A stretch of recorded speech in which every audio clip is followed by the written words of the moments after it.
And then I think it's Jennifer, whenever you're ready. Here, I'll go ahead and just do a quick welcome and introductions, or just a welcome. Hi, everybody. Welcome to the public meeting of the Heritage Capital Projects Advisory Committee. I'm Jennifer Meisner, and it's my honor to chair the committee this cycle. During today's meeting, we'll discuss each application and determine a final ranked list for the Washington State Legislature's consideration in the 2025-27 state capital budget. I'd love to turn it over to Jennifer Kilmer, who is going to give us a welcome. Hello, can you hear me? We can't hear you. Oh, great. Is your speaker set for that?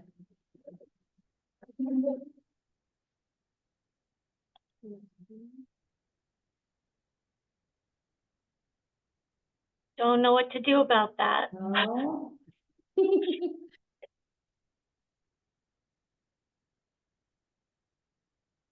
A bummer. Go ahead, Jennifer. What? Okay. Now I can't hear you.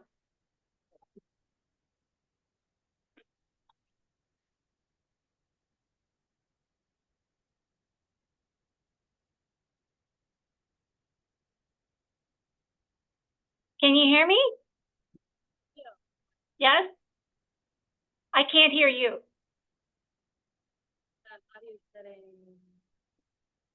But if you want, I can just give a welcome and then I'm leaving anyway. So you want me to do that?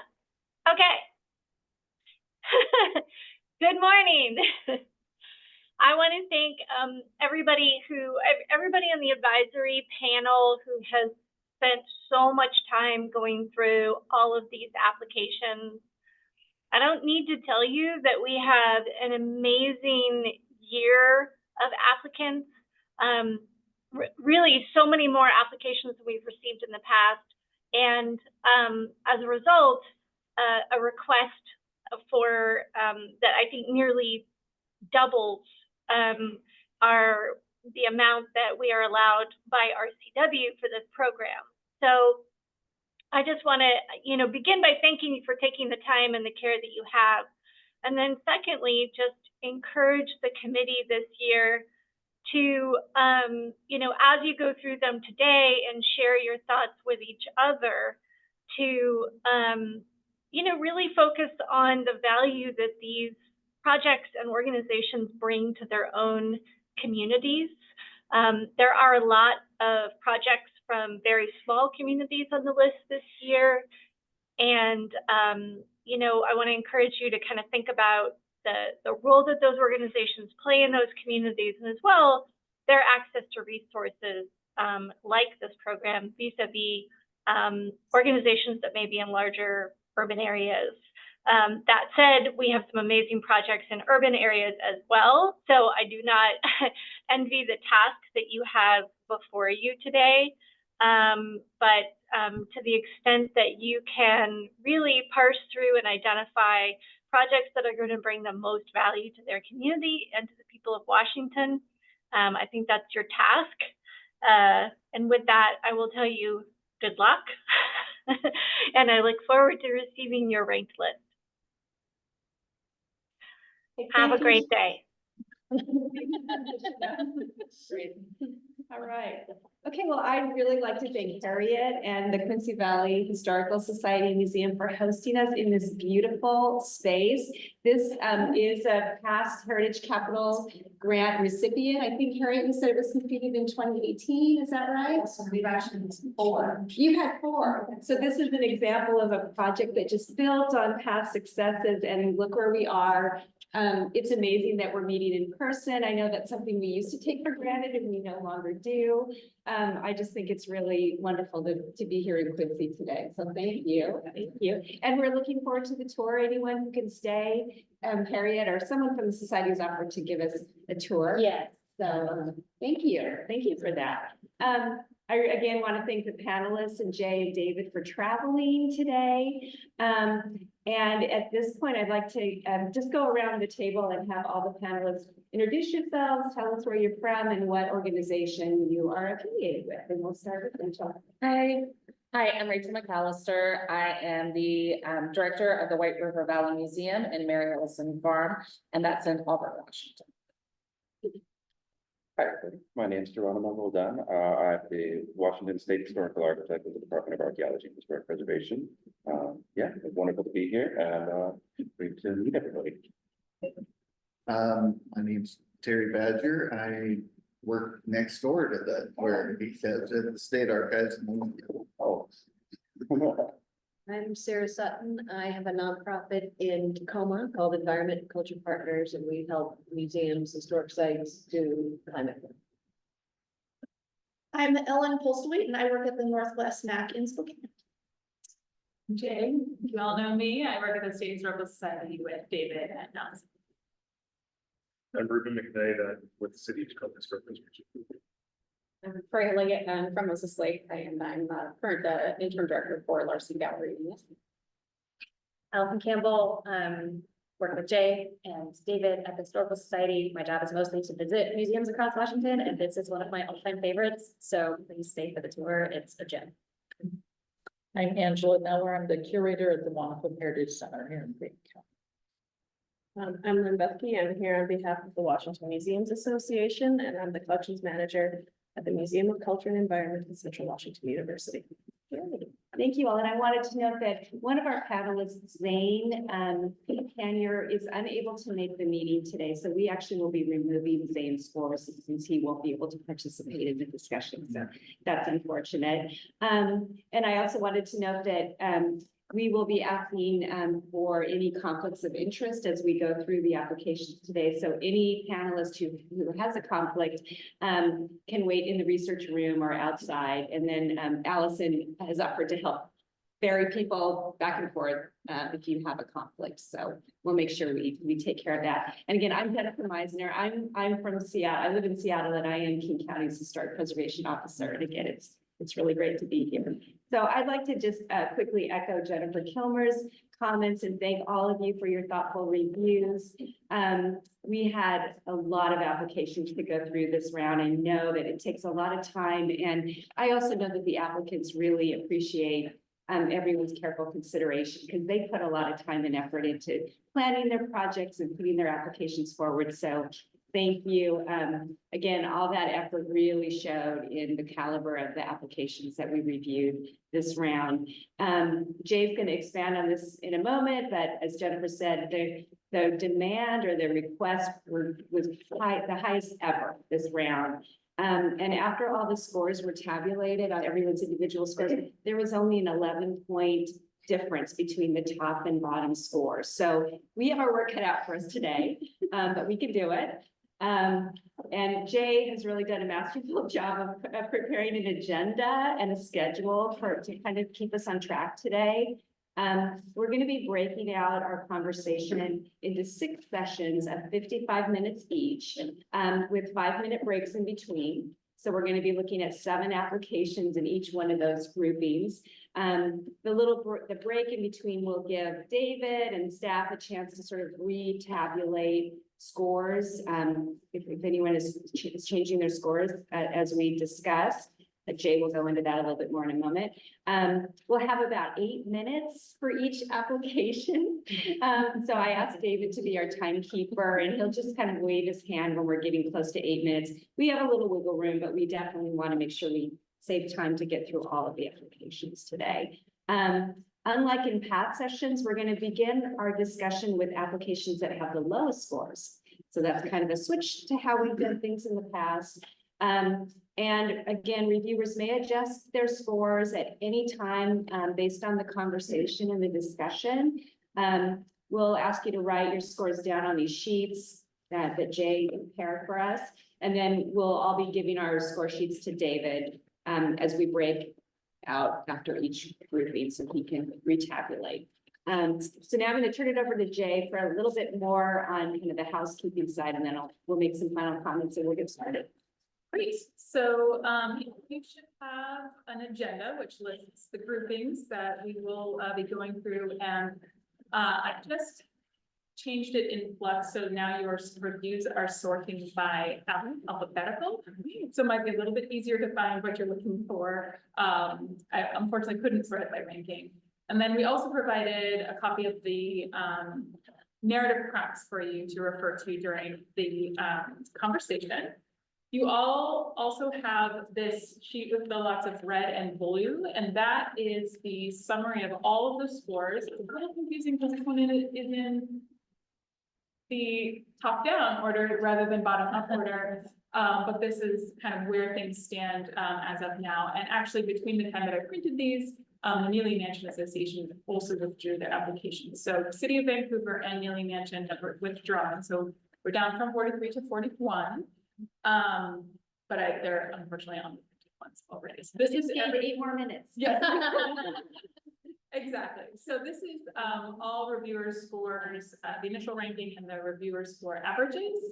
And then this sheet with the kind of yellows and greens and reds is your scores all together, your individual scores all together, with the panel's average and kind of your comparison scores here as well.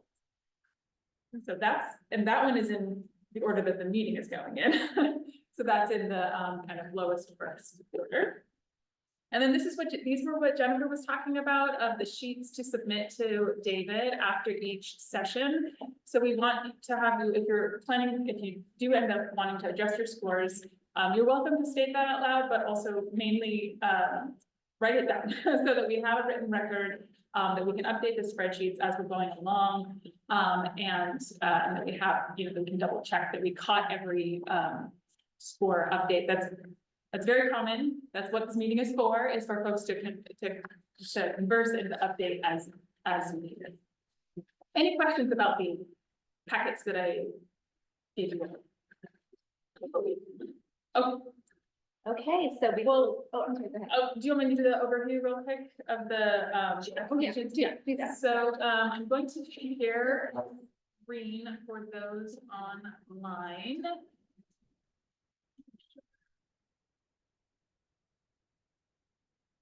How much of an online audience do we have today? 17. Right.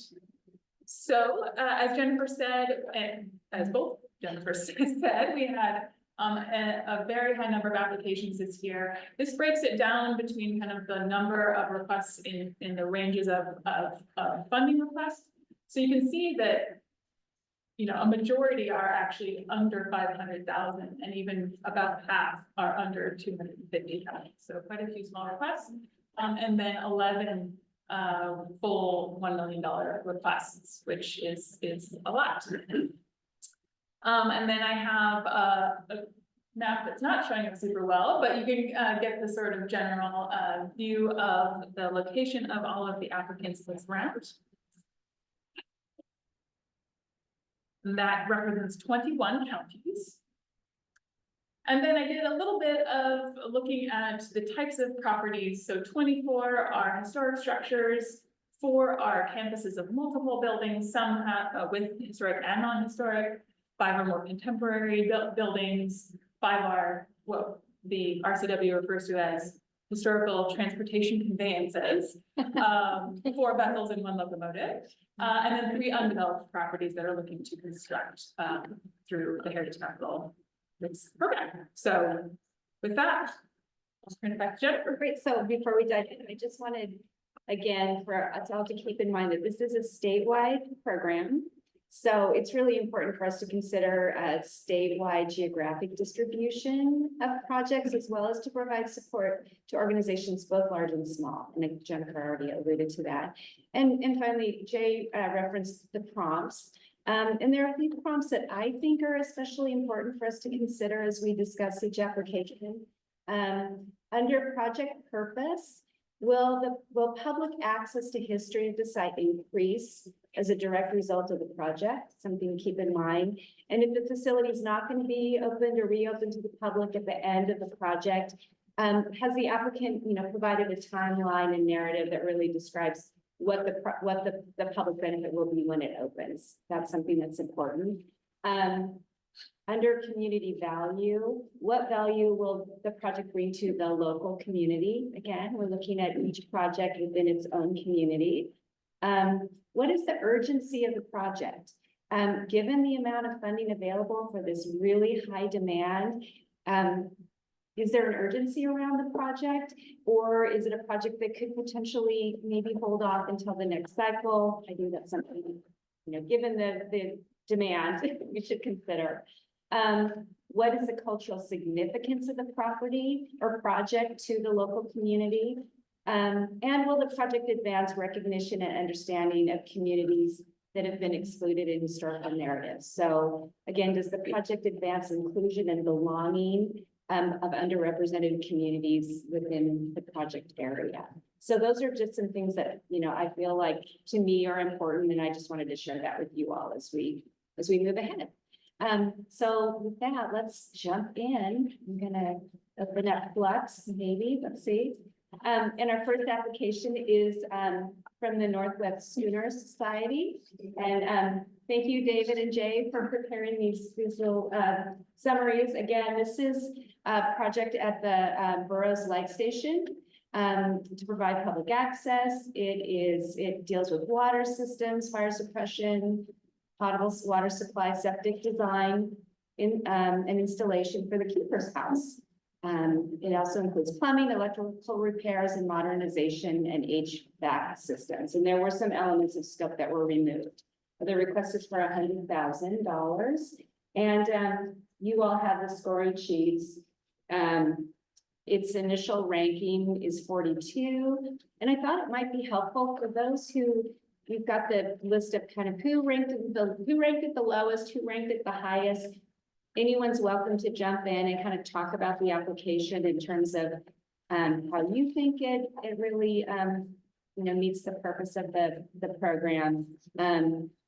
Anyone, I think Lynn, Rachel, and Sarah gave it scores in the 30s, and Ellen gave it the highest score. So does anyone want to go to bat for it or talk about it? Or how, or why, you know, why you ranked it as you did, I should say that. And I'll just clarify, Jennifer, that the scope, they reduced the scope in order to use the acquisition of the property as the match. So they were capped at 100,000, which is the maximum you can have with all in match. So they rescoped it to narrow it to fit that program requirement. If everyone kind of revisits your Flux scores, any notes that you took that you'd like to share? And I'll just add that I'm taking notes generally about the conversation so that if the applicants want feedback, but all of that will be anonymous. So, you know, just general feedback. So. Can I ask a question? Sure. About the match, how does that work in terms of, it seems like there were applicants that were using matches that, you know, are 3 years old, or, you know, I was kind of curious about. Yeah, so we do permit match expenditures to date back up to 6 years, which actually provides a lot of flexibility and accessibility, especially for small projects. So if they have, you know, kind of capital upgrades over a long period of time, they're able to kind of count multiple phases toward the match. So that's certainly allowed. And then we don't track income. So if it's a grant that was received or a donation that was received, even, you know, a major gift 10 years ago, they can use the cash at any time. It's only the expenditures that have to be within that 6-year time frame. So in this case, the date the property was gifted, that's the expenditure date. And so this is one where they're using a bit of an older expense, but that's perfectly within the amounts of the program. This one will expire by the next round. Correct, yes. The match. I can jump in on this one if you want me to kick things off.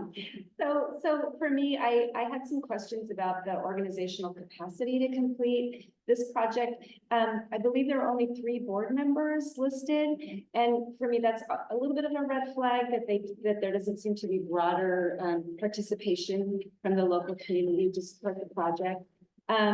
I also noted that the in-kind match amount seems high. They have successfully completed projects in the past with volunteer help. I think they've got, some people who are really dedicated, but it just seemed, I think their in-kind match amount was 198,000 of in-kind labor. Seemed a little high to me. Again, strong volunteer support, but I guess those were my main questions. Also, it seemed like there were some issues related to the documentation that it sounds like they've worked through, but I look at those things when people prepare applications to see how complete it is, and that speaks to their capacity, I think, to complete a project. So for me, I think I feel good about my ranking of the application at 36 out of 50. Again, these are all worthy projects, but we have to rank them. So anyone else? Terry, did you have something? For me, I thought that the reason why it received a lower score was just because it's so inaccessible and there wasn't going to be very much opportunity for the public. Yeah. Other than those that are. Mine was public access too, because I think I didn't exactly understand what the renovation of the quarters allowed for public access versus generating rental income, which is fine. I understand small places need to generate that income, but if that's the only purpose of it, I don't see it as something that HCP should be funding necessarily. Betty, who gave it a higher score one year? Anything about it? Oh, it's pretty similar. Okay. I think Ellen is the highest. Neighborhood was. Oh, wasn't sure how the scale was going to look as I was working through it the first time. That's absolutely fine, Ellen. And again, feel free to adjust scores as you go through. That's great. Okay. Well, Ruben, you have anything? Well, I was gonna say, so on this sheet that we have here, we write that in and then submit it to you, you'll retabulate it afterwards. Correct. So if you have any score updates in the yellow boxes, choose which category you want to adjust, write it in the yellow boxes. You don't have to do the total. I put that in there. You don't have to try to math that out. We'll do it in the spreadsheet. But just if you are making changes, write it next to your original score and we will tabulate that at the break. But I guess the only thing I was just gonna add is I concur with this comment, some things that jumped out at me, I focus mostly on the less organizational things, more on, just because of the way and how I think, but the access piece of it was one that I thought was maybe a little problematic in the general scope of things, even though I think it's a very worthy project and super cool. I'd love to go see it myself. It's also somewhat limited, I think, so in terms of bang for your buck, and I also I do concur with the organization works. Okay. Should we go ahead and move on? It looks like we're right on time. Well, the second application that we're looking at is the Lopez Seafaring and Voyaging program. And this is to do some plank and frame replacement of the Glory of the Seas hull. The request is $200,000. The project initial ranking was 41. And again, I think the scores are pretty consistent across the board. Anyone want to jump in on this one?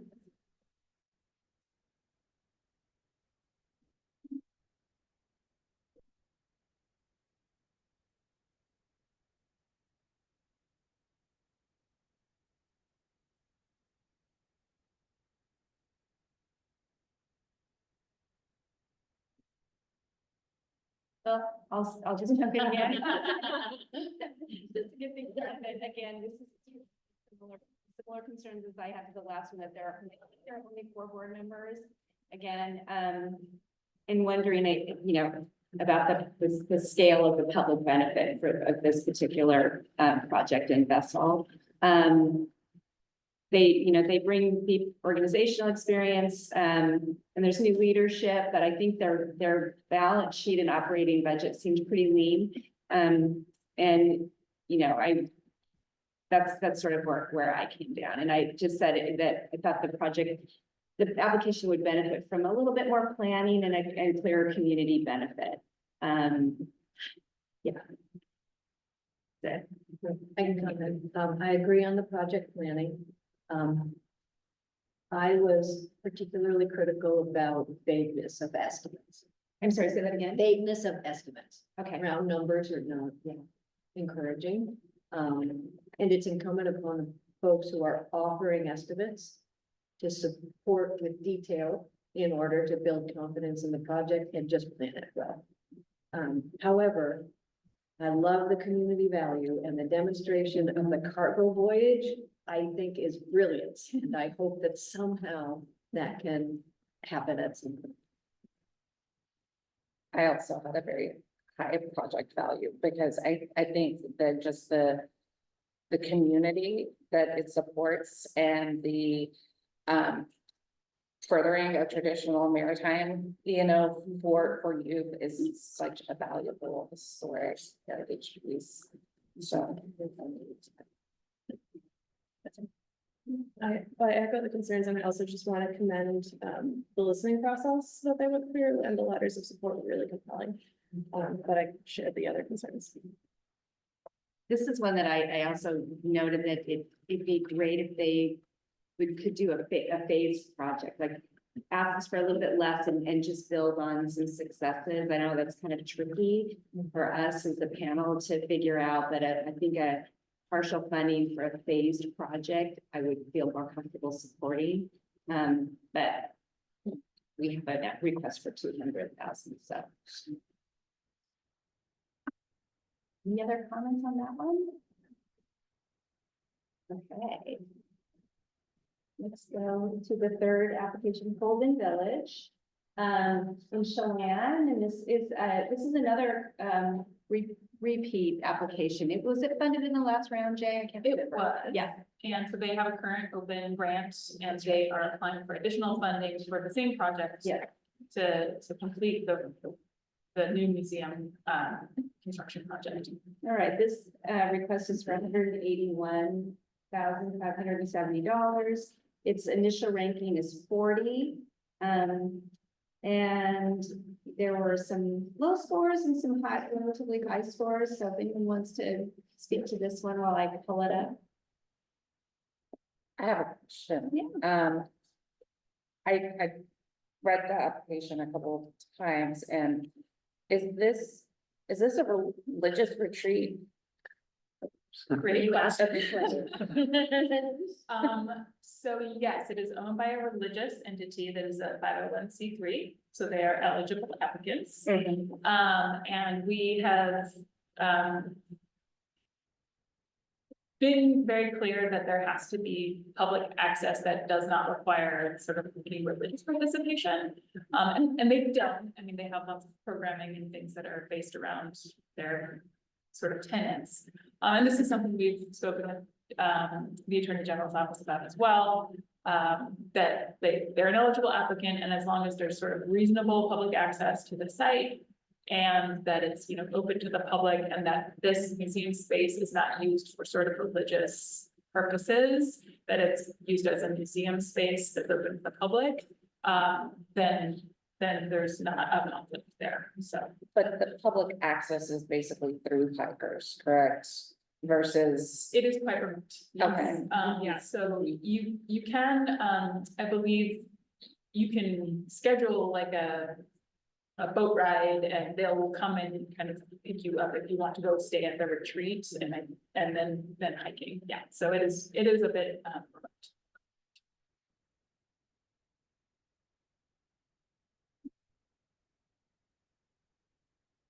It's one of these projects where I feel like a little bit more information about DAP's review, because some of these that I did review and some of them I didn't, right? And so I was like, oh, what was the conversation like about about the design of this, the remodels here, I forgot to mention, so Geronimo did ask So the DAP documents were hidden from your view to try to help simplify things as we discussed in an interim meeting. But Geronimo was wanting, because there were multiple people on the DAP staff doing reviews for all these projects, he was asking to see those. So they should be visible now in there under project property, under the project property section. So if you did want to kind of look back at any of those, you should be able to see those now.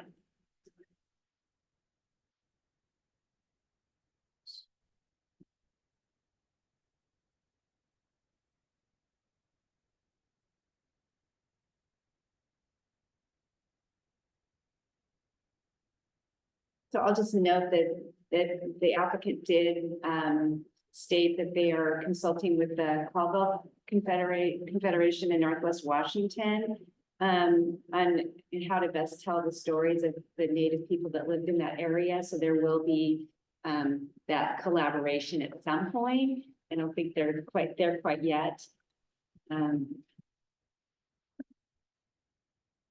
This is one where the community expectations and the interpretive plans seem to be pretty far apart from each other at this phase. I don't know when that's going to come together. And I think that, you know, was true of what you just mentioned, but also the a lot of the letters mention the support for a focus on the mining industry, which I think was their original focus, but maybe not something that would be as prevalent in the new design.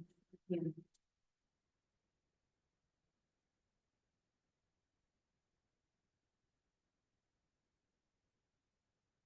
I agree with the initial comments about who are we building this for, right? Like we're talking about a national community of hikers, right? But also locally, what does this mean?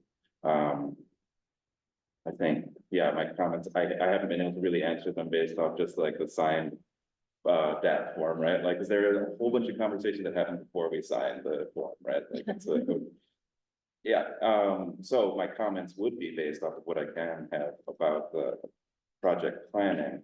So I said here, my notes on it would have like a little bit more information on the conservation of the site as a whole, like rather than like very specific kind of things, because obviously, as we can see here, like these groupings of buildings, like there's a strategy that they all kind of relate to each other. And so understanding how this fits into that would really help understand what the project planning and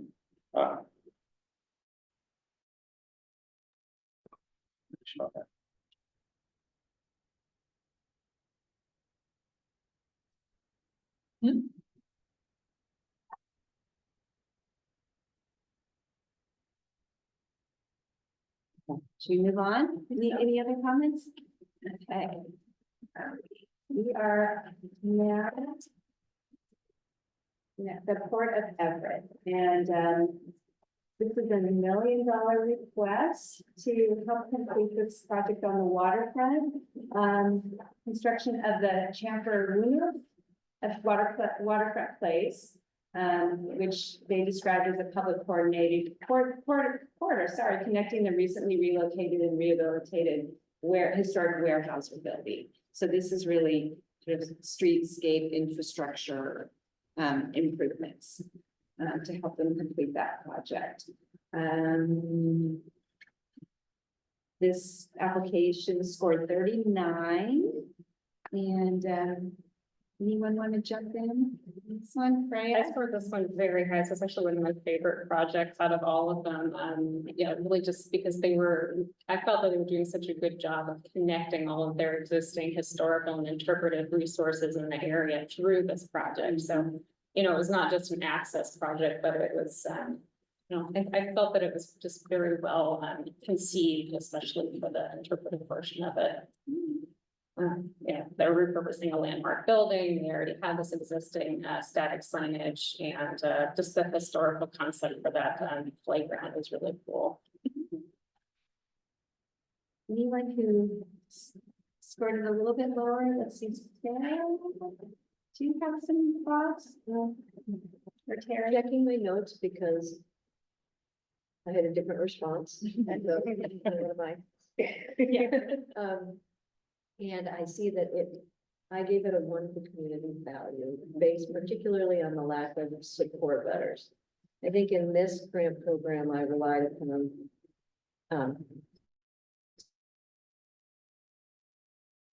sort of more national programs or something like that. And felt like they would have strengthened the proposal with broader, varied evidence and support.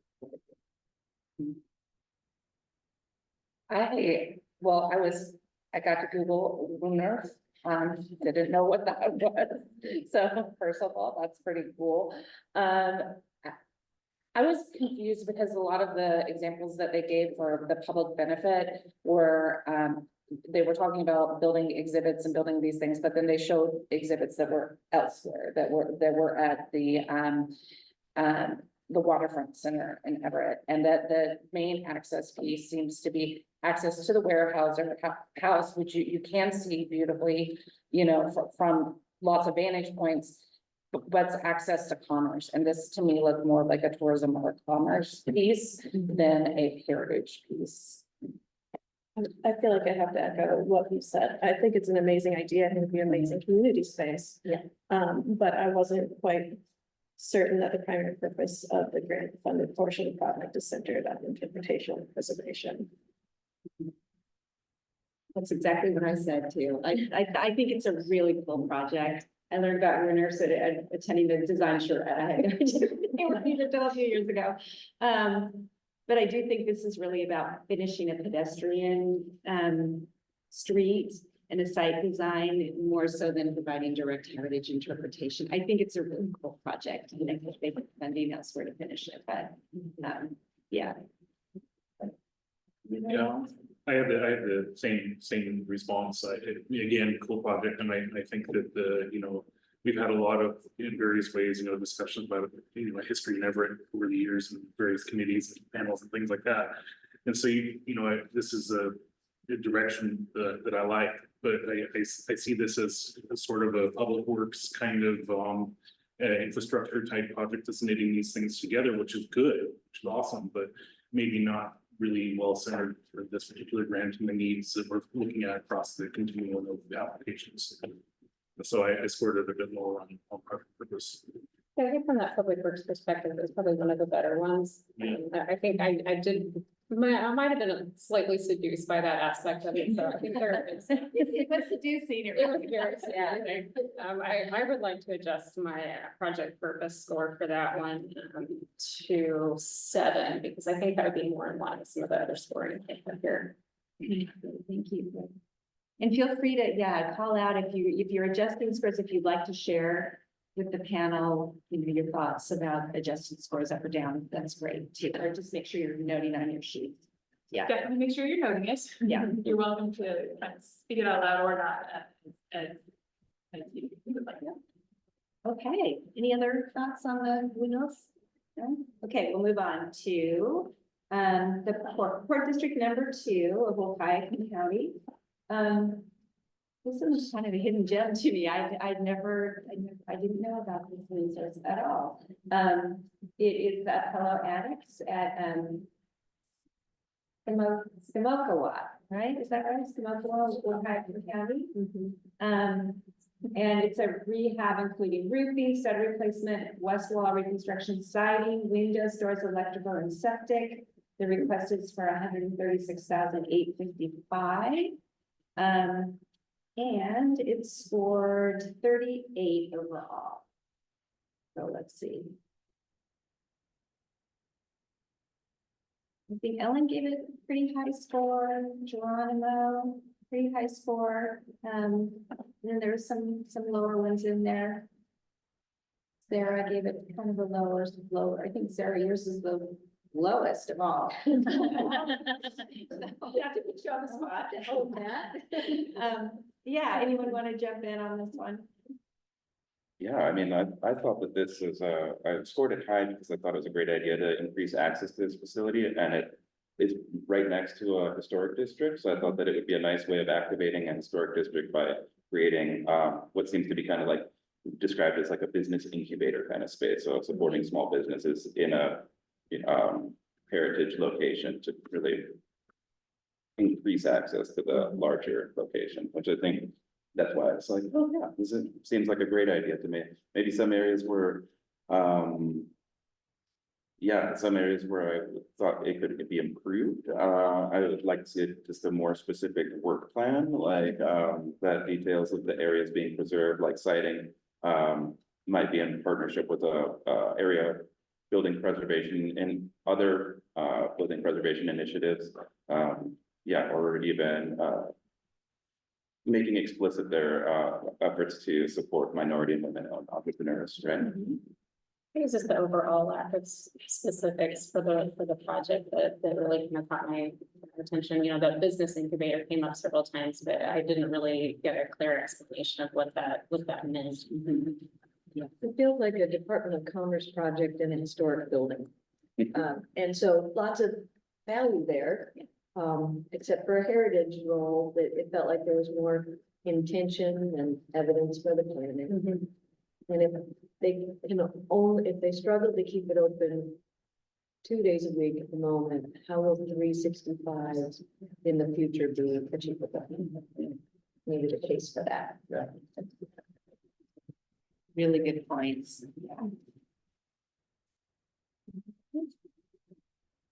I believe this was the one where they mentioned also making it an access point for Wi-Fi and whatnot for the community, which I was really compelled by that as being a community gathering place. But I did have some concerns about if they do manage to keep it open 365, how it would be a tension between that public access and any potential displays that they might host, because they did mention that. Yeah, I just noted that it's kind of a hidden gem and a pretty unique resource. I don't think we have any other mid-century resources that we're considering. And I think the interior is really beautiful, and you don't see that on the exterior. It's not reflected. So to me, I think it would be really cool to get more people inside this building and to provide that public access to internet and as a community gathering place. So, but I did note that more information on the historic interpretation elements would strengthen the public benefit for me. So,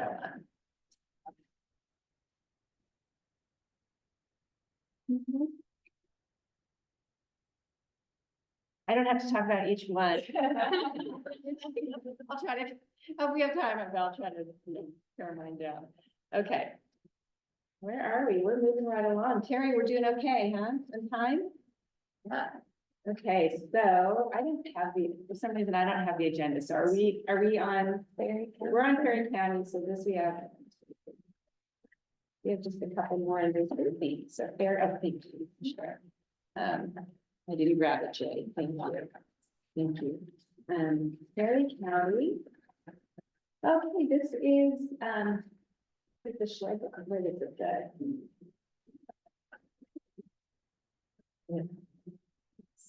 I can't see this. Schlegel, that's right. Schlegel Historic Complex in Republic. They are rebuilding 2 brick chimneys, exterior painting of a house, barn, wash house, and fence, and then site preparation for relocation of the Kaufman cabin, the historic cabin. Architectural design of the structure of the house, large collection items, and their request is $41,092. It scored 37, and yeah, this is one that I think we should really be thinking about local community benefit. I know I had some questions just about the relocation of the historic structure. Maybe Geronimo could speak to that a little bit too. We talked about that a little bit with this, this came up in a different unrelated project that's not the Heritage Capital grants. And so, but we determined that the cabin itself, which was initially thought of as the most historic piece of the site, but it had been moved several times. We were like, well, is this still something that really pertains to significance? More, it obviously lost its the integrity of location, but it, obviously has great workmanship and things like that. But so we weren't so concerned with them moving it again, because it's been moved so many times. So if it's moving one more time, it's not losing any more of its integrity of location for sure. Okay. Thank you for clarifying that. Yeah. I had another question about that. Does that change, like, the site that's moving to, is there anything significant about the landscape of that site that it alters? By moving into that space, like if the SOI standards don't apply to the actual building of the cabin, does it apply to the place that's being relocated to? Yeah, unless that site is significant in its own, on its own, right? So, I guess my questions about that were more about how do they change the landscape and how could they maybe retain some of that landscape as a way of thinking about what that would have been like at a, you know, a more historic era, but that is outside of the usual kind of like that review kind of stuff, right? This again is one of my favorite like, small community projects that we received this year. And I think it actually really reminds me of this campus and the capacity that it could have for this organization, but also for the community, because you know this group is kind of losing their space within you know, an area that they've been for quite a long time. You know, maybe not the most robust in terms of project planning, but I think it seemed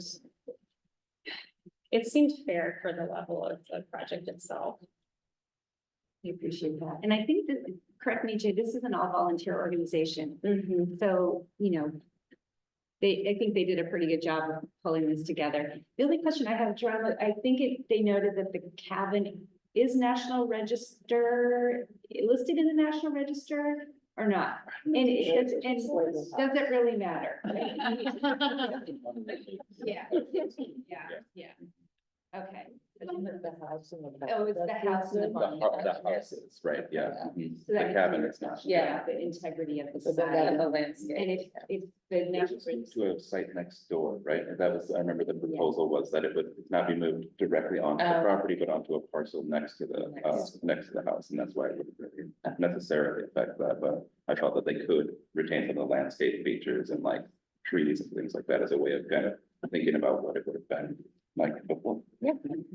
What were some reasons that other folks scored this one lower? Because they didn't have a budget until 2022 as an organization. And I do understand volunteer organizations and how hard it is, you know, I work with so many of them, but it like just not having a budget just doesn't show a lot of stability to me. The organizational capacity is. But again, they're requesting 41,000. Yeah. Yeah, Oh, that was kind of my response to this was the much of the scope of work. I mean, this is to me is some basic preservation work on an important asset for this community at a relatively low cost compared to the rest of the, you know, well, not all of them, but many of the other projects we're looking at.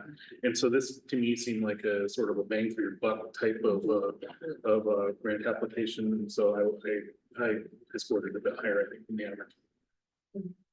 I really liked where they were bringing in their local Job Corps students to participate and you know, getting some hands-on experience with preservation related projects. So really love that.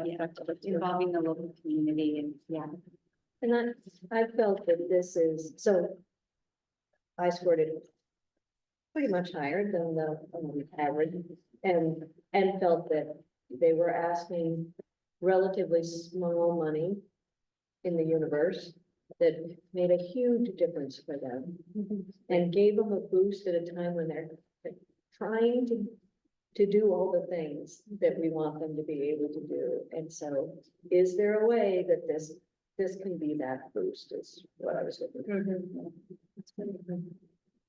So how do we consider that if the scores tend to be lower? well, I Do do. things like that kind of move up in the. I think in your individual scoring, if you consider, you know, the community value to me is the one that I think Sarah was just speaking to and Freya.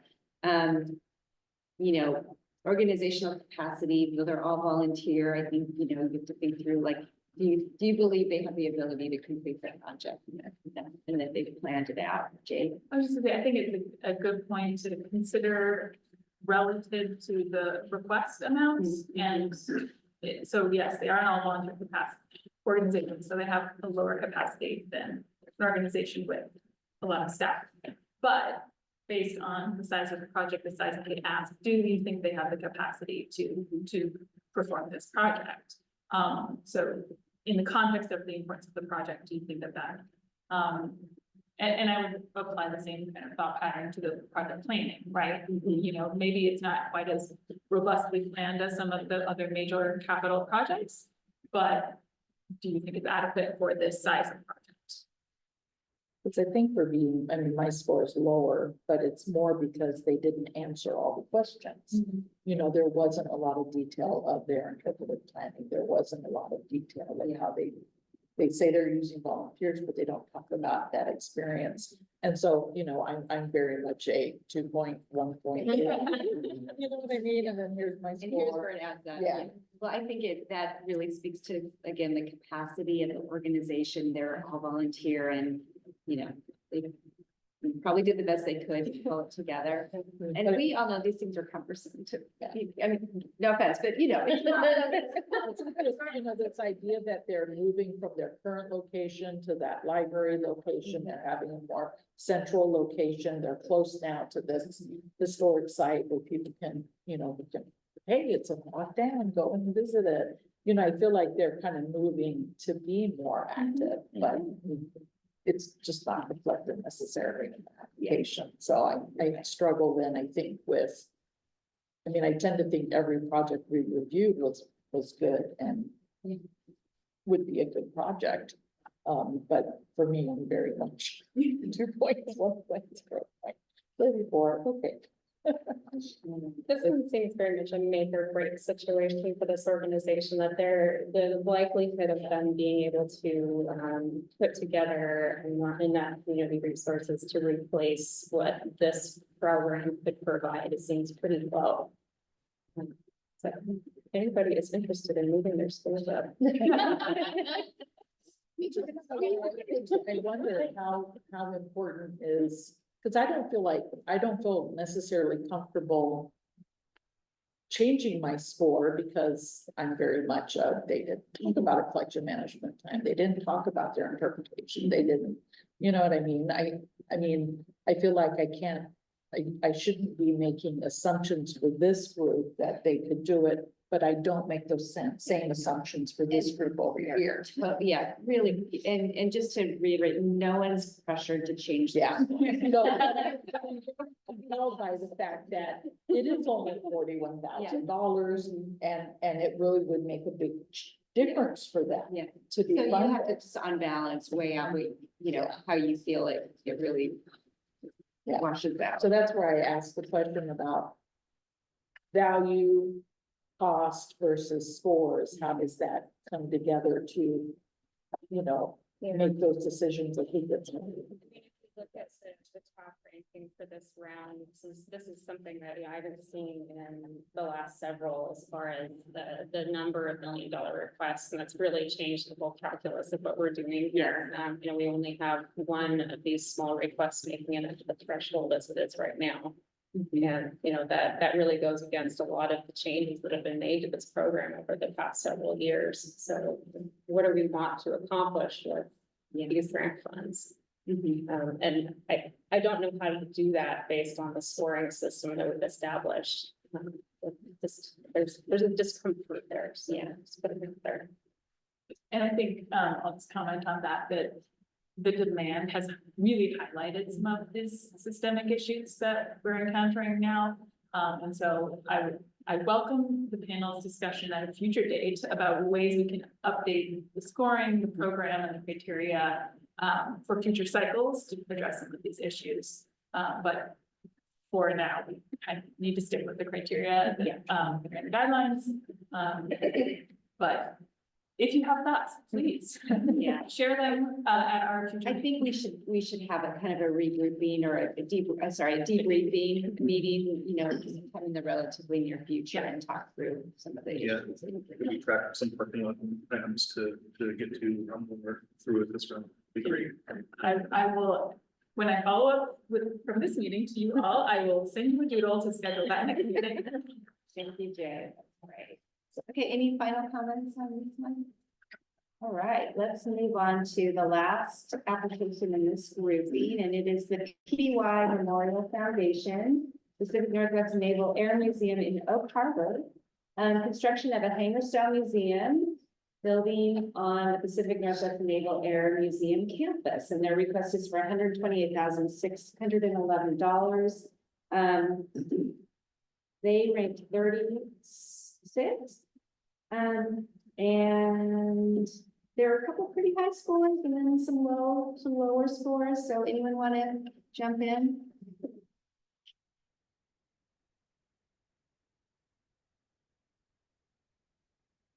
So I gave it a kind of a lower score on the project planning aspect because I didn't think it was very clear if this is a request for funding a portion of the museum without having really a clear route for funding the rest of it, right? Like, and I think that to me was what really stuck out. It's like, do we want to fund what we be potentially, you know, a foundation, and then where's the rest of it? This almost mimics a lot of the whole concept of the last one that we just looked at, you know, where they're trying to bring their pieces into this new central campus. And yeah, it's the almost what it felt like an overextension into the previous phase where I didn't get a clear explanation. I didn't get a clear view of when that was going to be completed. And then there's this other, you know, concrete pad being added to really to move their aircraft. Yeah, just the planning part of it, I think from the financial end is what made it much different than the last example. I should probably speak up because I'm in. I gave them an excellent score. So examining why that was, I felt from an institutional strategic professionalism approach, they were doing all the things in steady fashion. Like taking the steps, going through the steps project, the hiring of a director, consolidating in order to concentrate visitation. They're capitalizing on a gift. Probably perhaps a gift from one of the small but really tight, passionate membership group that is distinctive in our sector. And that made me feel better about its long-term financial. But I agree, it doesn't look like the broad community institutional strategy that we prefer. Sure. Yeah. I did note that it sounds like the organization's been around for a long time, 25 years. It's a long time, and they have new staff, which is great. They're moving toward that development. But I just highlighted the word foundation because it seems like this is funding the pad, right? But to Maria's point, it's like it's the first step and then moving ahead. So I think I gave it a relatively low score, and I think I'll adjust up a little bit. Just because I think, again, they, like you said, they're on the path and they're trying to get there. And COVID didn't even seem to interfere. It just kept adding, which is remarkable. Anybody else?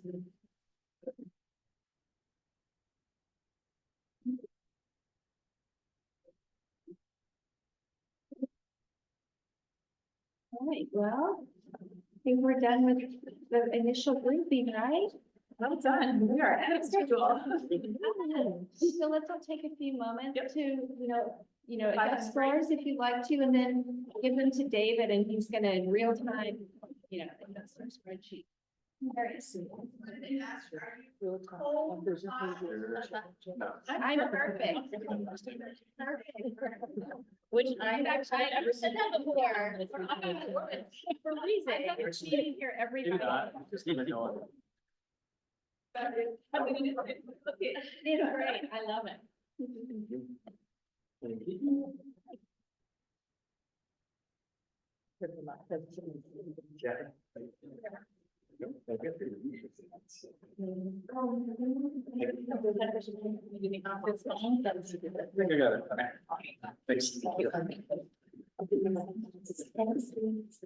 This is already completed. Yeah, yeah, right.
Okay.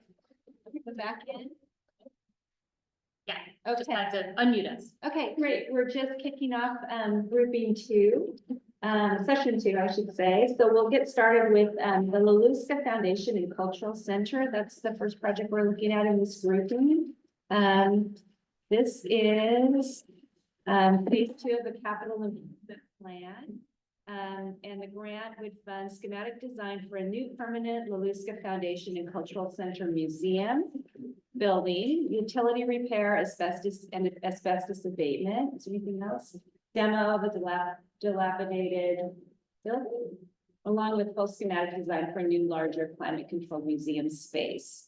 And I think they had some property acquisition and facilities preservation covered by the match. So the request is $200,079. Its initial ranking was 35. And scores looked pretty consistent. I think Ellen gave it a high score. And then there were a couple kind of lower scores in here. So I'm not gonna talk on this one. We'll let someone else. Anyone else want to jump in?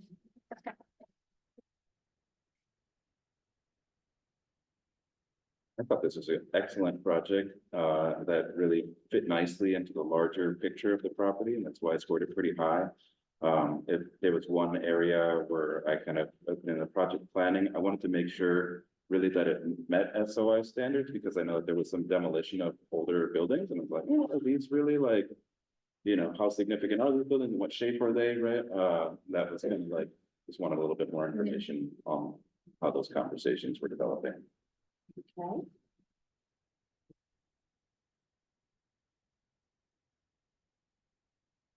I love the project and wish that the planning evidence were more specific and that the financial budgeting and description was more illustrative of actual activity. Jay, I think there were some questions raised about the makeup of the board too. Were those issues resolved, or are those still things that we should be concerned about at all?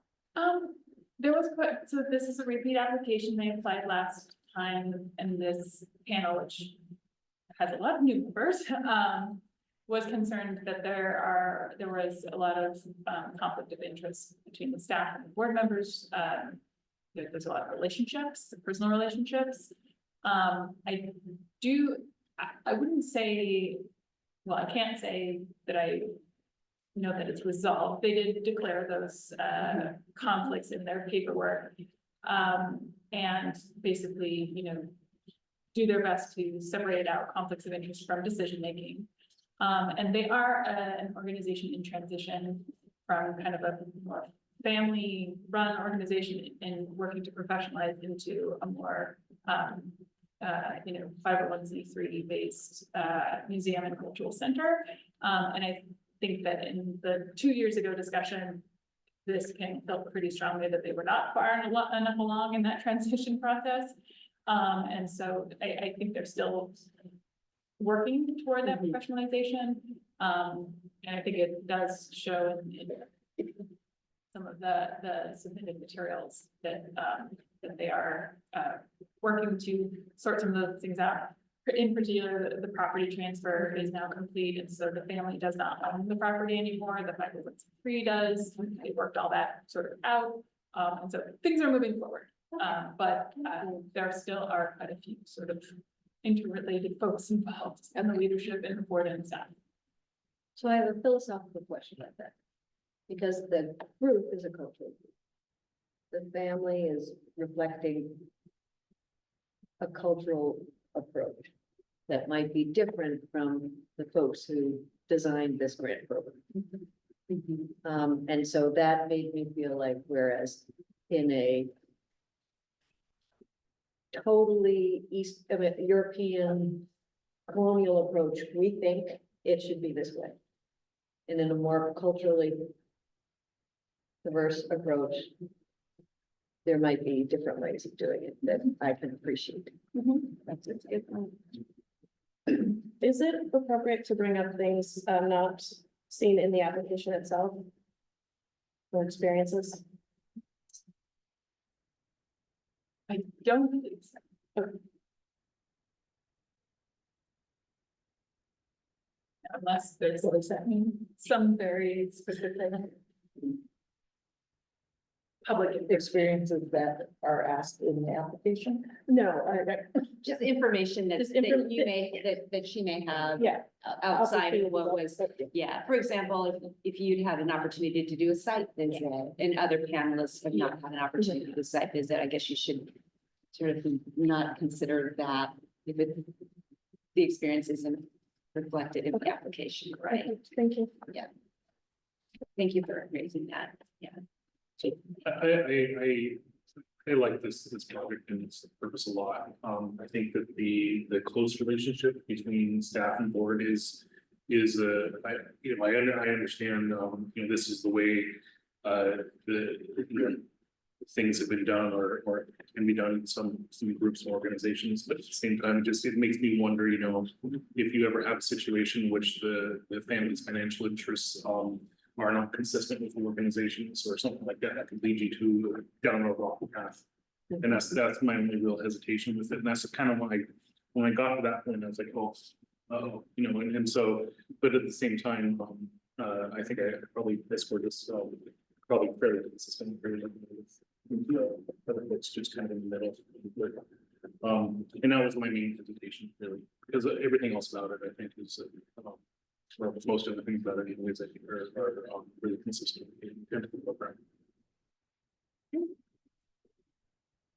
I think, any other comments on this one? I think my scores for this one were just a little bit lower in the capacity and stability area, and I think that really just reflects the transition that they're going through.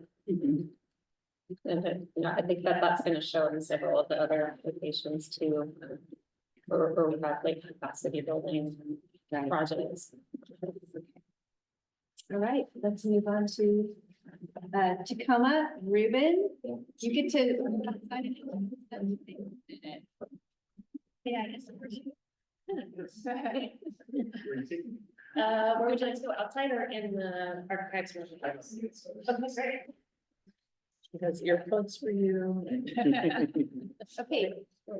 Since we don't have a note taker, Jay, can you jot down notes for this one or have David? Sure. Because you're back here. Okay. I thought Allison had to like be the escort. Oh, no, I mean, assuming he doesn't wander off completely. Just to let him know when he can come back. Okay, perfect. All right. So, this is Tacoma City Association of Colored Women, Women's Clubs. This is a project at the Nettie and Henry Asbury House in Tacoma.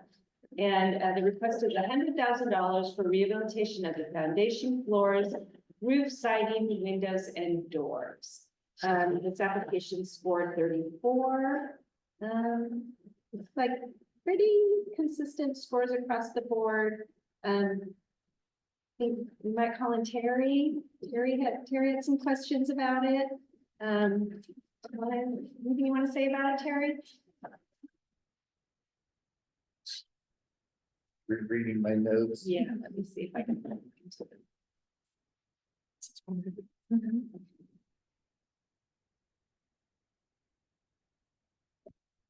Did they receive one before? They have that grant open right now. So, I think this project is kind of going to be a long-term, multi-phase one, and so they're working through that and applying for additional funding to kind of like keep things rolling. I kind of wish, like, sometimes, because we review them before, and then I remember them. Yes. Then I never, I don't know if it got funded or not, Yeah. and is this a reapply for that same one, or if they completed it, and now they're moving on to a next phase, and I find that some folks that have had previous HCPs really don't discuss a lot about the previous project and how it's been completed, and now they're moving on to this next phase, you know what I mean? And I don't know if that's important or not important, but I mean, if that would be useful information, we Yeah. can certainly. And ask them I was to best practice. curious about that question as well. I think that's relevant. That's a great point. And for me, I found that the applications that did talk about their the progress they have made from previous. I thought that was really important information, so we should maybe, yeah, we'll talk about including that as a future. Thank you. Cause I mean, I scored it really low because there's no access at all, but, and I didn't see anything in there that was gonna demonstrate that. And then there was a lot of construction, notes, but not any future planning. And so that's why, my scores were so low. Yeah. I love this project, because I look at everything through the lens of public access, that's my first lens, and they do intend to provide public access, and that they are going to do public programming, and that there will be a place for their membership to convene, and,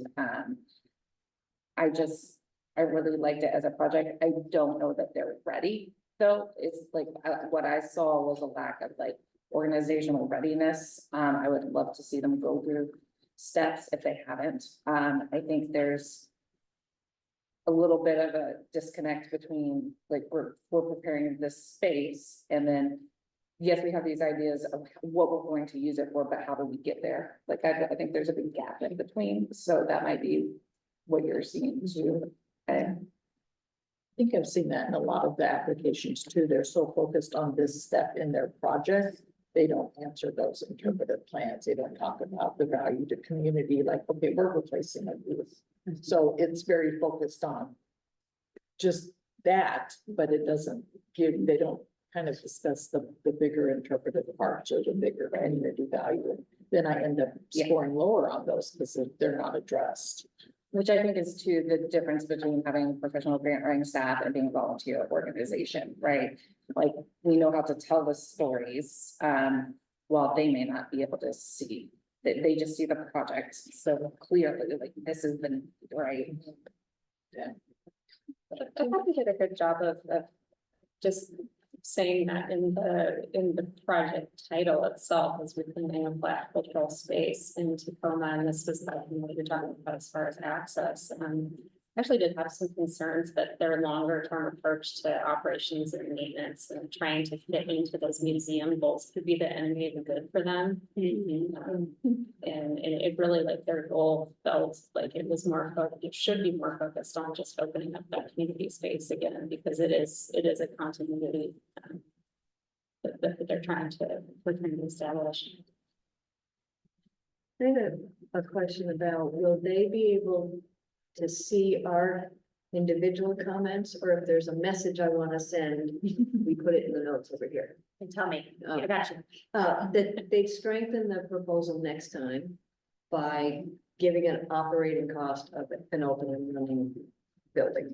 Because that would make us feel like, oh, okay, they know where the income, and that they actually know where the costs are. Not just build it, but like. Yeah, and I would just note that I scored it really high on community value. I think this is an amazing organization. I think they're really trying to get there, but I feel like, again, I think whoever said there, Terry, that I also question whether or not they have an architect or a team with preservation experience involved. It wasn't clear to me that the architect has any background doing historic preservation work. That's kind of important. They did mention that Artifacts Consulting was involved, but it's not clear to me how involved. And again, I just think, yeah, more planning for next time around for me.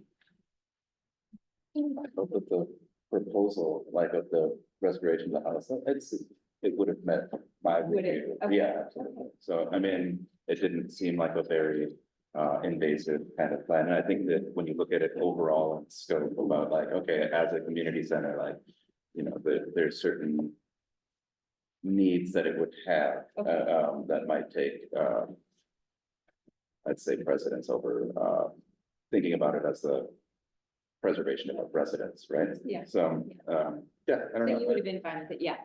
I think that's why I scored it pretty high on project planning. But yeah, I had the same kind of similar comments about the organizational stability and that it could be more detailed in terms of long-term funding mechanisms to really like how it's gonna operate over 13 years, right?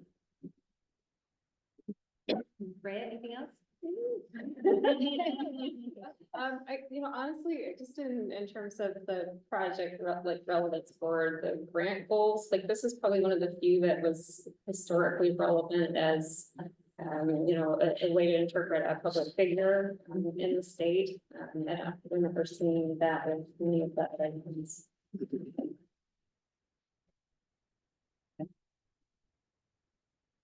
Doing some adjusting as we speak. Yeah. All right. Anybody else? Okay. Hey. Oh, let's go.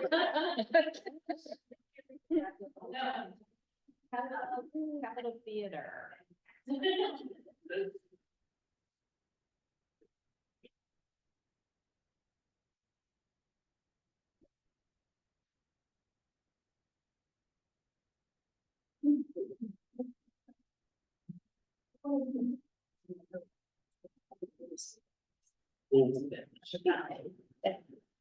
All right, so Capitol Theater Committee, we got an application to support planning activities for future capital updates to the Capitol Theater. Capital updates to the Capitol Theater, different valves. I think I'm in Yakima County, and it's a small request, $37,667. Find it.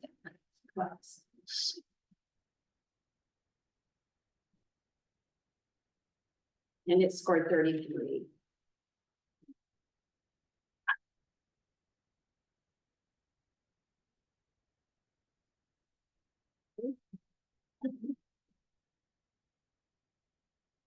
It looks like Ellen gave it a high score.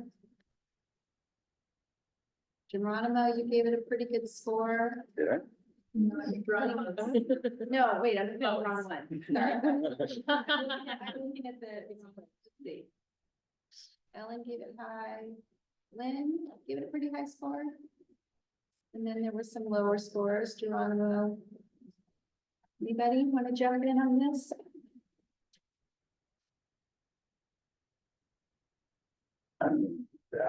Like the community value of this, like, so it's an interior remodel. I wasn't really clear on this application, how that would be accessed by the public. Is this public? And then also, but that's the project purpose, sorry. And then the community value piece of it is, I think the symphony is a great partner, but it would be beneficial for me, like, to be able to read a little bit more diverse set of partnerships to better reflect maybe the surrounding area as far as programming and how that benefits like the larger public. I don't know. Yeah. I was with Geronimo. This sounds like, it makes tons of sense. I love all the theater projects too. And it feels like the city made a decision to go ahead. They did their work, they set it up, but there's no community support letters at all. There's just city support letters. And in this competitive situation, that did not support their project. Geronimo, what were your feelings on the preservation needs for this one? Yeah, that's the other part of it too. It's like, yeah, what kinds of restorations are we reviewing? I mean, restoration, and then there was a proposed blasting in of the marquee. I didn't know if that would be appropriate under the Secretary of the Interior standards, like, yeah, there was some like kind of radical changes to the exterior. Well, maybe parts of it that had been changed a lot, but I felt like if they were going to make that argument, that they should have made that more clearly than they did.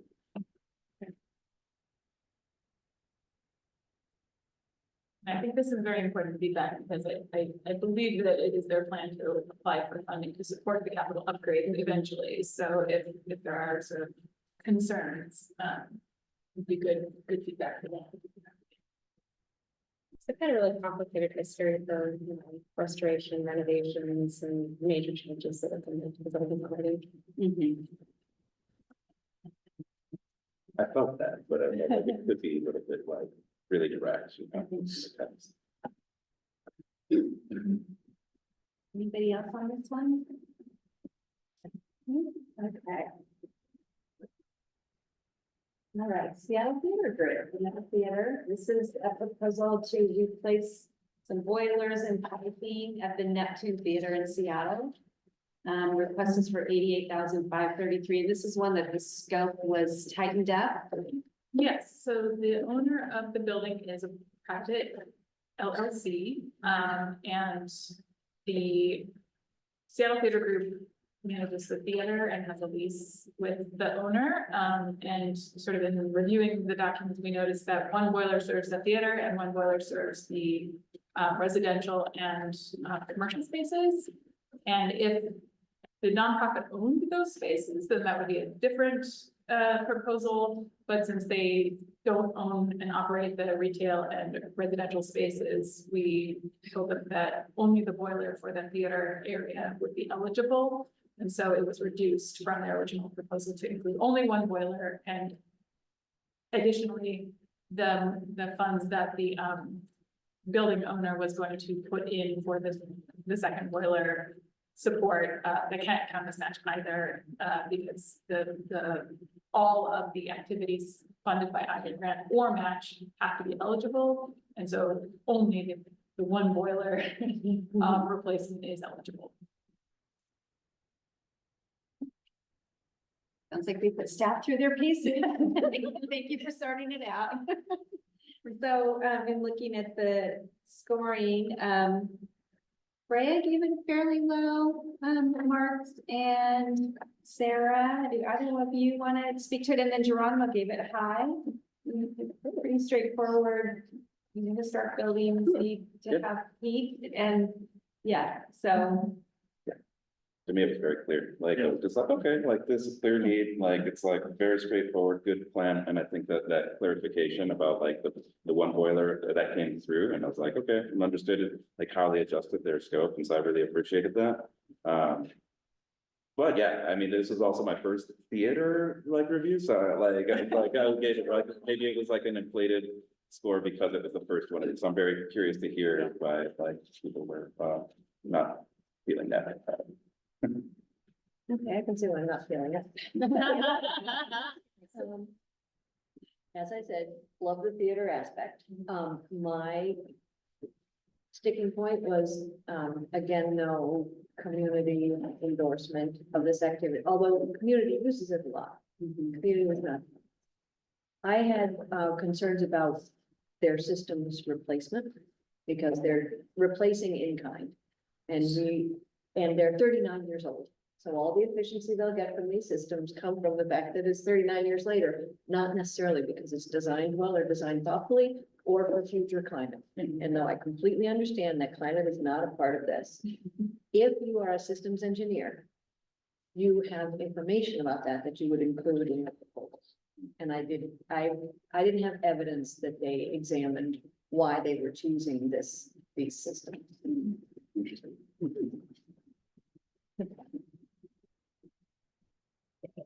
For the same reason, I really wanted to see more tied to the historic preservation goals. And I know it's a boiler and piping replacement project, but this was the group that also talked about historic preservation being one of the central tenets of their mission. And I just didn't see that really reflected in the application itself. Just in terms of like, what were the impacts of this project to the structure overall? Probably not very big, but then as they mentioned that they were at other projects in mind too, like the electrical one that needed to be upgraded. And I kind of expected a little bit more. Ray, did you want to say anything? Or not Ray, that was your, yeah. Yeah. I'll just chime in with my just 2 cents, because I think this is one of my higher scored ones, and I think it's really because it's a defined finite project, and I'm kind of the position. It's a landmark building. It's the history of these small theaters in Seattle, generally speaking, it's kind of been a real rocky road all over the place, and so buildings need heat. And so, I don't know, that was kind of the cut and dry for me, I think, that, unless I understand the other questions about it, but it's one of those really unsexy things that, these older buildings just need. And it doesn't seem extravagant. I was of the same mind, like, it's really hard to make boilers sexy, and honestly, it's kind of offensive when people try to, you know. Right? I had the same comment that I also noted that they didn't have any, there didn't seem to be really community support, but you know, how are you gonna get community support to replace your boilers? You know, it's not an exciting thing. I think they show that they're admissions. Yeah. They have a lot of events. Yeah, they do, they do, and I think they talked about, really trying to provide access to underserved communities with the events that they put on at the Neptune, so that struck a chord with me, that they're really trying to engage the community, so, I thought it was pretty straightforward. I really wanted this group to ask for like a historic structures report in tandem with anything that they were asking us for, because I think that would have such an outsized impact on their future. Yeah. I mean, that's they support, you know, so I mean, I understand your argument because funding the boiler should be able to be in service of a larger project, right? And so that's why we give grant money maybe in some of these cases, Like, I wish right? they'd Like, ask for the electrical. right, yeah, it's like to say, hey, we want to support you in this way so that you can do this other thing, right? And so also the cost of doing more traditional preservation of the building, right? Yeah. Mm. I have a question about deferred maintenance. Yes. This is a deferred maintenance project. Yes. Mm. We all know why maintenance is deferred. I'd be interested to know how long the for-profit company has owned the building. Because a totally volunteer folks who have deferred maintenance is very different than a nonprofit with staff and then with a for-profit organization. That's a good point. There were a number of applications that I think came before us because of deferred maintenance, and obviously a lot of it's to do with budgets. But I think with this organization in particular, they're a nonprofit, but they think they have a relatively stable operating budget, in fact, a pretty stable operating budget. So, but that, I mean, it's a good point. It's something that it's not something that it's not a metric, right? So.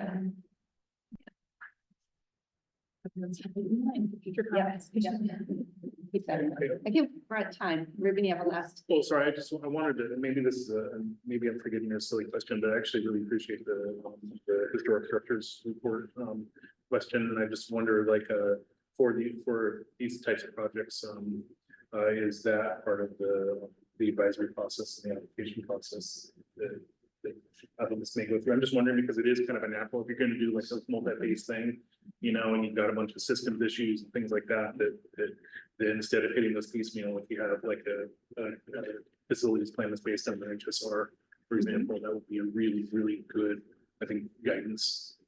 Yeah, I don't think that's currently not really explicitly guidance that we've provided. I think a lot of projects, a lot of more well-resourced projects go through that process. Yes. And I think it's a capacity issue. It happens to be a fairly well-resourced organization. And so I think that's why this conversation is coming up, is because this is a large organization and you're kind of curious about the long-term prospects of the building. So, but we can work to emphasize that a little bit more with preservation projects for those who are able to provide that context. And so that's a really good point to note. I know for me, like I score the projects higher that have an HSR. I mean, I always look at that as part of the planning for the project. So, okay, let's move on to, where are we at? LaCrosse Community Pride. Rock Houses and Service Station, and this is a repeat application. It's been before us at least once before, if not more. They have a grant. They have a current grant, okay. Right now, and they've had some kind of stops and starts. Yeah. But have actually there there was consideration of actually dismantling and rebuilding the rock Oh. service station, but it looks like they're planning to keep it and rehabilitate the place. So, and I'm not, just want to make that update. I can't remember exactly what's noted in the application since it was submitted quite a while ago, but. Yeah, it's, rehab of the historical rock service station into an Ice Age floods historic Everett Heritage Museum and coffee and sandwich shop. And the request is for just under 100,000, 99,650. And this is in LaCrosse, Redmond County. It scored 31. I love this project. No, I thought it was great. It was like a nice way of activating this like local vernacular style of construction, really cool. The only thing is like the design of the service station, like probably not meet Secretary of the Interior standards, so let's say that like likely. But and that was unfortunately why my score wasn't higher for this, because it was like everything else about it. I was like, yes, I love this idea. I don't know how to score the organizational capacity so well. And then I did have a comment. Yeah, it was like a little bit unclear how the group would meet longevity requirements for the grant, but I would be absolutely happy to hear from people who have more experience with nonprofits to fill me in on what they feel about it. I was completely confused by this application of what this is actually going to be in the end. Like I read the project purpose and the community value, and I'm like, is this, they mentioned an Airbnb, they mentioned Blues Falls, they mentioned, sandwich shops and museums, and I'm like, well, there's probably not space for all of that within this design. So for me, I did not see like, this is a clear, this is what we are doing. Like, if it was just like, hey, we are making this into what it is, and then we're gonna figure the rest out, great, but I just don't see that we can do all of these things.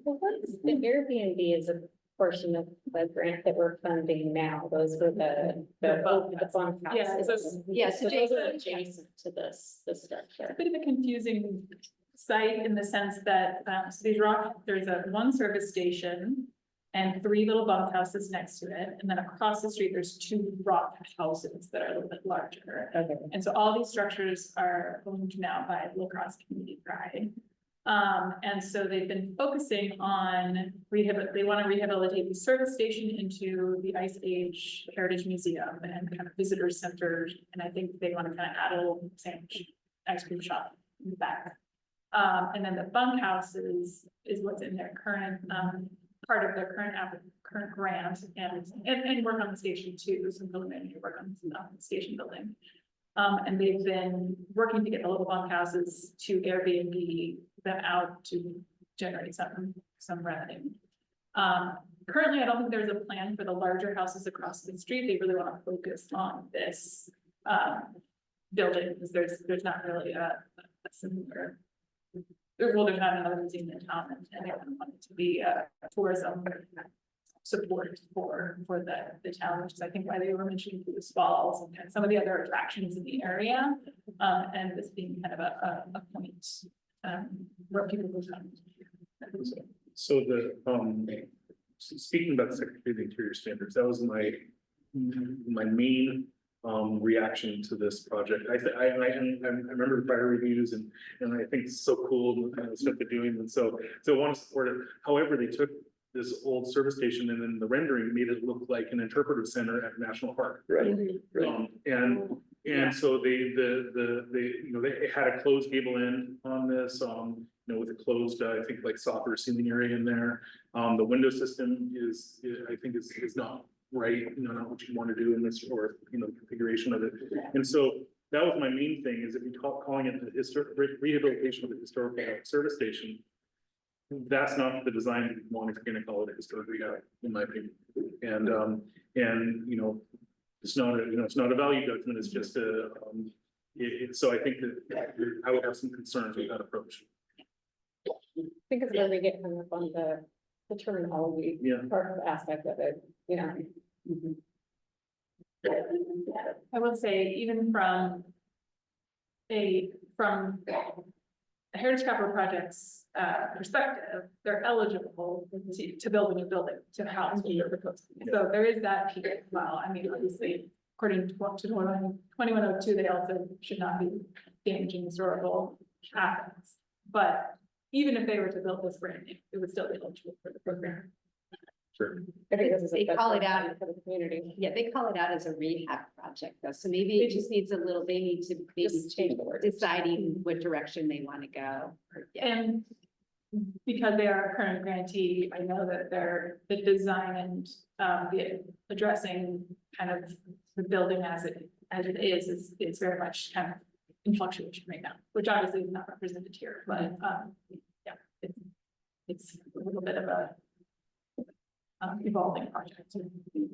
Well, part of the difficulties you're describing are just getting people to work on it, right? 'Cause Yes.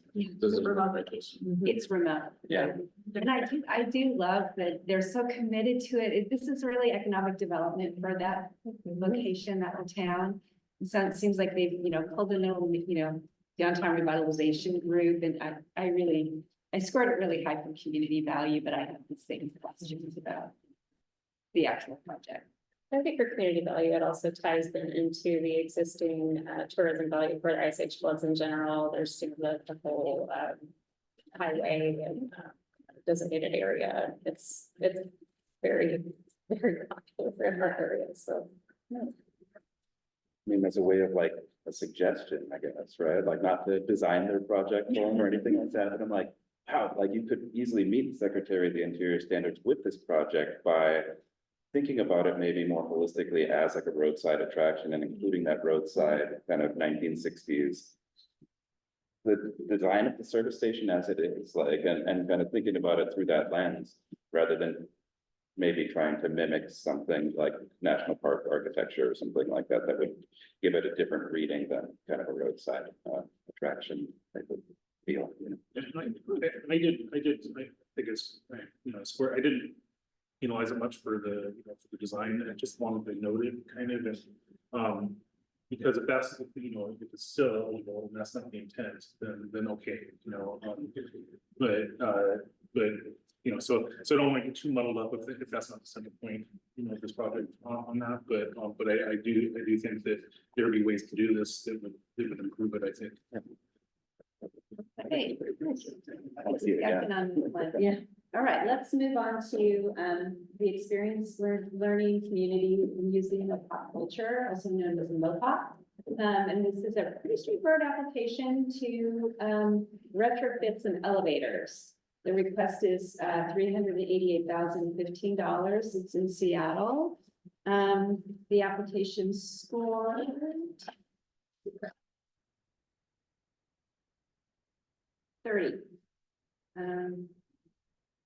There were some pretty high scores. It's very straightforward, and there were some lower scores. Let's think about, the merits of, community access, urgency, those types of things. I scored it pretty high because it's a pretty straightforward project, but that being said, in my notes I'm reading, that's a worthy project. But if it comes down to this or any other application, I would say fund anything else. I mean, honestly, that's. Yeah, just when we're talking about geographic representation and accessibility to other funding sources and the need and urgency of some of these other projects, it just doesn't work very high. They have other working elevators, correct? I thought they did. There's only one that went to a place that. Okay, I knew there was more than one. But how accessible are they? Yeah. Their entrance fees. Their budget's pretty high. Yeah. I mean, not to be judgmental, but. You almost expect elevators to be under some sort of warranty. Considering how open they be. 25 years old. I guess so. Yeah, it feels new. I didn't see any discussion of community partners and how they were involved with this project, or even just, talking about why it's important for them or to get to those particular spaces that aren't accessible now because of the elevator issues. We can have visitors say to explain their inability to access places, so super valuable. We go back to my mechanical hat. I want to see why they chose this elevator. Is there somebody nearby who's going to take care of it? Why do they have consistent problems with keeping their elevators running? And you need to know they have a plan, speed dial for elevator maintenance and repair if it's such a problem in this challenging, super challenging building. So had some, they discussed maintenance and long-term program, but they really didn't provide the documentation for that.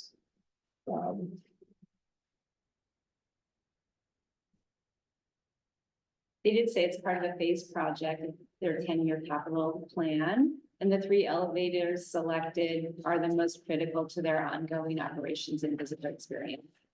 They do, I mean, access is important. It is a straightforward, you know. Yes. Scope project, and it is, you cannot have people like unable to access portions of your building. So, Yeah. in that sense, I think it's a defined project. Final thoughts? Should we move on? It was very difficult to factor in urgency in this and many of the other applications. That it was very hard to sort with that. Okay, thank you. Let's move on to the last application in this group, and that is Woodland Productions. This is in Colville, and it's a proposal to replace the roof of the Woodland Theater. And that includes cable ends and soffits, as well as equipment and electrical. It's done electrical relocation. The request is $160,942. And let's see, it scored 29, not a high scoring one. Some pretty low scores in here. And then some super high ones. So, who wants to jump in on this one? Pull it up here.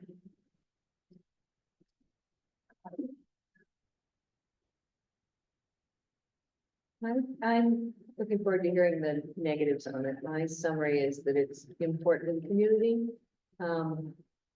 Intergenerational connections, that it fosters clear long-term benefit, lots of local support. And I love this.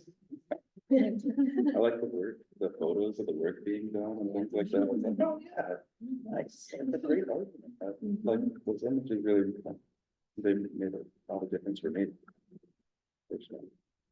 I didn't see the historic preservation or interpretive value in this one. You did not see No, the historic preservation? no, as far as the structure itself. I think to me, roofs are kind of the most basic, like the building envelope is Structural, yes. Yeah. But also, Preservation, but that's how you preserve the building, right? To keep the Right. water out. The water. I mean, if we talk about integrity, like of form, like maybe, does it have it? I'm not sure, like, with the inside, you know, like the older seating and things like that, I felt like there was like elements of it that were older, but really it's more of a use kind of situation that I felt was really compelling to me, was just like that community use of this and the length of use and the intergenerational support of it was really something that to me made it more of a cultural preservation project than a building preservation project, but expressed through like very clear building preservation, right? Which is like building preservation goals, like a roof. So clear, like this is like you can't. maybe I missed some of the significance of that. Is this an eligible or a landmarked property? Let me see. I didn't think it It was. says, I didn't know, it's a historic and visual landmark, marking the entry to Kettle Falls. So let's see. There's no historic, There's no designation. there's no designation, but for that community, it's a landmark and it's something that they value. I ranked this one really high too, because I just felt like, it just felt like a tangible, like I could feel the way the community feels, seeing it. And like having that there is really important for them. I love that they provide performance opportunities for people all around the area. I can just see people going there to gather and be together and in this little historic building. Well, and I will say there are past recipients, so this, you know, the panel has funded this building in this configuration. There's a bit of a have your cake and eat it too aspect though, when you're asking about, or you're talking about preserving a structure that is not designated or it's not landmarked, it's work that you're doing either towards the goal of doing that or not, and I don't know that there's really an explicit plan for one or the other. And against some of the other projects and being more preservation focused, I think this is a very, very unique one.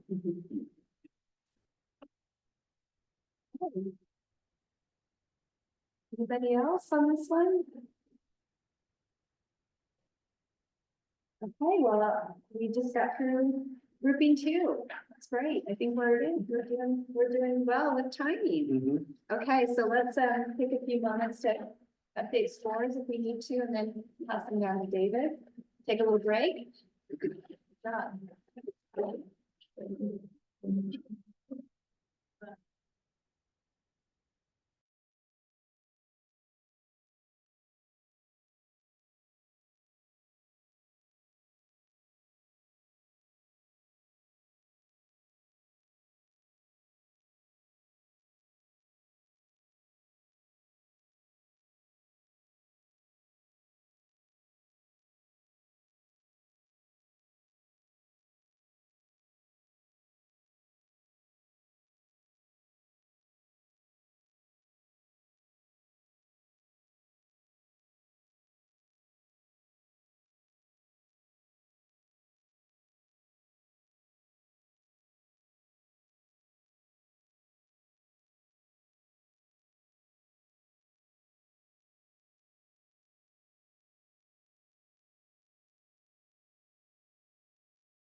You were.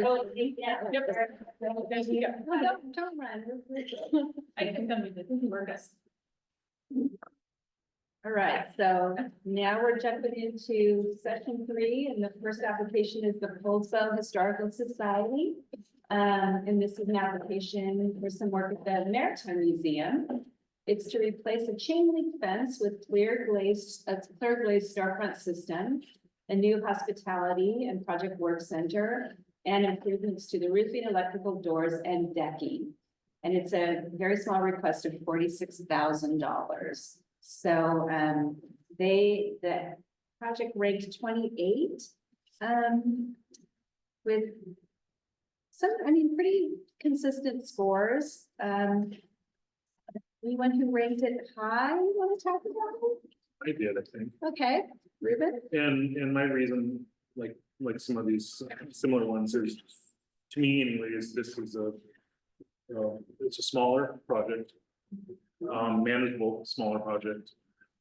It's I think that this is a historical society location that gets a ton of foot traffic coming by it too. And so I thought this is a good example for me anyways, of one of those where you're gonna get some good impact when you put it in the grant. And that was the base, most of the basis for this one.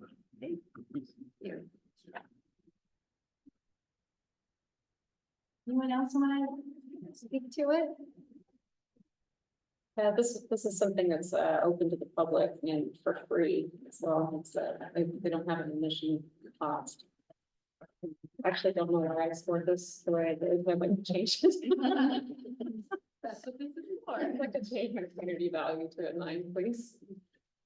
I'll up mine. I realized I was being particularly picky about the value, about the letters, when there's clear demonstration, not just letters. I'm gonna change my score too. For reasons that we discussed on earlier applications of the organizations of this capacity, I felt like seemed like there was some missing information. But, in the grand scheme of things, it's a very small proposal, and if it will help them kind of get more people to come, and I love that it's free. Yeah, I'll be changing my score.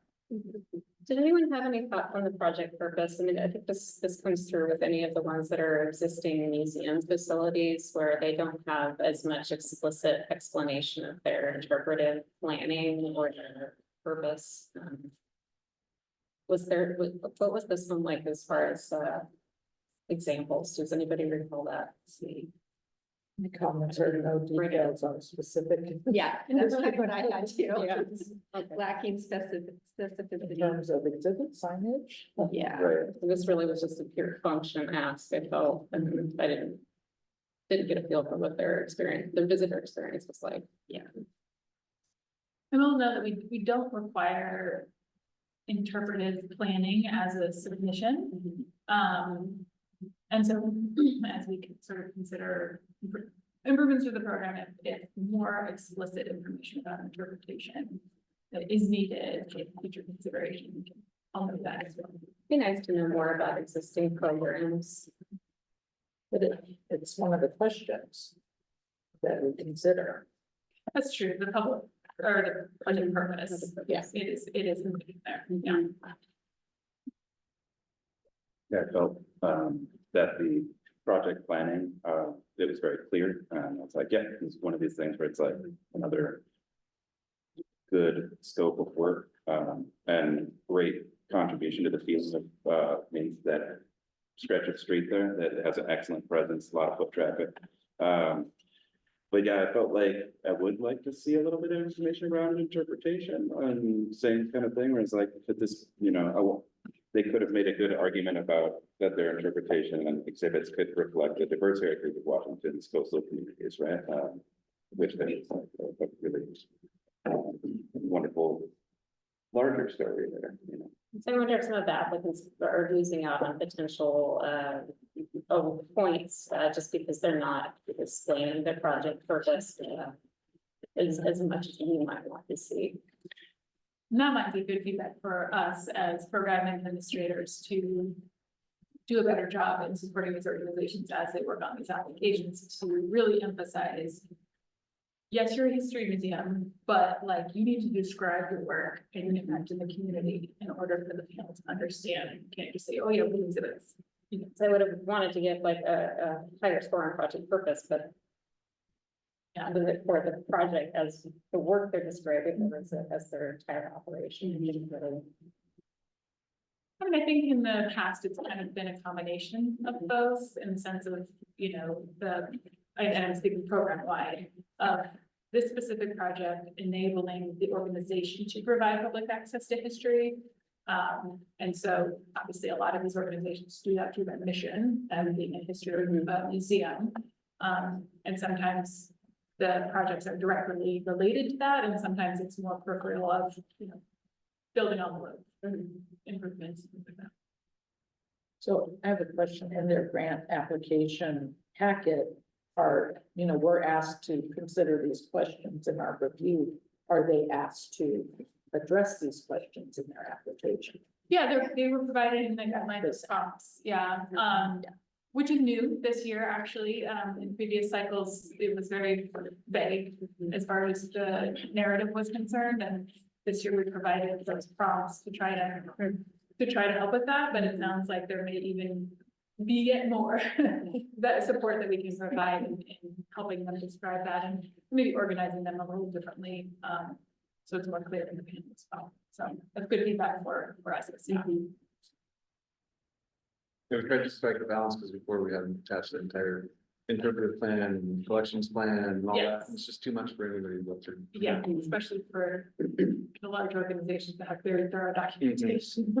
So I think we're going in the right direction. I think it just still needs a little bit of additional modification and organization on our end to help the organizations communicate better to the analysts. Refresh my memory, Jake, did we put a word count, a limit? We did, Character limit? yeah, the character. That was my thing, we have to. It did quite extensive.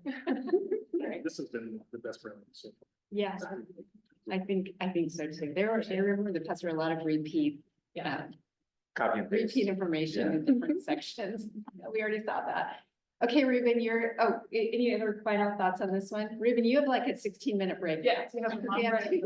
We have to go take a little nap in this. All right, I'll come get you. We have Tacoma application, Tacoma area application. So the next one is Tacoma Arts Live. And this is a request for $100,000 for interior flooring refurbishment, electrical upgrades, and fencing installation at the Tacoma Armory. This scored 27 and couple high ones, couple low ones.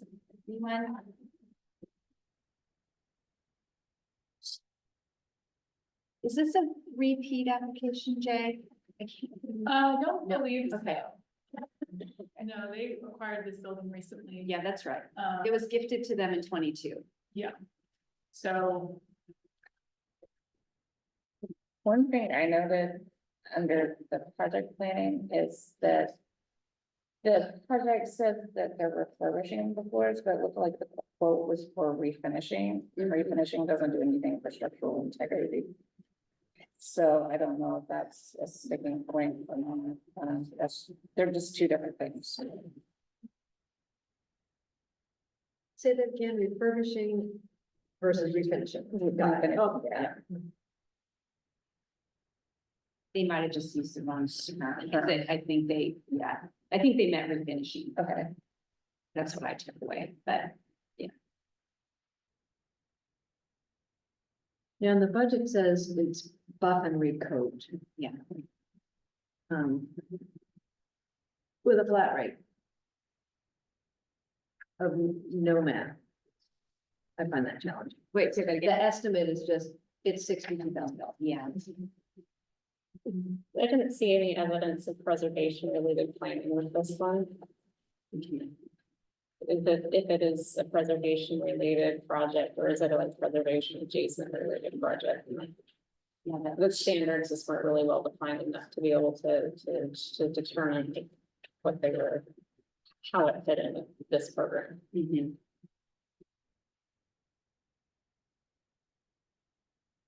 mean, I wonder if it's appropriate to be talking about the other projects that I reviewed related to this project. Like you said before, these are extraneous conversations, and so maybe I shouldn't be talking about them. Because you've looked at other I've looked at other phases phases of that are this, yeah. coming. So this is a phased project, It is a phased and they're just applying to this program for these particular elements of the program. Yep, so. Is it appropriate to discuss that kind of? Does it feel like I don't know, it is a preservation? Let's see if they gave us much information about it being a phased project. So I wrote that it built on a $2 million state grant awarded in 23 and 20 to 25. So is that building for the arts? They maybe they got funding from another program. It must be, yeah. Yeah, it's not us. Yeah. I think overall, I just can get a good idea of what their phasing or planning was really working towards, like, you know, they're asking about lighting fixtures. Where, how many? What's the ultimate goal? I mean, other than just kind of like basic security on the outside, and then the interpretive portion that they talk about, that's not even scheduled to happen within this phase. It was more of a aspirational storytelling thing. Yeah, as far as public access goes too, they don't buy a lot of public access outside of ticketed events, is my understanding. Of the application, but so do the theaters. I mean, you're right. So they also, I think they rent space to businesses. And they did call out that they're BIPOC owned businesses and service organizations. So maybe this is one we really should consider. What is the value to the immediate community? Although you raise the point that it's not like they're providing free programming, but it is open. And I think security is an issue. I think if the photos were kind of telling where they had some fencing that looked like it needed to be replaced, and those were areas where it just didn't look super secure to me. I actually ranked this one fairly high just for those reasons. I felt like they met the community value and that security was important. But The financial management discussion, that a grant is made. Maybe, for example, they have the estimate for the lighting is per discussion with Chris. So when you get into managing, how does that happen? So when we are managing a grant, when they submit for reimbursement, they have to submit documentation of the expense. What work was performed by the contractor and how much it cost and proof that they paid for that work. So on the other end, if they were granted, there would be more documentation required before they were to receive the grant dollars. In the case of an application, we ask folks to get the best numbers that you can and provide the most information to the panel that you can. You know, for some smaller projects, that ends up being quite informal. Right. But we encourage folks to provide as much information. Sometimes that's formal, but sometimes that's informal. And so obviously the panel can take that into account based on the factors of the project, the size of the project, the size of the organization, and how reasonable you think the estimate and information is to make a decision. So That's helpful. on the other end, they will be required to provide specific documentation about what work is done and what is performed, but in the planning phase now, we allow a little bit of wiggle room in the application process so that the panel can then decide. Thank you. any other thoughts on this one? All right, let's move on to the city of Tacoma. And this is a $1 million request for exterior refurbishment, including cleaning and repairs to the Tacoma Municipal Complex. This is a 1931 Art Deco building in Tacoma and in need of some envelope work.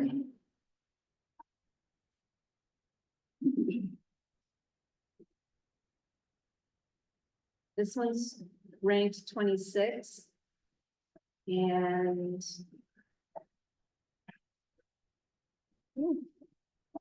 straightforward historic preservation project to me, but, there were some lower scores. Ray, maybe you had some of the similar questions about the connection between heritage interpretation and historic preservation. Yeah, I mean, anytime we see any of these grant applications now that say, we're gonna put a plaque up.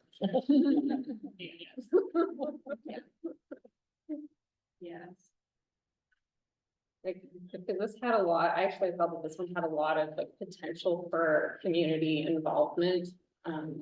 Just because they have that, you know, great access to their preservation office right there and. It can be such a visible project.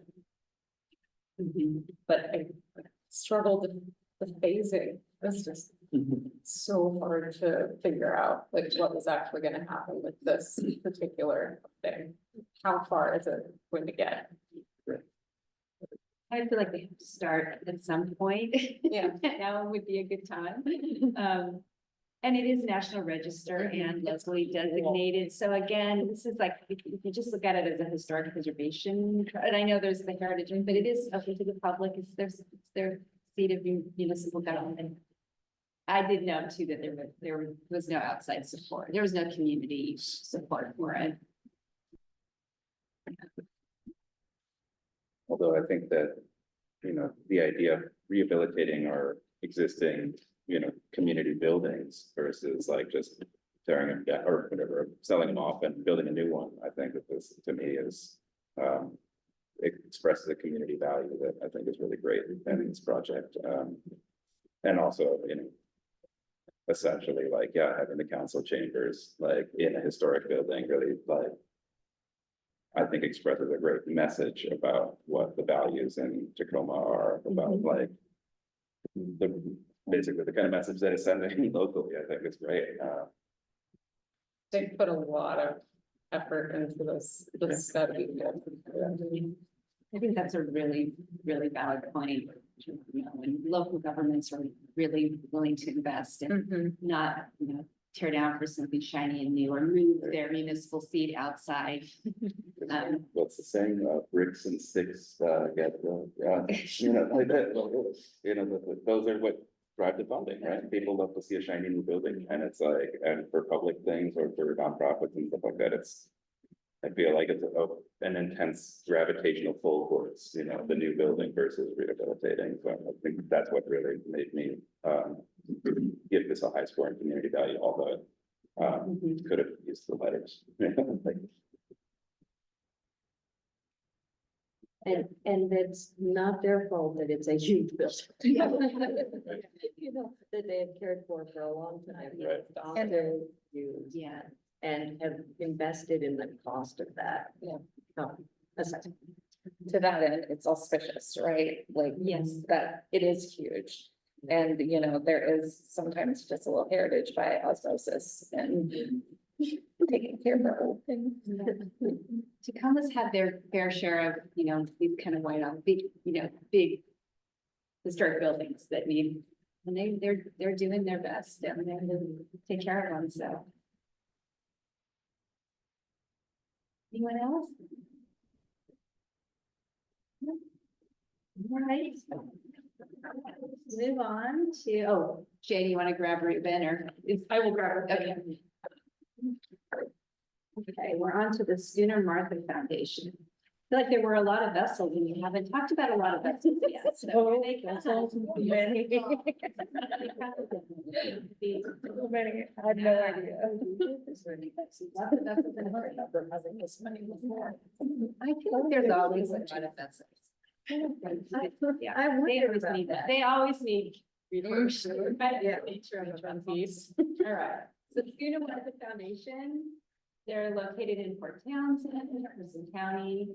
And this is a request for $141,197 for above the waterline restorations. I've never heard that term, but I guess if you're a boat team person, you would know it's above the waterline. Including cabin top, port lights, cabin sides, and furniture. And this application ranked 25th.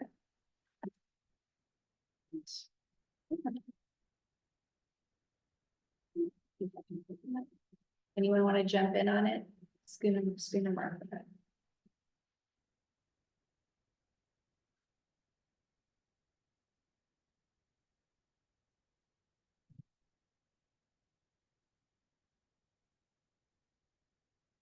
I think it was kind of hard on some of these boat projects because I really wanted to know like what the public programming was component. I like that. And that's like, what, how did we access this? What are we giving access to?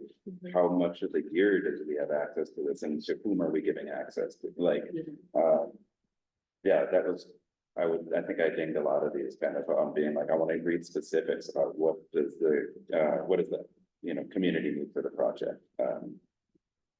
Maybe a little bit too hard. I'm totally want to hear, because I think that these projects also like really do help build craftsmanship and that knowledge in the community, which affects so many different things, right? Like the on the wrong track. But the potential came through well with this one and the other vessel related ones. Like that access to hands-on trade experience was really strong. But I think it's also like the museum ones where that value is a little bit more implied and they're not saying it as directly. And they do, I knew this, they do this youth sailing program that I think is really fantastic. And I think they had a lot of support letters from the maritime community, but, They're very focused too on making sure that they're available during their sailing season and doing the work off season. it's a good one.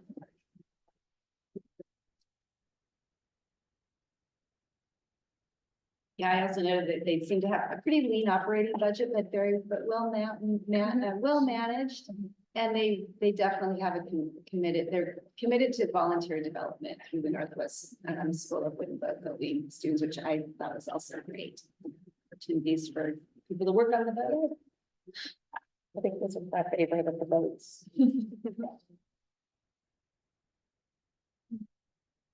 Anyone else? Anyone who didn't really see it in the right one?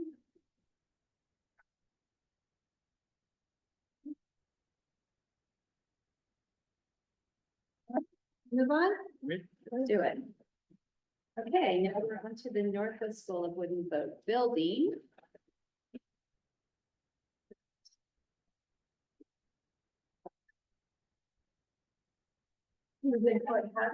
And this is part of their heritage campus. And they are applying $497,460 to integrate the cottages, some historic cottages into the campus to provide housing for the people who go there to learn how to build boats. And it includes plumbing, windows, roofs, gutters, siding, floors, new outdoor stairs to connect the area where the cabins are to the rest of the campus, signage, paths, and lighting. And it ranked 24.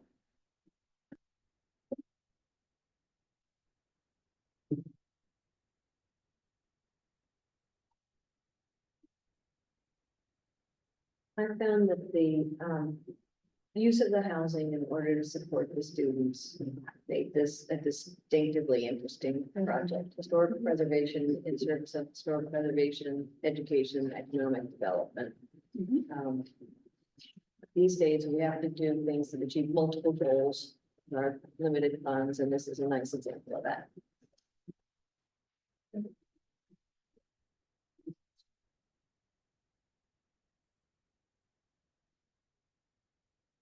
Yeah. One of my favorites. I can tell by your score. I just felt like they did such a good job of weaving together their long-term planning, their short-term planning, and then just their community value and their community engagement. I mean, that probably has to go to Jefferson County in general with their consortium.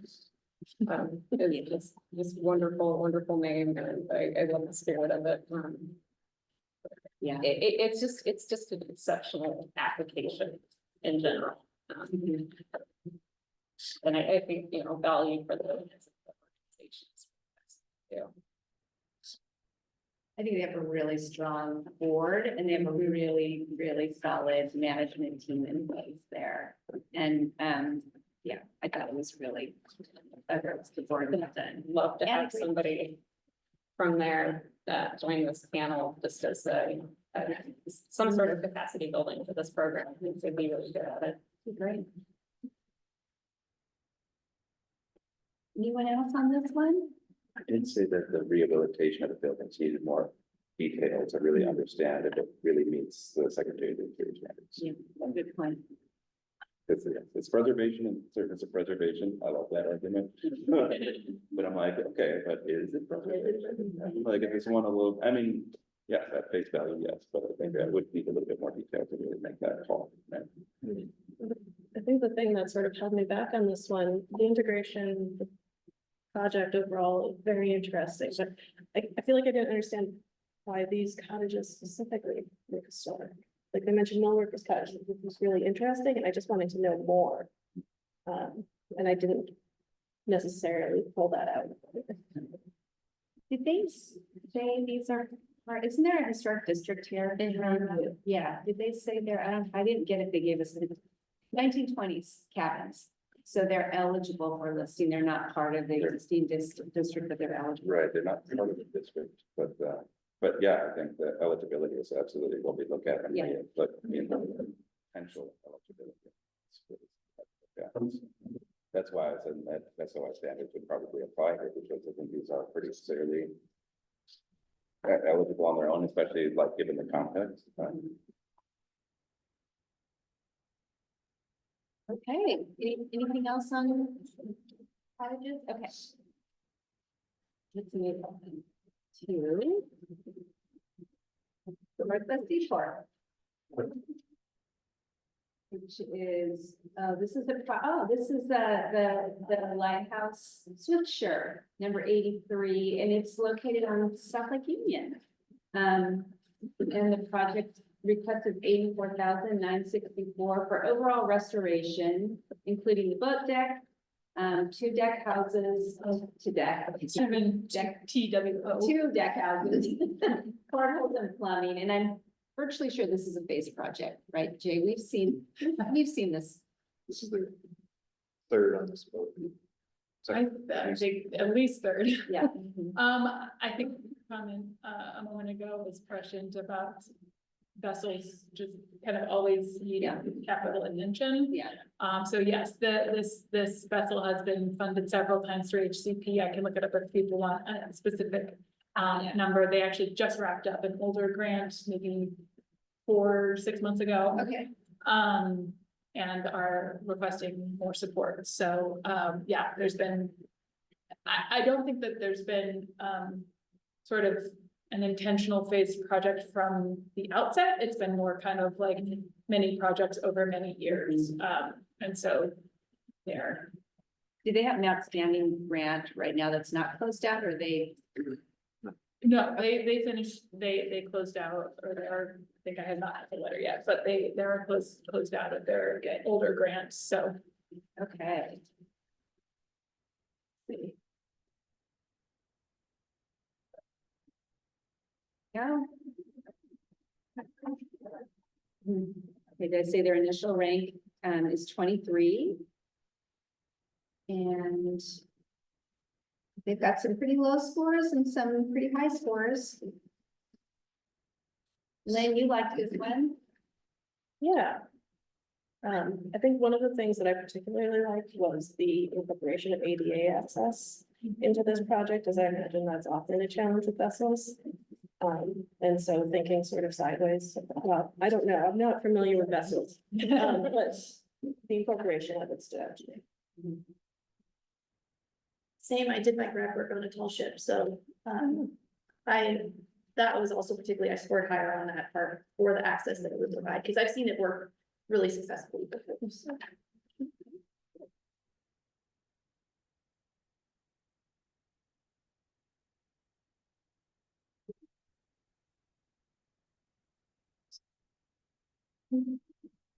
Anyone who didn't score it as high wanted to say where they thought it was lacking?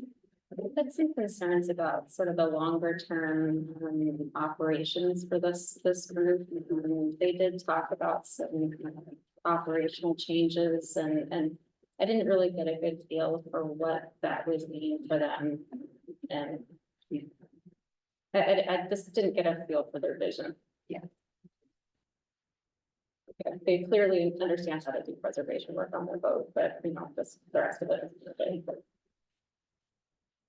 And I guess I'd say overall, for the special focus groups, the airplanes, the locomotives, the ships, for their own benefit, establishing the partnerships that go beyond the special interest, to the added value of that special interest, to strengthen it and broaden it, because otherwise, we will be continually asked to make this ship run. And as much as we love the ship, we have a lot of other ships and other things as well. And somehow if we could figure out ways that we can support them in broadening that whole group would benefit. So just broadening community support and funding and other, yeah. And even educational partnerships that bring new audiences and therefore new supporters or finance for those audiences. Yeah.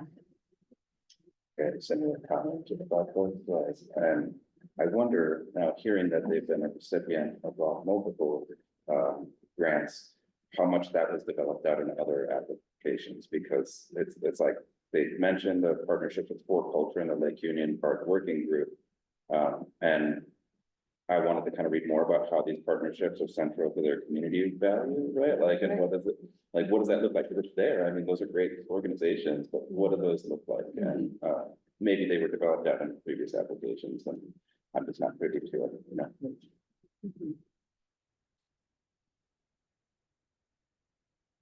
Anything else on this one? Karen? I don't know if it pertains necessarily to this one, although, I mean,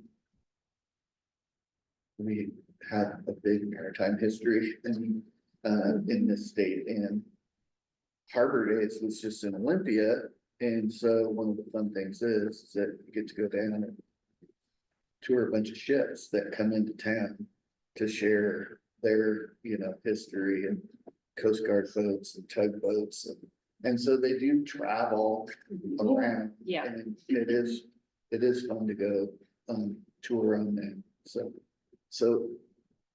they're somewhat unique in the sense that they actually can impact several communities, not just one.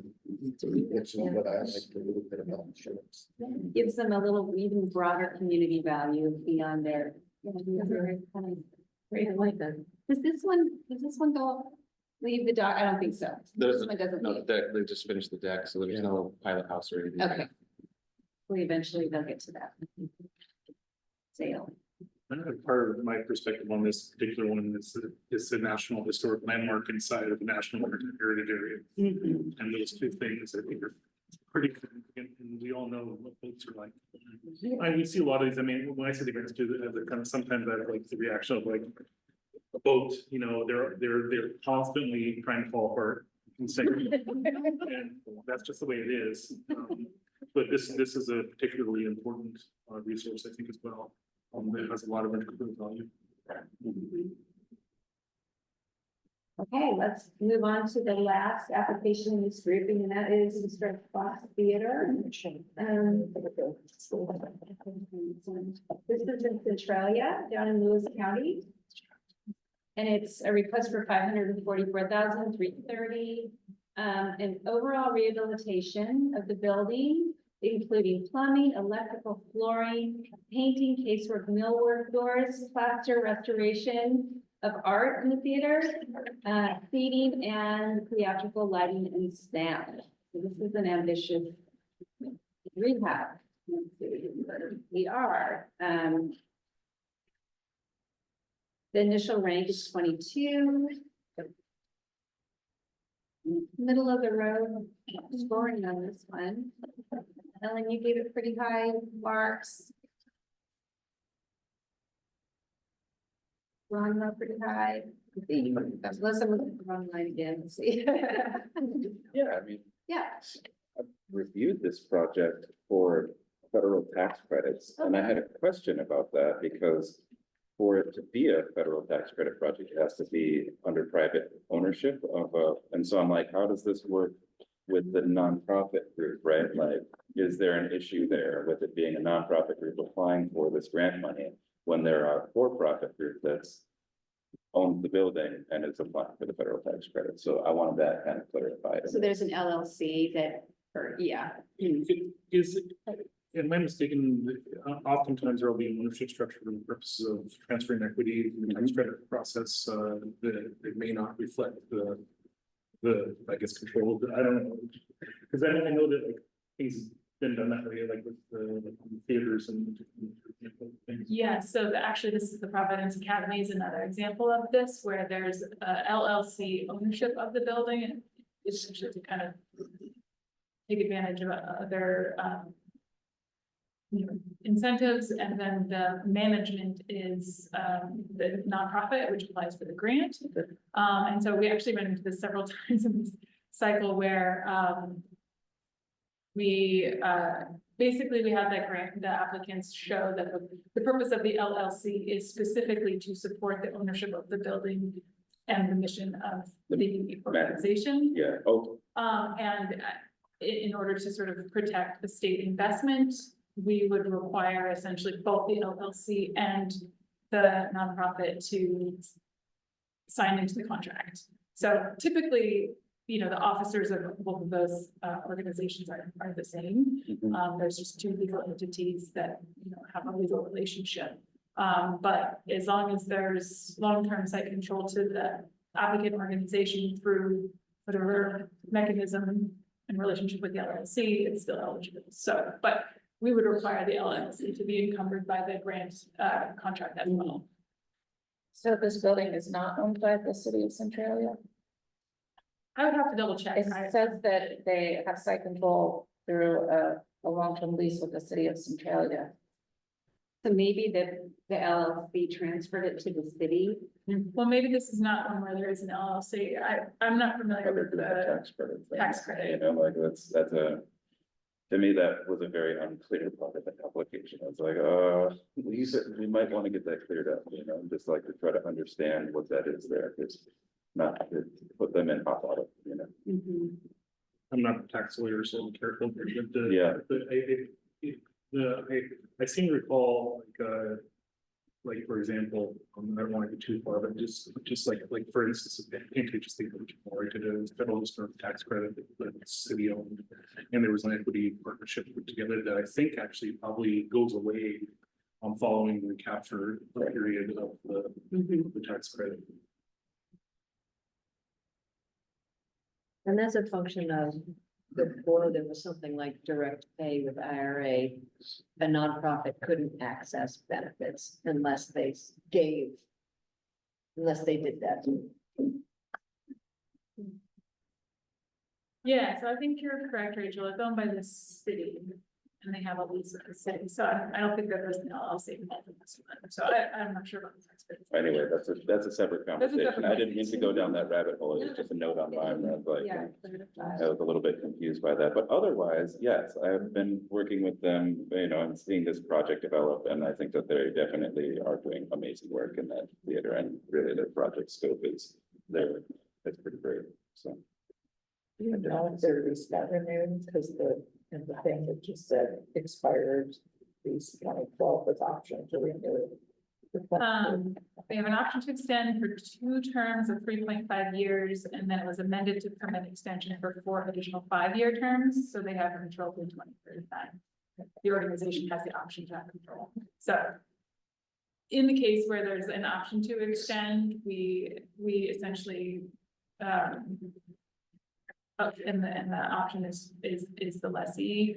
We count that as property control, because if they were to not choose to extend, then they would be in violation and would need to return the grant dollars. So it's yeah.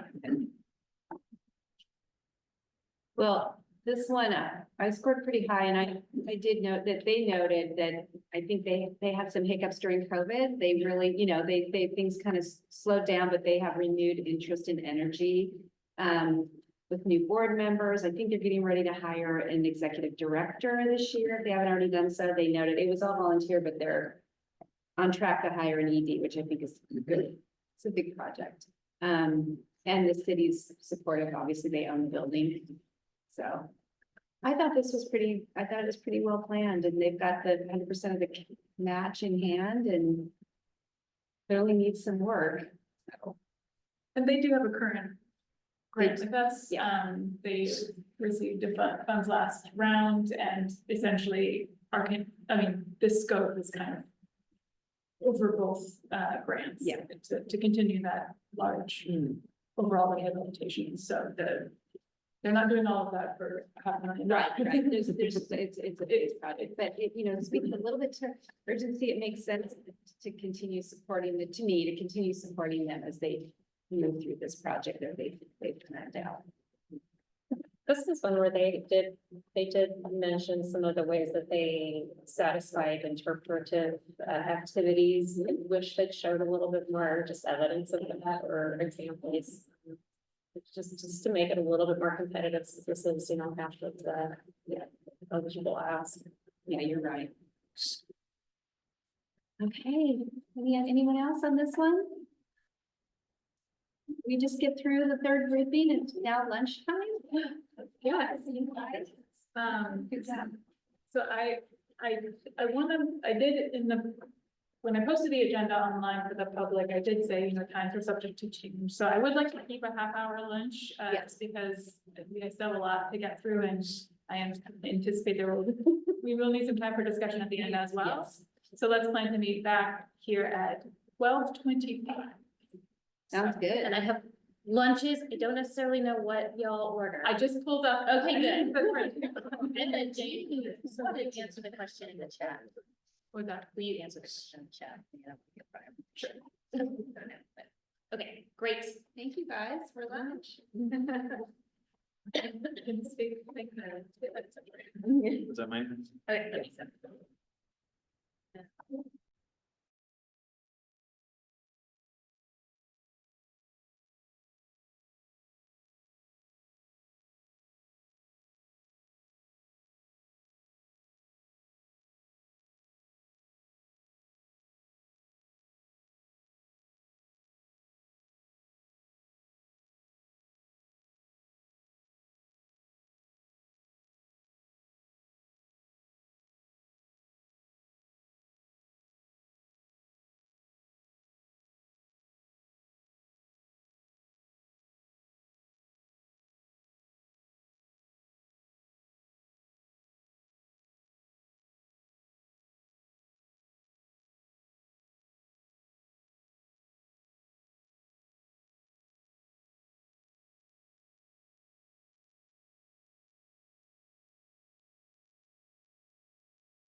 City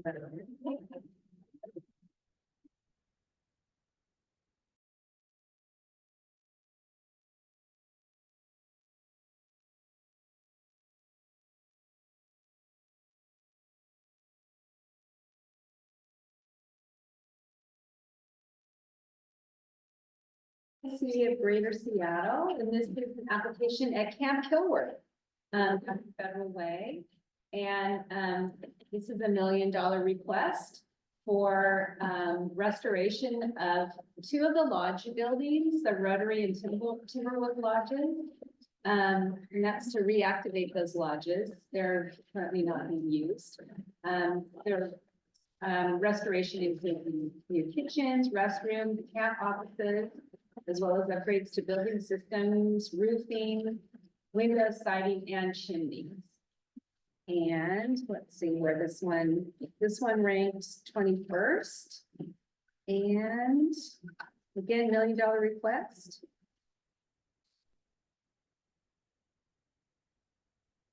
Kind of middle of the road voting. There are a couple lower ones. If anyone wants to chime in.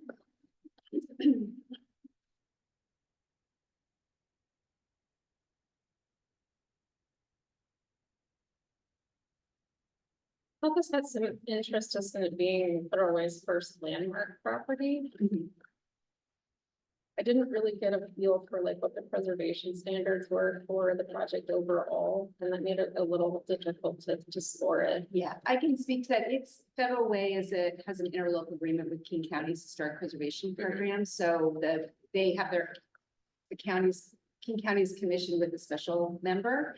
And this is their designated landmark. They're kind of a newer participant in the regional program. So they would be compliant with Secretary of Standards and have to sign it. I just wish there was a way for that to show in the application itself. Yeah. We tried to capture that through the scope of work this time to have the section for historic buildings, like how will you adhere to the standards. Some folks kind of were able to describe that better than others. So, some folks just said, we will adhere to the standards. So it's a bit of a mixed bag. I just love this space as a place and like as a project. I think it's like such good living heritage. They're restoring the property to be used in the same manner that it was used in the past. And I think that's kind of rad. I'm taking the time as the YMCA, like. Totally agree with that. And they have a budget with real numbers. I'm not quite sure how real numbers came out to around 3 million, but it looked like real numbers to me. And I love the fact that they are continuing to do this thing to use a property for the way it was originally planned, in a time when there's less and less access to this type of property and historic and outdoor space. Especially in such an urban environment surrounding it, it's in Federal Way. I have a note here that I really liked that they provided specifics about the 20 public uses of the space, right? And the 50% set aside for BIPOC, immigrant, refugee, and tribal groups. It's just like, yeah, great, like, not just words, but actual, like, what are we doing? Awesome. I think they were very good at explaining their project intent. The interpretive part of it, I think they noted that they were going to satisfy this through a future display in Rotary Lodge. I didn't really see that popped up again.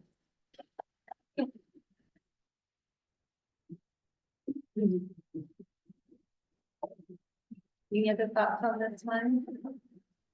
I started there. Community value for the reasons that you all spelled out. Okay, let's move on. So the Neely Mansion Association withdrew. So we're gonna skip over that one and go to Seattle Parks and Rec and Ruben, come back up to the sunshine. Today. Right, Seattle Parks and Rec, this is a project for exterior repairs, including masonry repointing and other masonry work at the Langston Hughes Performing Arts Institute in Seattle Central District. And it's a $1 million request. And its in-full ranking is 19. And pretty consistent scores across the board. Check this out.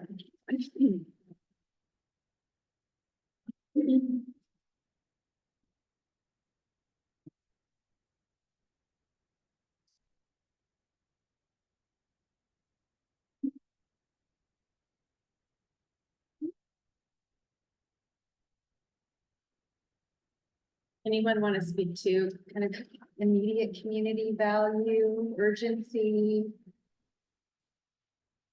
Other merits?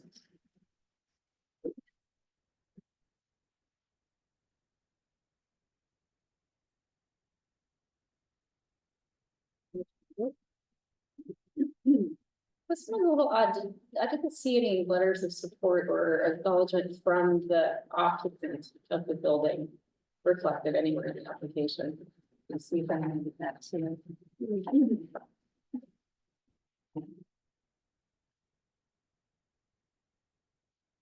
I noted that there are no letters of support.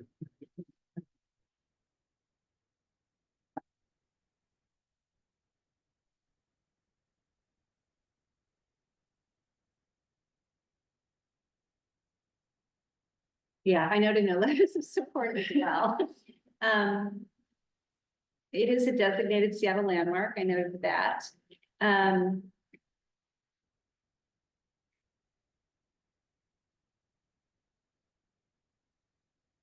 they called it out as a hub that serves as a venue for a wide variety of programs, performances, and community gatherings.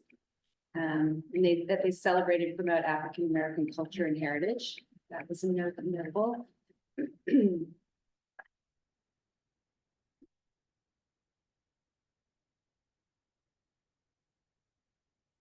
Landmark, it's clearly has some incredible significance in Seattle, so I think it's maintaining its use is why I scored it really high, but it's interesting to know the lack of community. I wonder why that is. Because there is a lot of support for this project. Yeah. And I know that community letters of support are a tool. And they have a real value. I think you're right. I suspect that this is one that was put forward by the Seattle Parks and Recreation, and maybe they felt like it's on its own merits. They didn't really, it wasn't a priority for them to go out and get the letters, so. There will be impacts to the occupant of the building and their program during the course of this project too. So it would be nice to just see the level of communication happen between an occupant and the building owner. Yeah. That's a really good point.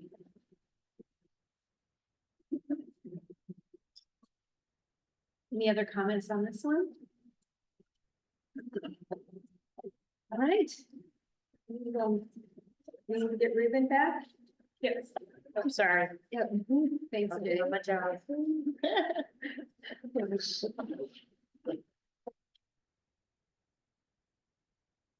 Where'd the Port Town?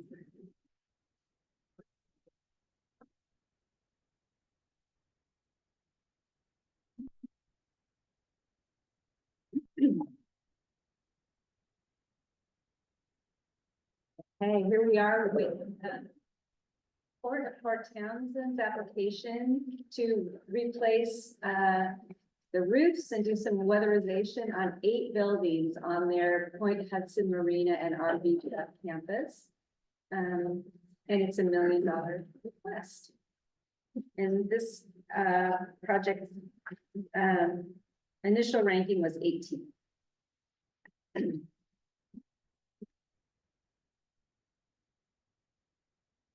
Couple of us gave this a pretty high scores. I I think I've already spoken to my views on roofs. I also think this one has really fantastic community value overall. I agree. And this is. I don't know how many perfect scores you guys gave, but I give this.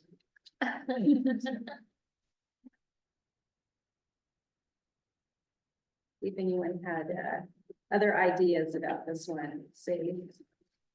I mean, I had to kind of go off of my conversations with them about this a little bit, so I scored them lower on project planning. Part of it is the discussions talked about the need to re-roof the buildings, but then also that some of the buildings contain creosote. And so the mitigation for that may require removing the structure in the future anyway. So that's why I was like, are we funding something that may get taken out eventually?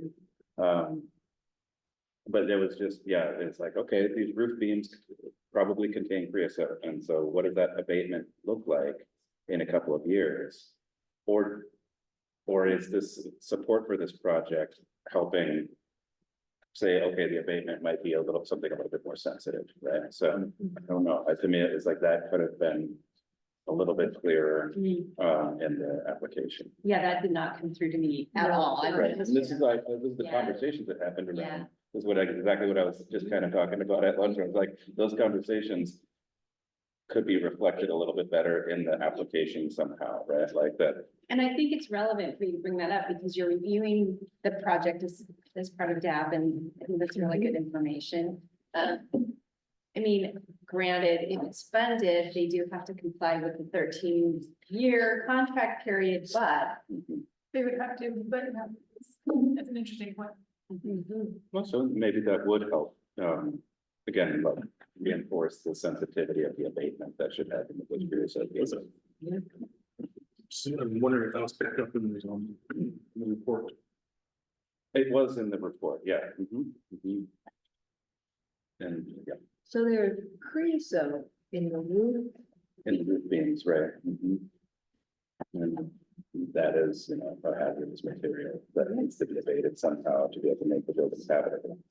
And is that a thing because it's so close to the ocean, or do we routinely? Yeah. No. It's just heating that those buildings take, right, from the weather. But it's not something that we do. Yeah. None of there weren't any construction cost estimates provided in this application either. I would have given it up. I didn't know if this was like an accidental omission or they just weren't there. I just found the whole process, like the planning, the scope was. you're on the next. Is that, no, this is right. Did I miss that? We're on. Oh, I'm sorry. Townsend. Oh. Sorry, don't mean to check. No, you should. I would not have given it a 50 if it didn't. Yeah, well, hold that thought. Let's see, maybe I didn't. No, I'm not, but my shoot on you guys was distracted.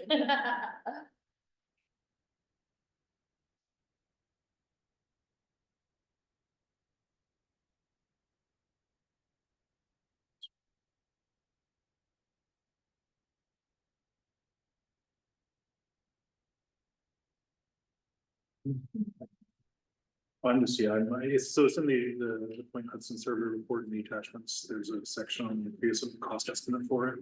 It's not within the scope of this project. And so, but catching up a little bit on this. I mean, I get my, in my thinking, I mean, that's I think is a bit of a sort of an unknown in terms of how that would be mitigated. I mean, there's probably options. I'm assuming they're going to talk about like coding and things like that. Yeah, I mean, isolating. Isolation, right, or something like that. So, I scored this one pretty high too, and for, it's a roof. But this is a pretty important historic resource as well. And it's gets a lot of community visitation and visitors coming into Port Townsend. And so, excuse me. So I think from my perspective, the creosote mitigation is a step in the future at some point. And it doesn't necessarily affect what I would see as my roofing and building now. But I think it's a significant point though. Well, again, they would be paying back the grant funds if they destroyed the roof before they're monitoring. Sure. Well, I think there's condition issues too, that, you know, if you get a building that has, you know, most historic buildings have some sort of hazmat issue with them, it seems like, and so, and those, you know, there's varieties, right, ways to abate that kind of thing, and so it seems to me that, that you could, if you have a building with some challenges like that, if you allow it to lose its weather protection, then you almost create a foregone conclusion in the long run. And so I think it's important to keep them weather tight as much as possible. And let them plant grow stuff underneath. Final thoughts on this one? No, I think that that's a good point, because like I said, if we do fund the roofing with the re-roofing of this, it does encourage a more sensitive treatment of that abatement later, right? This one had kind of that intent to do like, let's add signage to the building, which initially was kind of but then they used, and I don't know if they used this as a direct ad for the project, but they had an interpretive book that they just published this year, and that was, I felt like a good example of like their ability to kind of service the other aspect of the grants. That's really good. Okay. Moving along. We're onto the Historic Trust down in Vancouver, and this is a proposal to rehabilitate the gallery porch and install an elevator. It's $1 million request. And it ranks 17. Now can I bring up the construction cost estimate? Thank you. Must be the one. I don't know if it's just because there were, it looked like there were 2 copies of the assessment costs that were under it, so.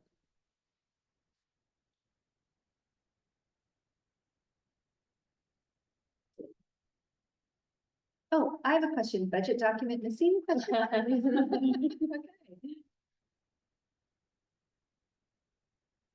Like again, like, so is that just a omission, like, based on the school here or the application itself?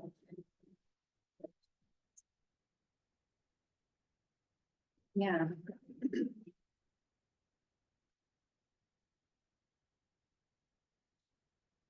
Yeah, you know what, I think I have that the cost estimates were uploaded twice. So instead of a budget document and a cost estimate, we had 2 copies of the cost estimates. So maybe there was just a glitch somewhere. Check. I know in staff review, we noted as well that there were not cost estimates there were missing cost estimates.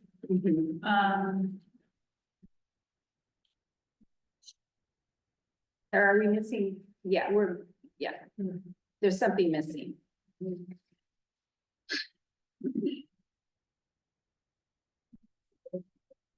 So I will sort that out. Are there any comments about the purpose, community value?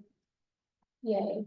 Yay. Accessibility. Yeah, it's providing accessibility. Our historic sites are some of the worst places for accessibility, and sometimes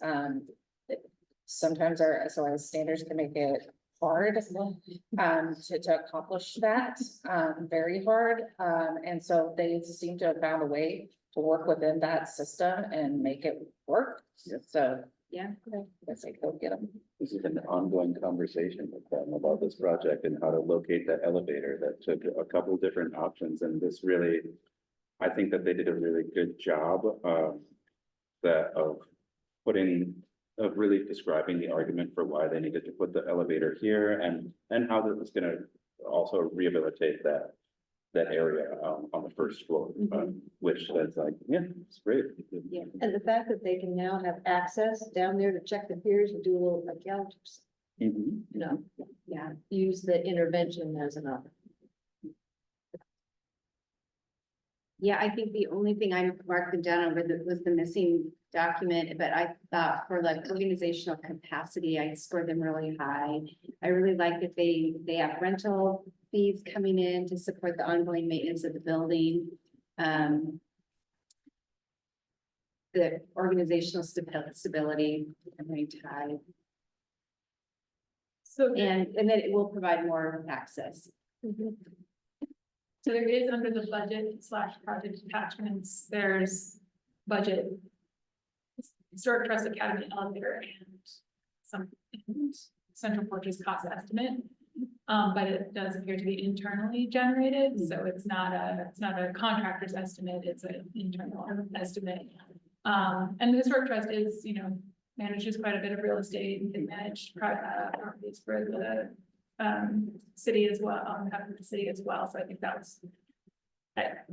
So it seems like they're at a point in their project where this is the best information that they have and it's internally generated. So the documents aren't missing from a glitch standpoint, but this is what it was submitted. Okay. Anything else on this one? I'm feeling comfortable. Okay. Moving along to the Kitsap History Museum. This is a grant request for $23,000 and another roof replacement. Museum.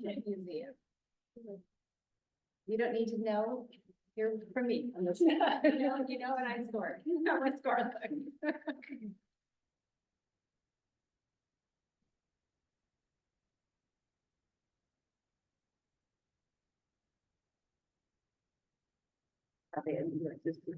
And this project ranked 16. So I have a question. Sure. I'd be willing to, I would like to be convinced to boost my score on project planning. But I felt like,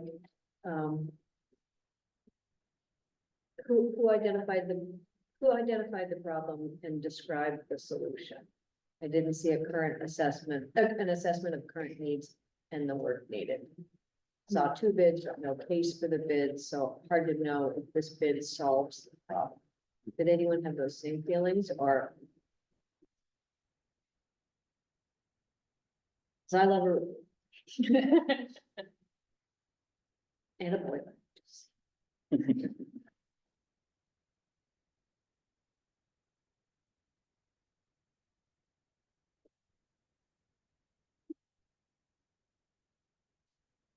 Are you looking for justification for replacing the roof? Like some kind of a report that says the roof needs to be replaced?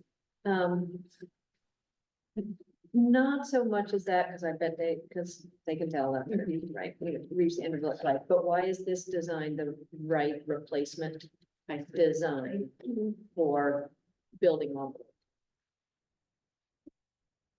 I did know it's not visible from the right of way, so it's not really a historic preservation question, but Geronimo, you might have thoughts on that. I mean, I'm looking through the budget here, kind of what their work plan a little bit. Pretty straightforward, I guess the substrate, like they want to keep the same substrate might be, could be a problem, because oftentimes the substrate is what's giving you your roof sloping, so if you have any issues related to that, replace your substrate. To your point, but maybe, without having proper condition assessment, like you might not know if that substrate is the problem. Okay, so they won't know until they get in there. Right? Probably, sort of thing, and it says in the rare event that plywood replacement is excessive, then they're calculating, meaning they have to do a lot. They're allowing for that, and that there will be a change in the cost, so they're not going in blind. No, But I don't know if they're going in appropriately, so your feedback is helpful there. And I might also bring up the conversation we had earlier about the level of planning compared to the level of funding requests as well. And this being another small museum. I would think, based on the experience, that they would rely on the contractors to help them understand, you know, the need of the building. So that may not be represented in the material that they are able to write an application. It'll just need a 13-year warranty. I'm sorry. It'll just need a 13-year warranty. Right, Yeah. but a 10% contingency on something where we don't know the conditions of that substrate, I think might be a little bit.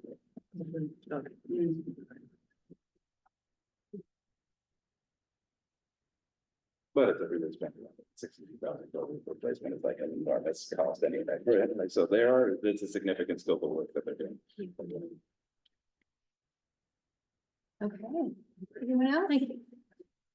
All right, the last one in this grouping is the Jefferson County Historical Society. $268,550 request for ADA accessibility, sound abatement, building signage, and interior remodeling and casework at the Historical Society in Port Townsend. And this ranked 15.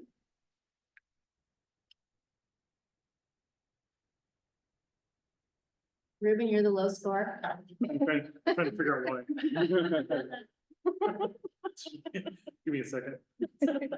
Not to put you on the spot. Let me. pull up. In my defense, Jay told me I clustered everything. He did, he had maybe the most narrow range of scores of all y'all. So I'll just provide a little context on this one, because the scope did get modified from the original, and this is probably the most significant scope modification of the batch. So they are planning to do sort of like modular, movable items, or like large pieces inside their galleries. And we went back and forth about that being capital versus exhibits. And so additionally, the ADA, sound abatement, some of the other kind of major pieces have already been completed. And so they're using it as match. So we weren't able to kind of modify the whole scope because some of it's already done. And so we worked with them to remove the things that we felt were really specifically exhibit related, and only include in their scope of work and the proposal, the items that would be permanently affixed within the building. So it was a little bit of a back and forth and some fine tuning. And then if this does end up being funded, we let them know there will be fairly strict scrutiny of in more than even normal to make sure that all of the expenses that they're submitting are qualified as capital, because there was a little bit of gray area on some of them. So that's the change in the scope that. But Jay, they couldn't include any of the movable items even as match, could they? No, Yeah, it all has to fit within. it all has to be eligible, Yeah. whether it's match or grant funded. Okay. So, yeah, and I think it's, it's a cool idea, and they're thinking in a flexible way. We just had to restrict what they're asking for from this program to what could be defined as a permanent building improvement rather than an exhibit piece. Did the AV stay in throughout? Some of it is in the AV that is like permanently affixed again is in, but they also had some AV that was like interactive, which had been removed. I think that might have been where my hand was. Yeah, Yeah. you might have seen. There was a lot. Yeah, so yeah, they had some interactives and some things that we categorized as exhibit work, but anything that's going to be permanently affixed, as far as like, in theater buildings and other buildings, we do fund AV equipment as long as it's permanently for the function of the building. And so we delineated here with this application on it.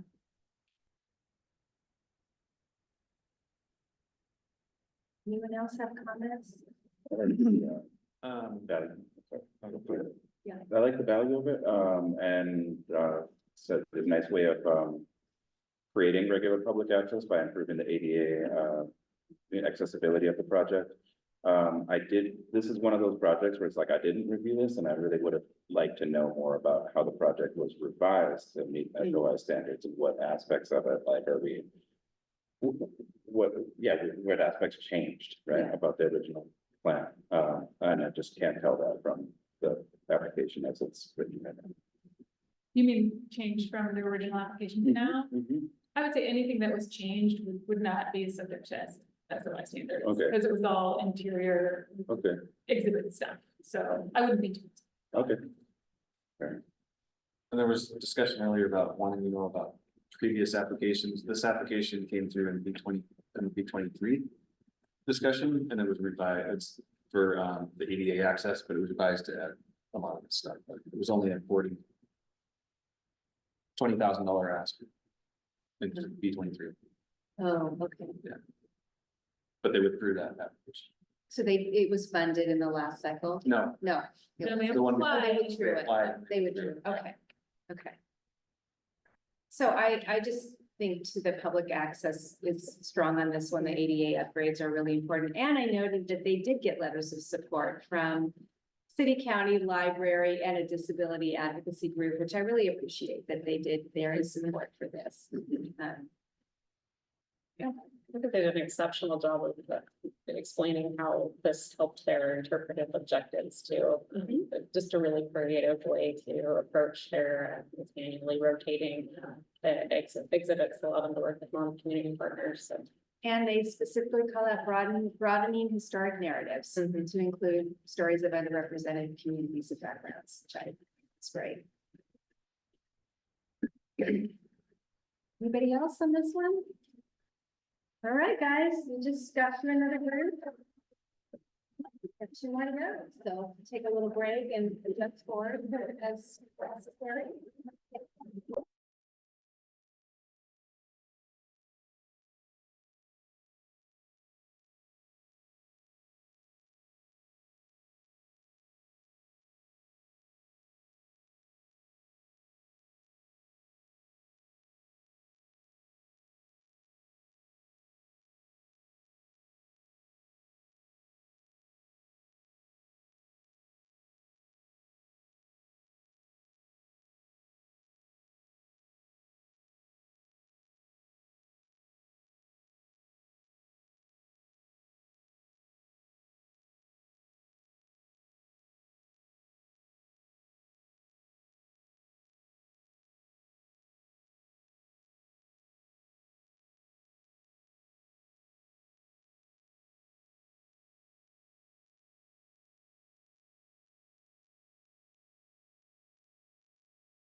That's amazing. It's pretty cool. Let's see if we can. Yeah. Get started, speaking of Lady Washington. Yep. No, group, well, almost to the end. Grace Harbor Historical Seaport, an application for the Lady Washington out of Aberdeen, Grace Harbor County, electrical rewiring, hatch and living quarter improvements, replacing the wood on the hull and spars, replacing rigging and hardware. And the request is $687,203. Let's see, this scored 4-2.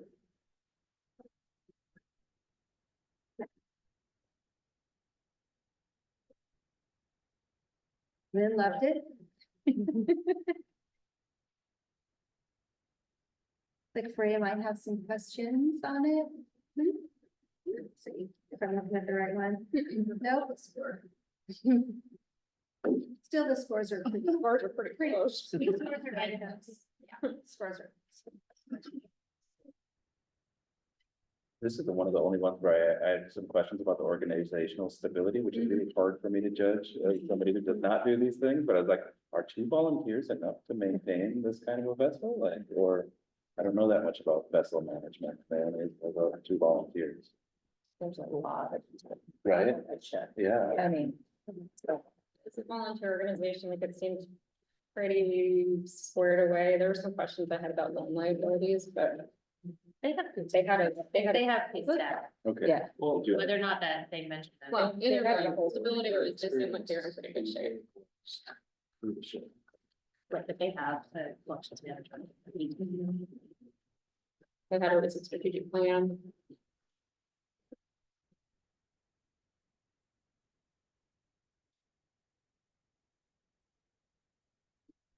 Here was some questions about the labor match. Did that get sorted out, Jay? I have here. Previous match was made up of preliminary work and maintenance already performed on the vessel. So that was ineligible. But did it all get sorted out? I know I scored them a little lower on planning just because it seemed like there were some questions about the match, but maybe I missed something. Say that again, That you know, I noted that the previous match was made up of preliminary work and maintenance already performed on the vessel. So maintenance, well, so yeah, so but is everything okay? we did sort it out, I think you. I think, oh no, I'm thinking of a different one. I mean, so this is another tricky piece with vessels, so capital projects by definition are not maintenance. And so they, in order to be eligible for our program, it have to be a major improvement. Right. To the property. So there were, it wasn't this one, it was a different vessel that they had listed maintenance as like part of their match. Okay. Maybe I missed that. But I'm not seeing that Okay, here. if no one else saw it, then I could have. I think it might have been a different vessel that had listed that, and for that one, we removed the hours that were listed as maintenance and reduced that, the value of that match, and, they only have to be at 75% right now, so Okay. nobody moved forward that was below the 75% threshold.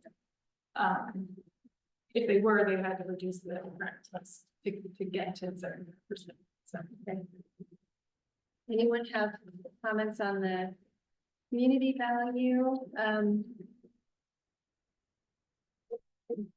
Just noting that the question about staff, I have a budget line of salaries for 600,000 for their staff. Okay, it's, I don't know where I got the 2 people from, it's like when it's not in. People who are doing the maintenance work on it, 2 volunteers for the teams. Yeah. Which seems like a little bit. We- How much work is that? They seem to have a really active and experienced volunteer base. Okay. Yeah. Feel good about this one, Terry? Everything? Okay, let's go. We are at Mount Baker Theater in Bellingham. This is another $1 million request. they called the project the Centennial Refurbishment Project, so they're meeting a big milestone here. It includes roofing, seating, carpeting, organ restoration, preservation of the original ticket kiosk, and repair of historic auditorium interior plaster and paint. Big scope on this one. It ranked 13.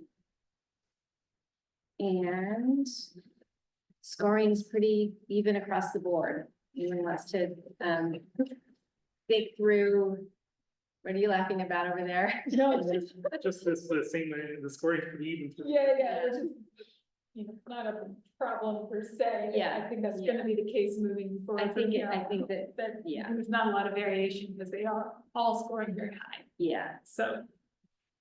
All right, so shall we all take a look at the prompts again and make sure we considered all those prompts carefully? They have a nice interpretive piece in here related to the organ restoration with like active community involvement. That was very interesting. I thought that's really creative. Yeah, on the preservation side, I wasn't really sure how appropriate 1904 reproduction seating was for 1927 theater, but based on pictures from the 60s. I'm glad you said that, but I thought maybe I was just being obsessive.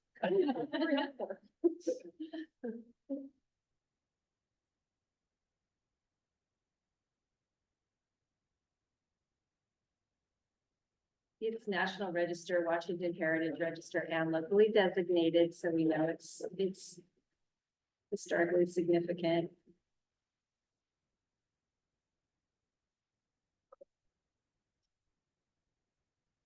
I feel like I dinged them a little bit on community value, because after doing a bunch of these theater reviews, I was like, it's one of those where you say like, how accessible, you know, like, and how is this meeting the community needs for heritage, right? Like, and by restoring the theater, I mean, and is it, I guess that might fall under project purpose a little bit too, is like, how is this improving the access to the theater? I mean, we're not supposed to rate programming, right? The content of the programming, and this, but. It's related to heritage. Right, it's like, I feel like I wanted to hear something about the programming and how that's related to, the community value. I do feel like that's been a recurring comment throughout this discussion, is more detail about programming. And specifically with public access to history-proof programming, so I think that's a good takeaway for us for future. Anyone else on this one? Everyone's full study? Okay. The next project is Foss Waterway Seaport. This is Good trying to invade us. Yeah. We can't cheat. This is a project at the Balfour Dock Building in Tacoma. It includes restroom expansion, HVAC upgrades, exterior painting and siding repair, roof upgrades, and site improvements. And the request is $442,049. And this project ranked 12. And I'm looking at the scoring. Pretty consistent. It's like Rachel might have some questions. Ray might have a couple questions. Yeah, Anyone else? I think. Like, yes, Hank, yes, Ruth. One question I had was about the AV component. As far as it relates to long-term public benefit, because the application tends to discuss it in rental and fundraising capacities, not as programmatic. So that's a little harder for me to reconcile. And then, and I was wondering if in the organizational capacity, I must have been reading it incorrectly, because it looks like they operated in like a pretty large deficit last year and that they only have a small amount of unrestricted cash on hand. Which maybe I wasn't looking at the balance sheet appropriately, maybe they have like, you know, a lot of non-fixed assets as well, but that just stood out to me. Anyone else? I think they made a good case for the urgency for this project, and mainly because of their perceived financial health. And they do make a pretty good case, I thought, for how these improvements would help with their visitor experience and relate directly to their potential earnings, so. Yeah. It was notable to me how much they spent on their restroom. Yes. Their restrooms are really, you know, they're very well designed and, you know, so they just spend a lot. And I think we were talking about how it's about their ability probably to rent out the space and get people in there and make it a really positive experience. I also kind of questioned the pollinator garden. And if that piece does really provide, heritage interpretation. I know they talked about having students from I think Wazoo or help with the design, but I wasn't sure if that really furthered or it was just site work. I think it was just improved access. Okay. That was very pretty. Yeah. Yeah. It's.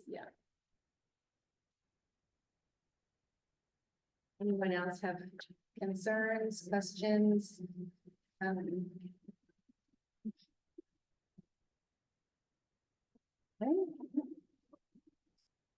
We're not in a post-lunch lull or we're all like, we stand by our scores. We'll have those, we'll have another break.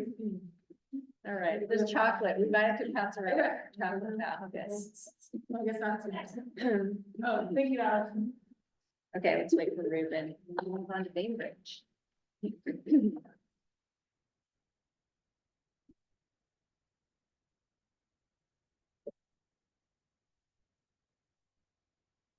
Okay, here comes Ruben.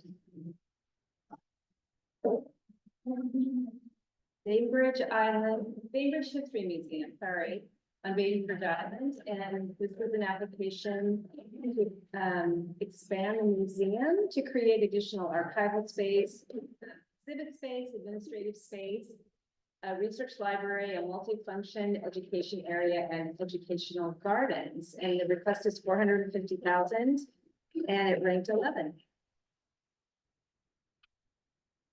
Not surprisingly, scores are very homogeneous on this one. Was there an option selected, like, or did they just want to have the 4 options there? Because I felt like there were varying effects. My comment was like, that some of the proposed options for the design would have greater effects on the historic building than others. And so I didn't know I couldn't tell if there was actually one option that was selected for this design. You talking about their DAP review? Well, or just like, yeah, because I wasn't part of that DAP review, so I don't know if there was actually one option that was selected or not. No, the building was not eligible. The building's not eligible? It's ineligible for the National Register, so. Because of the previous expansion? I think because of the changes and it's been relocated. It's listed on the Bainbridge Island Register, right? Their local register, but not National Register. I believe that is correct. I noted that. So it was essentially exempt from 2102 because it's not eligible. But 2102 covers local registers too, as well as national, yeah. Okay. So I think this was essentially treated as like a contemporary building upgrade. Not a historic preservation. But I don't know, I mean, there was some definitely differences of like effects to, you know, what would be a significant building locally, right? From some of the proposals, so I don't know, I think that is just where I was like, okay. Could they select one of these that would have the least impacts on the oldest part of the building, right? Well, and they call it's a 1908 schoolhouse, right? That was relocated. And it is locally, I think it's locally designated. Anyone else catch that? I noted it. Let's see, From the city of Bainbridge, Island Register. right, So it is, that landmark building, so it would be better to do the ones that, the scope proposals that affect at least. yes. in my opinion. If it's funded, do we have any say over that?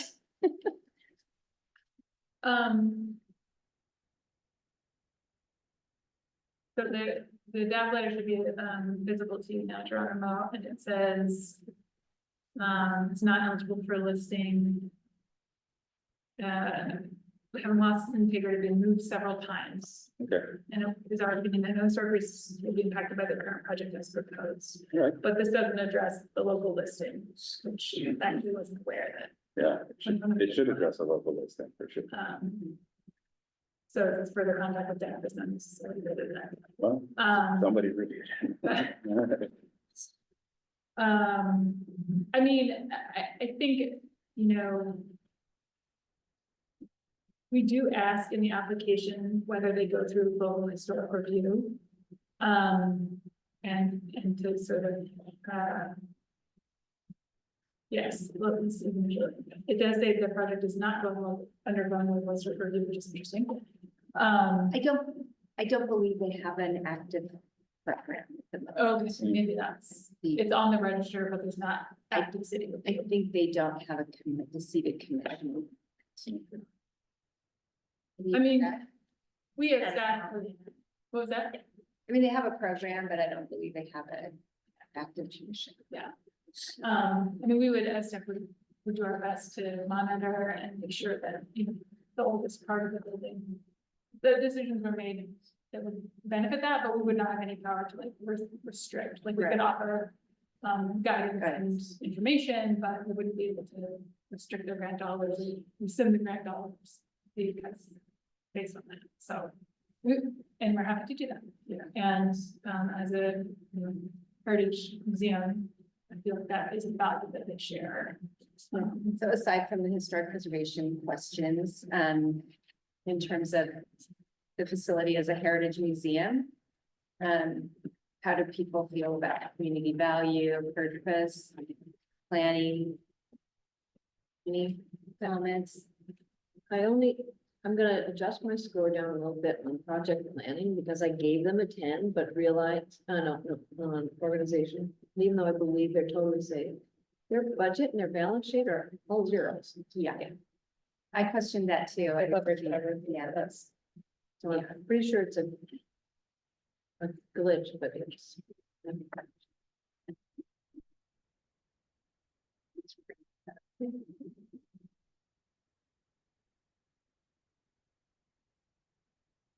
Yeah, preservation step aside, I really like the access to free access to all the grounds. I think that's great, that's. What is this?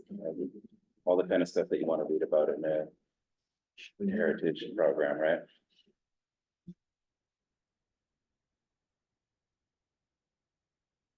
Anything else? All right. Moving along to City of Olympia, the Olympia Armory building. And this is another $1 million request for safety and access improvements, including hazardous materials abatement, drill hall and rental space rehab, upgrades, ADA improvements, and door and window rehabilitation. And this application ranked 10th.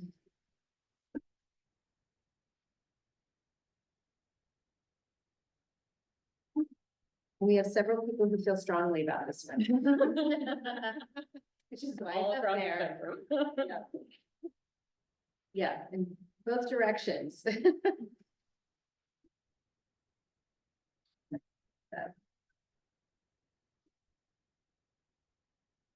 Just felt like this is a very confusing application in terms of the rehabilitation plans in general. I just felt like we had to really hunt for details of what was included in the project. There's a lot of suggestions in their historic structures report, but I don't know how any of those actually impact the state of the project. And what the contractor is required to actually provide. There's something that's still under review, like I was saying, earlier. It's like this is a project where the staff hasn't even been shown what the final design of this thing is gonna be. So we're a little bit like, what, we just basically approved it saying we will continue consultation, but I don't know how that really works with the grant program if we haven't. If we just said, we'll just continue to consult on it, but at what point do we say this is appropriate or not? Because they have, for most of what they've provided so far is totally appropriate for the building, and doesn't seem to really, endanger the building and its like, integrity. But there are a couple things with the drill hall, or where it's like, would be like pretty major changes to it, where we didn't feel totally comfortable about it. And so, noting that consultation is still ongoing, I don't know. How do we feel that that works? What about urgency on this one? That's an urgency. It sounds like it's an ongoing phase project. Yeah. I feel like we're gonna see this Yeah. next round, the next round. They do currently also have $1 million grant open with us right now. Okay. So it was funded last round. So yeah, it's a long-term project for the city. I'd just like to see more focus on the preservation goals or the history interpretation, just, you know, as a $1 million request for HPP, it just doesn't. It doesn't show me next. It's hard. I have the same notes, but then just like trying to reconcile, like, we want to keep these historic properties. Obviously, an armory isn't going to be an armory anymore.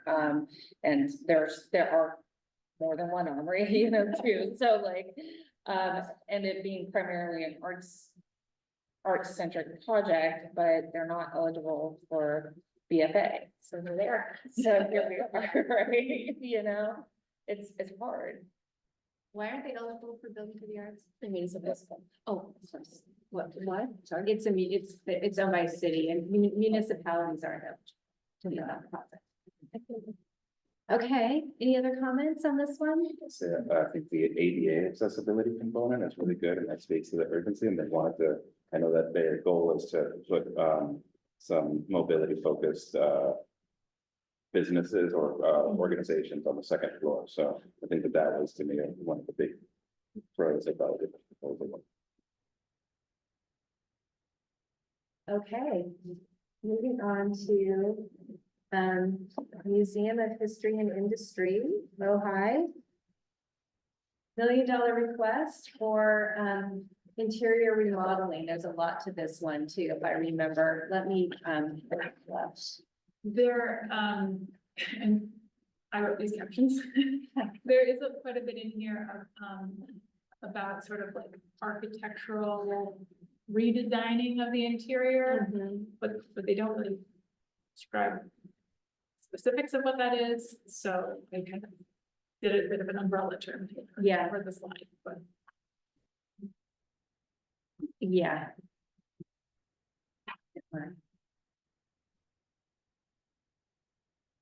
It's basically to create new and upgrade some existing exhibit areas. And they note that Mohai opened in the Armory in 2012 and the last substantial upgrades happened at that time. So they haven't really upgraded the building in a while.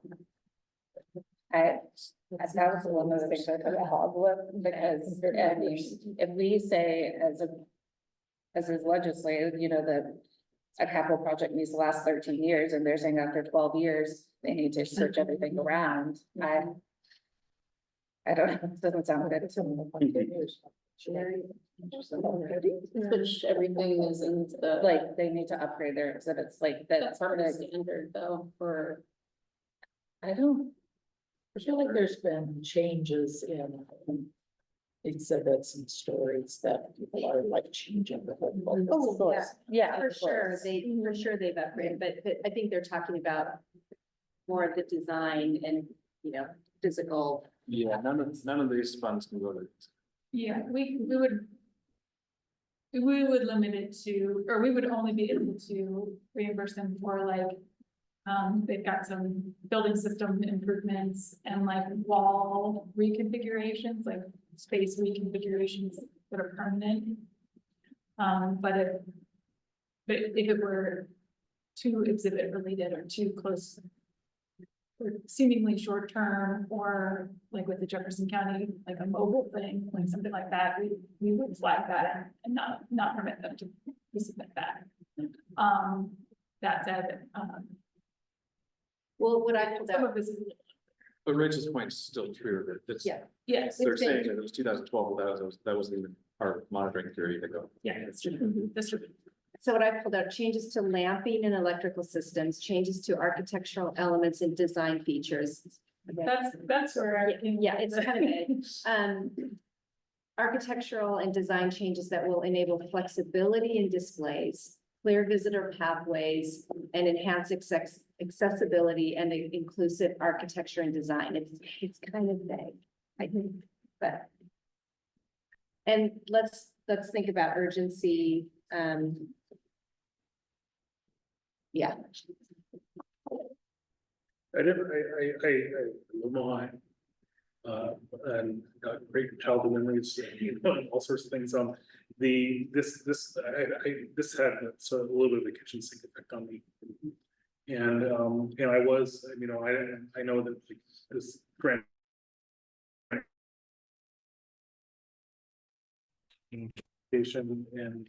And when you wanted to fix the buildings with pointy walls, are they, exhibit movable space or not? Just as a little pet peeve, although this isn't really important, but they talk about finishing the end grain floor in there, and then they called it not a character defining feature, which I thought was an amazing thing to say for that space. Yeah. That's not correct. And so at any rate, so I want to support, Mukai, and I understand what they're trying to do, for the most part, but I think that as far as this being put together, and being a strong application, I didn't think it was as strong as it could have been. And I think there's some ambiguity in there that's a little confusing. This could have been better if it was focused on the initial assessment and design scope rather than the construction phase. That's what I was gonna ask. If they turned it into something much smaller, more specific, more time bound, it would probably, I hear now, I'm realizing that would have made it stronger. Yeah, it's sounding to me like it's project planning that's part of the issue. Yeah, there are a lot of elements that are just not very well defined, maybe.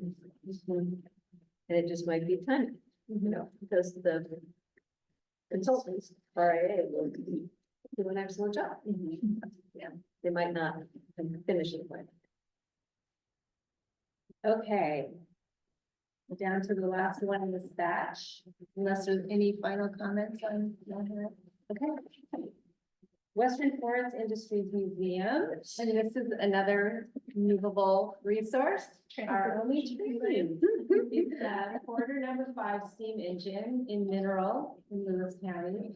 And this is a request for $144,240 for full operational restoration of the steam engine, including new tires, extensive machine work, new boiler tubes, boiler welding and repairs, and a rebuild of the locomotive tender.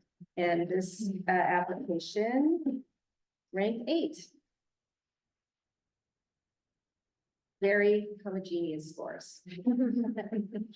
I loved how the locomotive seems to be a center of the community and how they're building community around it, as they stay. Great point. I like the boats. I think that this creates craftsmanship on like a whole nother level. I like the amount of people who are able to operate lathes and machining required for their locomotives. I think it's when you fix up something like this, it teaches a whole next generation or a whole other set of people how to do this kind of work. But I have to say, on the other side of that, I would have liked to see kind of how it fits, describe how it fits into maybe a larger regional kind of, because there probably are similar efforts around the area, and it would be cool to see how it fits into other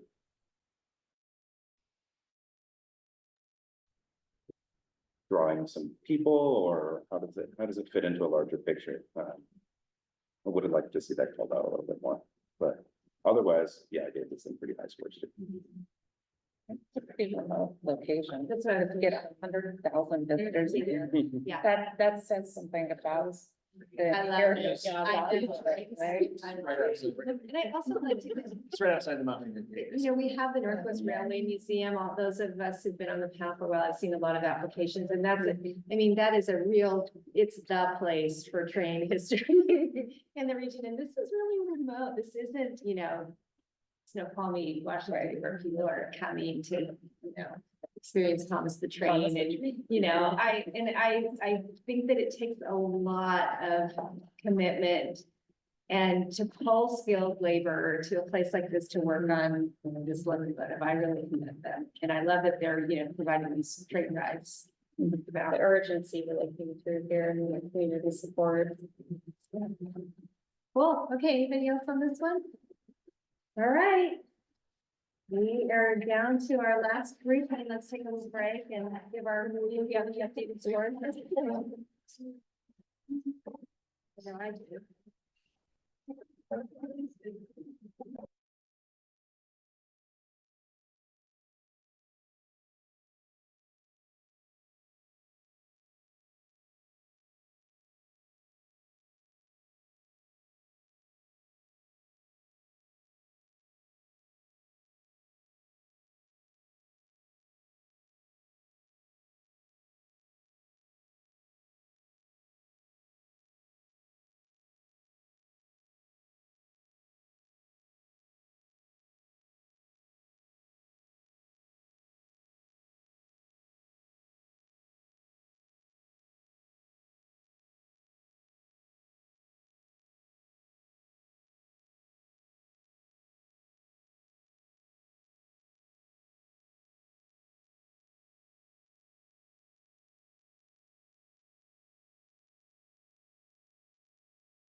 Are you ready? Move on to Wenatchee Valley Museum and Cultural Center, in Wenatchee. This is the $1 million request for a complete exterior restoration, including brick and mortar repair, repointing and cleaning, window and door restoration, roof replacement, and seismic upgrades. Pretty much the whole shebang. And it scored 7. Yeah. Straightforward. I did have a question. I think, Jay, there was a note that the match was pending city council approval. Has it been Yeah. approved? Or is that? I've not gotten an update on that. Okay. There are several projects where there was some pending match and, we noted it where that was. Okay. But was this the entire match? For some reason I flagged it. I think it might be the entire. Okay. And the city is. I'm sorry, The city is the building. And so they've been working with the city to try to structure the project jointly. Okay. So we don't need to be concerned about readiness to proceed. I mean, it is pending, so that is true. Did they give me indication of what? Of like how sure it is. So like why it's pending? I think just because the city has to officially approve it. And I can't remember what the date was on there. So it just needs to go to council probably. Yes, and not to tip the scales, but this project has been in planning for a long time. Yeah. And they are planning to expand as well. Not in this, but just in conversations. I know that this is a very long-term project. Okay. It's been in planning for a while and will be ongoing for quite some time. So similar to the Armory, you might see this in the future. So. Okay. That just jumped out at me because it looked like it was the total match. Yeah. I do think there's some urgency to get some of this work going though. The only concerns I had about this was just with the partnership between the city of Wenatchee and the museum. The city didn't seem to really express itself much in the application. I didn't really get a feel for what the relationship is like. Because they are very different, and their other municipal, like your municipal partner for their long-term stability. And hopefully this is something that like gets them re-engaged.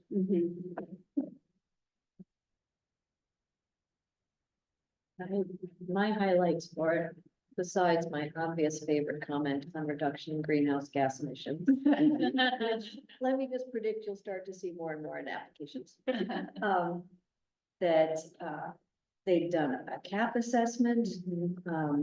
Staff lead has tons of experience in doing this, and they've used all the national professional resources and standards to think about it. So if they're gonna be such a big project with such a big impact, they brought the firepower. Great point. Yeah. Anyone else have anything? I thought it was a great straightforward work proposal. Definitely much less open-ended than the Olympia one, right? Where it's just like, this is what we're doing. This is like, we're sticking to the outside of the building, and the roof. And I think that that's the kind of stuff that makes these things really easy to get partners to. All right, let's move on to Kittitas County Historical Society. Sadie, please. I've been waiting a long time. This is an application for $240,000 for brick masonry restoration, roof replacement, and electrical upgrades. Walked by this building last night and this morning. To say.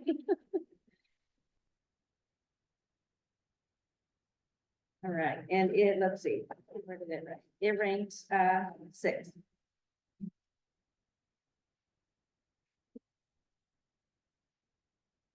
One of my notes is that had a really clear understanding of the SOI standards and the scope, which I really appreciated.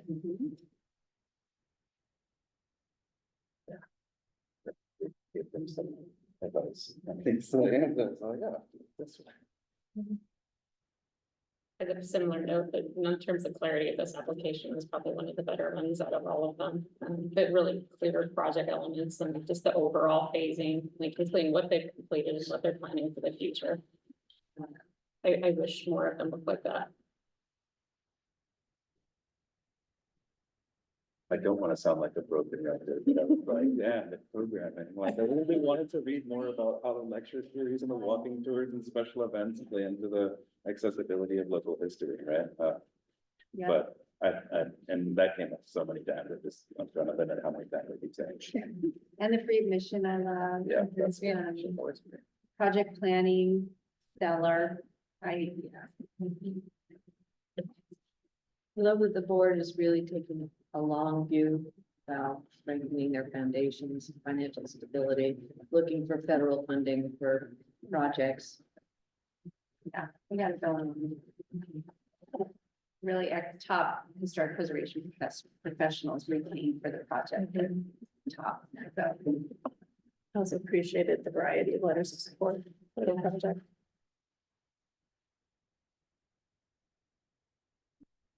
Okay, anything else on? The financial footing in this was just excellent. Yes. See, the income generation is and just so broad. Really excellent example. Okay. Then let's move on. Oh, to the Museum of Light in Seattle, and this is an application for $346,829 for HVAC, heating and cooling system replacements for the Red Barn, which is a designated City of Tukwila landmark located within the Museum of Light. It's kind of an object inside of this great big museum. Anyway, and it ranks fifth overall. Very strong, strong scores pretty much across the board. Pretty straightforward. But they treated this as both a collection object and a container I loved, and I just was a wonderful example of how you can add preservation, added preservation value to just overall collection management. And for the scale of operations, they were very specific about what they were asking us for, and I think this is very well suited to the goals for HCP. Super clear. Anyone have anything else to add? By your scores? All right. I just talk about how much we love all the rest of it. I know. It's quiet only because we just, we're all, we're getting into the creme de la creme here. Okay. Columbia Theater Association, for the performing arts, another $1 million request down in Longview, for structural repair, restoration of interior historical finishes, electrical and equipment upgrades, rigging and mechanical upgrades, marquee restoration and site improvements. And this is rank number 4. I just want to say that, I mean, this has nothing to do with anything, but the like near miss Mount St. Helens story is so I cool. love it. I know kind of tone of silence here, but I've told that story now to like everyone, there's this theater. I love it too. This was a perfect example of an art supporting project that really, I thought, did a great job of proving that they were HCP relevant and eligible, and I wish more of them like this. I loved everything about this application, including the energy efficiency aspect.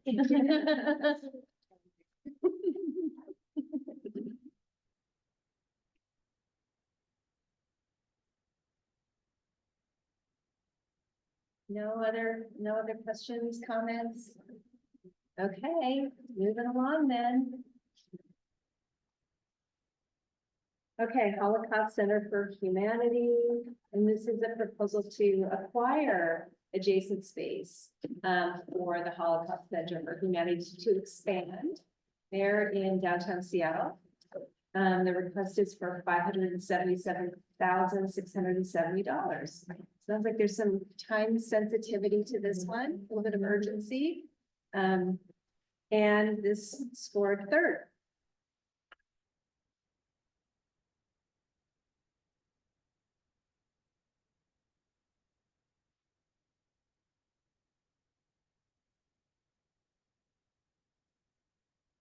The OSPI partnership was one of the really standout portions of this.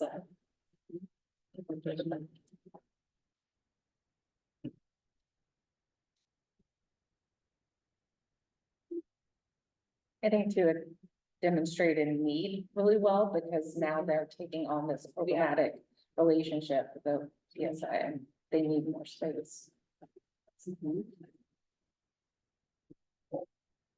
So it has been the recipient of awards in the past, from this grant. Yeah. Okay. Yes, a few cycles ago, they had a sort of interior rehabilitation of the space, included some sound abatement issues, because there's like a 2-story gallery space and then a bunch of office and administrative space upgrades. They kind of moved everything around, yeah. Yeah. Well, if they leverage that this fall. Yeah, and they, well, that was the third grants, that was probably It'd be 21. yeah, several years ago, so. Any other comments, questions on this one? Just very straightforward. Okay. All right. We are down to, Friends of Mukai, which means Ruben and I get to leave there. So, Freya, About purchasing the building or part of the building? It's a space. But that's only part of the match too, so the value is.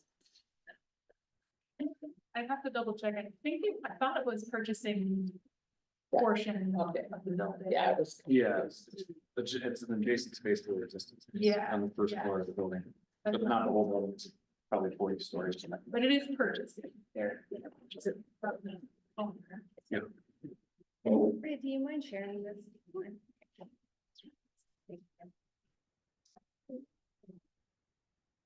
We're on to friend of the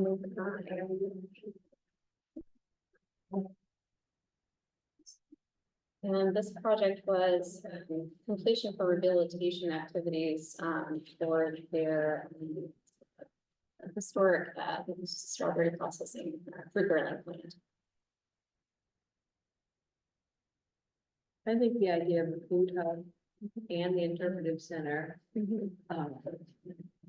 These two things don't go together except in a historic site where they're processing agricultural resources. I think it's just great. And I can't remember, I happen to have been there, so I don't know if they described that they're next to the apple orchard, the site.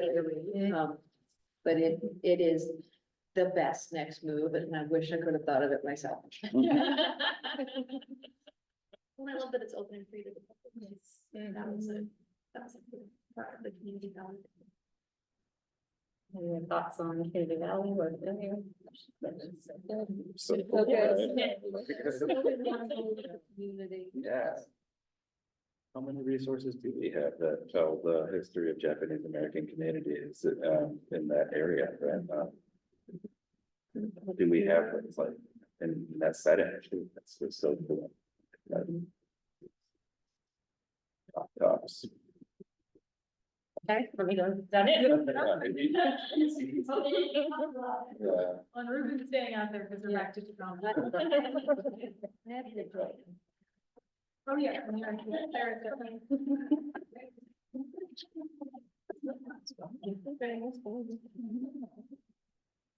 Oh, yeah, that's so much.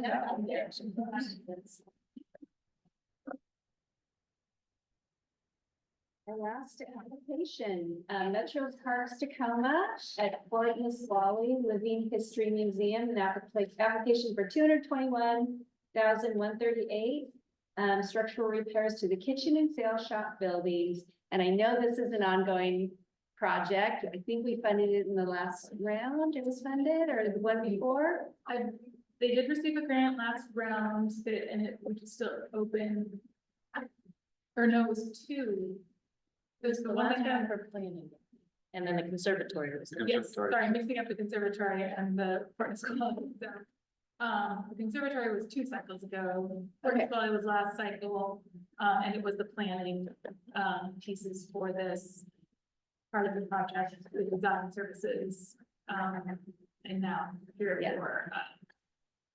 They are for the kitchen and the sales shop. So this was our #1 ranked project overall. Anyone have any comments on it?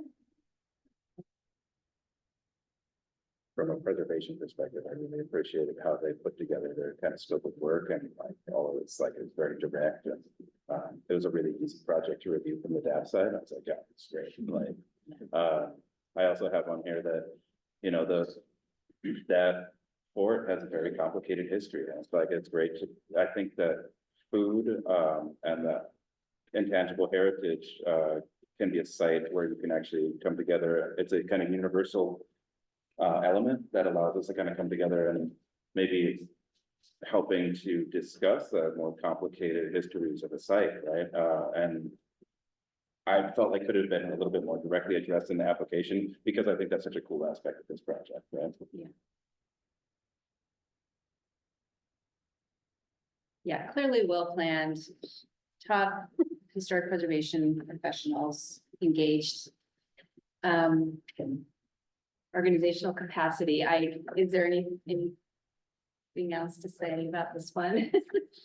This is another one where I appreciated the scale of the ask. You know, and being very particular about what they're coming to us for. Not that they need to worry about the capacity of the other applicants, but it does make a difference.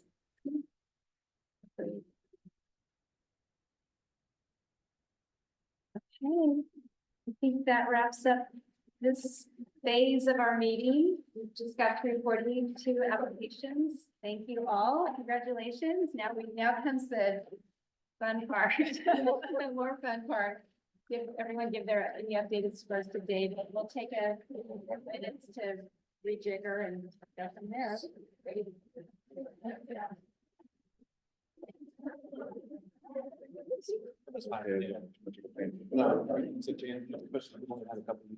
They're all, yeah.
Yeah. See how it all shook out?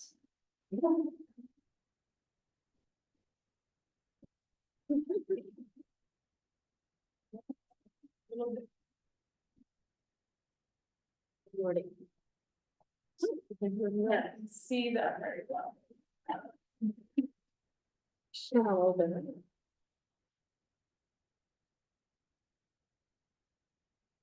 So in this column, well, here's the amount requested. In this column, we have the initial average and the initial ranking. So there are a few that did move quite significantly. And here is where.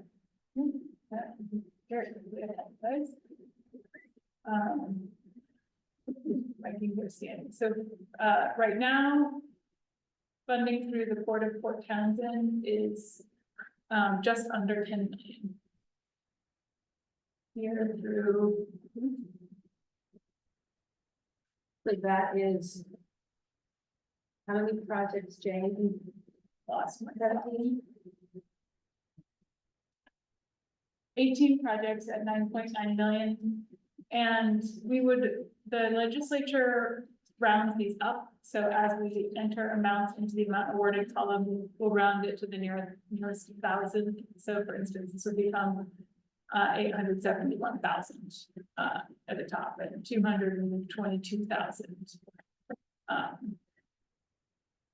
So we'll enter that as we go. Which I could start entering now. Might be good to know sort of exactly how far we're gonna get. Thank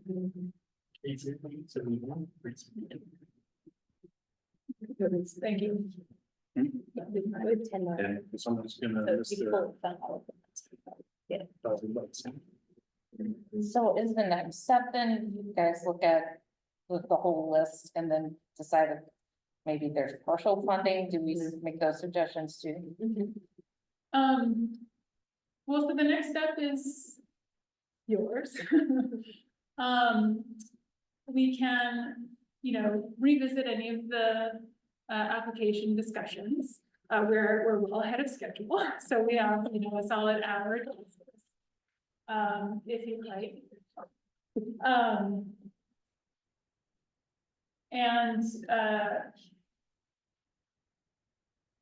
The final ranking does need to be based on the scores. So if there is an order here that the panel decides is not, it's not what they'd like to see, then we'll need to do further score revisions. And I, of course, would want that to be based on, further discussion, which is why I returned your sheets to you. So if you, again, prefer not to speak that out loud, but would like to submit more, you can. You just need to kind of like give a big circle so we know what your final score is if you're changing it again. Oh, thank you, David. Did you do that formula? Thank you. Oh, nice. So let's do two things. Let's everyone kind of look at the list of projects that are within the $10 million funding and think about, are there any projects that you feel very strongly that you don't feel there's an urgency or feel that they should, let's not think about partial funding yet. Let's start with thinking about the projects that are within, and then we'll scroll down and look at some projects that maybe are close that if people feel strongly you'd like to see, really like to see them move up, and thinking about just capacity of organizations, geographic distribution of projects, community value. And then we can talk about partial funding and decide how that might look.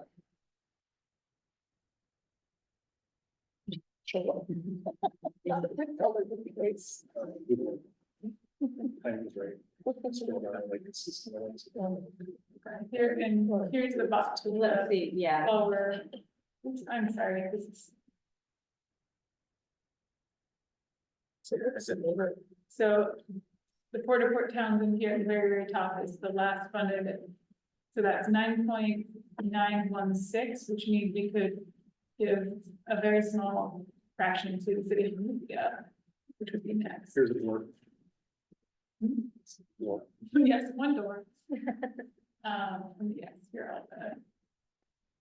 So is there anyone who's interested in adjusting scores to see if there's movement? My sense is we're not gonna get a ton of movement, right? Because the scores were so tight. I do have some questions about the YMCA project in terms of like planning readiness compared to the other $1 million requests that are in the cutoff group. Okay.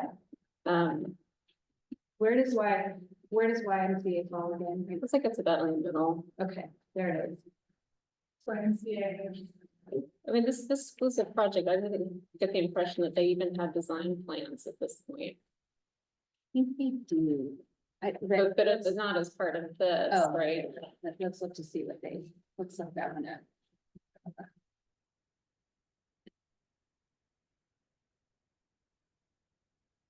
I feel compared to some of the other ones up there, like those had very robust, planning attached to them. Maybe I'm missing it.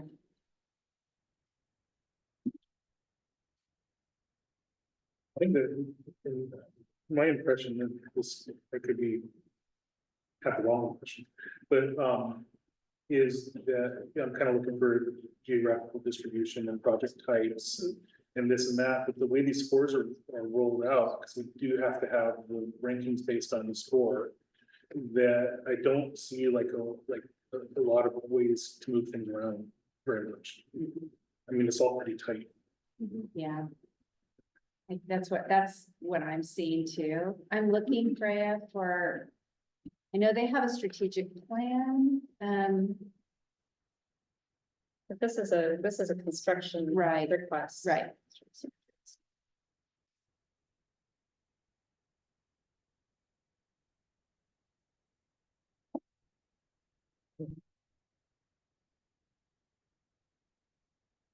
So did all of the vehicles get through?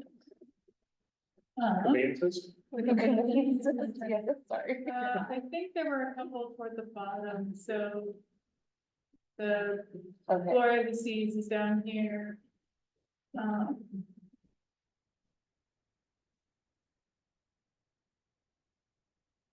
This is, I think this is, that's what sure. Is that the lighthouse? I think this is the lighthouse ship boat. So it's down. The cutoff. Schooner Martha is here. Lake Washington is here and the local is here.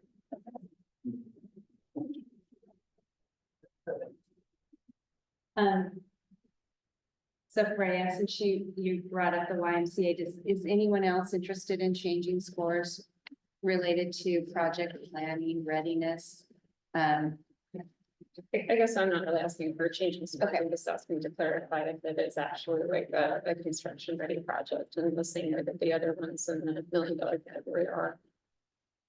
Well, certainly my comment on that YMCA project. We wanted a little bit more information about the launch design before saying that it's ready for appropriate. And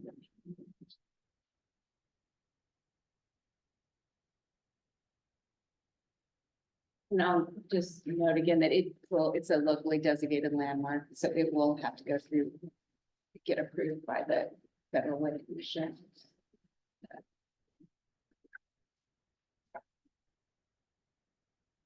How do folks feel about, capping the large requests or some of the large requests at a certain amount? Just to see, just as an exercise to see if we capture, I mean, it looks like right at the $10 million mark, where there are more $1 million requests. So, and we don't have to cap them all.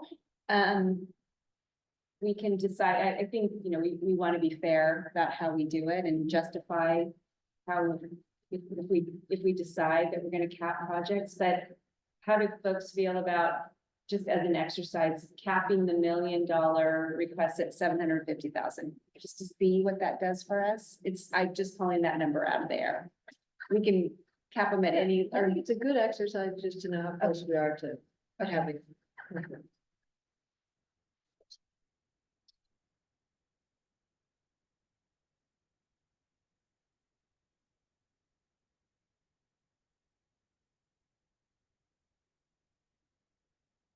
Where does that get us?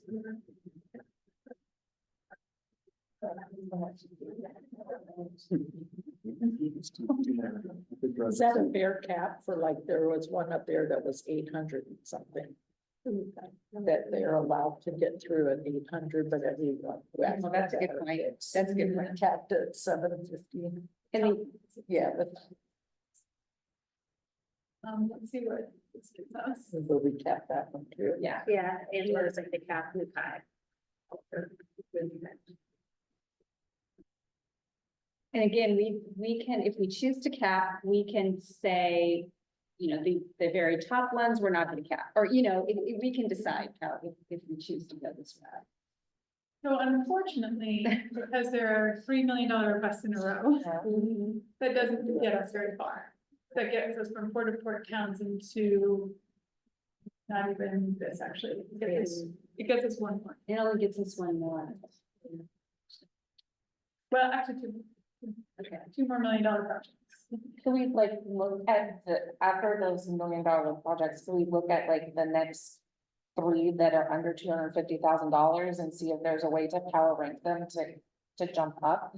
Like if it means more for those institutions, or if they still have good applications. So we cannot sort of just pick and choose ones out of the rankings to move up without kind of score adjustment. Right. If this committee is deciding that for reasons of urgency or potentially, other reasons that they want to revisit some of these $1 million projects, and revisit those scores so that perhaps some will fall a little lower and some others, may have be in front of those, that's fine. I think that, it's, the million is, it's a big ask and it could go a long way for other projects, but I would want the committee to look at the $1 million requests and make decisions based on your priorities to change those scores, if that's what we'd like to do. The problem is so much that the big budget's up in the top 2025, there is just not a lot to, Yeah. move gain a lot. Yeah. With that, unless we're talking about like, saying like dropping, cutting like 50% of the request out or something like that, which probably give a bias, 5 or 6 more down the line. Maybe I'm making that up, but I just, it's pretty tight. Yes, I think the frustration is that there's just this really fundamental like capacity and equity here that is so it's so frustrating. Yeah. And of course, we want the larger organizational projects to stand on their own merits too. We don't want to ding them because we want some of the smaller ones to get funding. So we really do have to think through and be really fair. That said, are there any of the larger or any of the projects that we feel maybe they're long-term phased projects that their urgency isn't quite there to warrant funding this cycle or to fund less than 75 or 750,000? Are there, if I'm looking at the ones that we've kind of captured toward the bottom of the $10 million cut off. City of Olympia Historic Trust. Another option might be to say, for the top 15, they could be capped at 750, and then below that, they could be capped at a lower amount. So there could be sort of a phase, as the lower score ones have a lower cap. Yeah. As well. So we could try.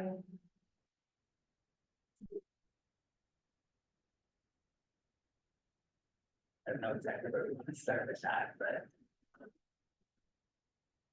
I do think that there's a couple of those projects that don't have a very super specific scope of work. I'm thinking particularly about YMCA and the city of Olympia, right? I think those two are very open-ended phase projects and could definitely be partially funded. And keep them moving forward with partial moving funding. forward, right? Yeah.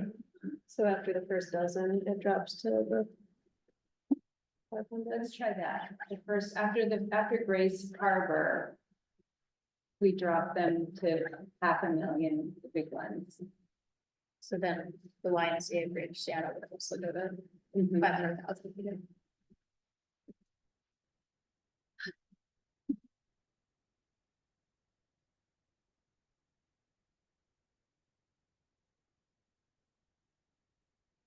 Would we want to consider having the full funding for like the top three in this case? How do folks feel about that? I mean, the front of Mukai was a very, clearly like, that was that final restoration phase, like it's well scoped. Yeah. Which one? The front of Mukai, yeah.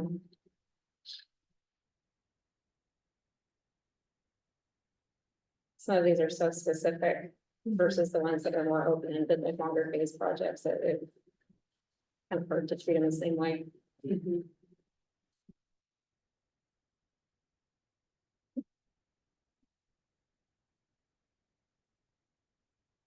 Looks almost like it's. I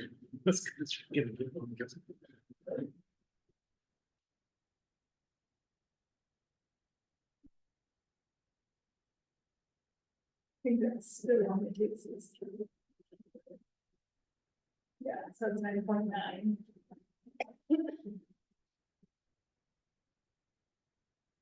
Did we pick up any? I don't think we.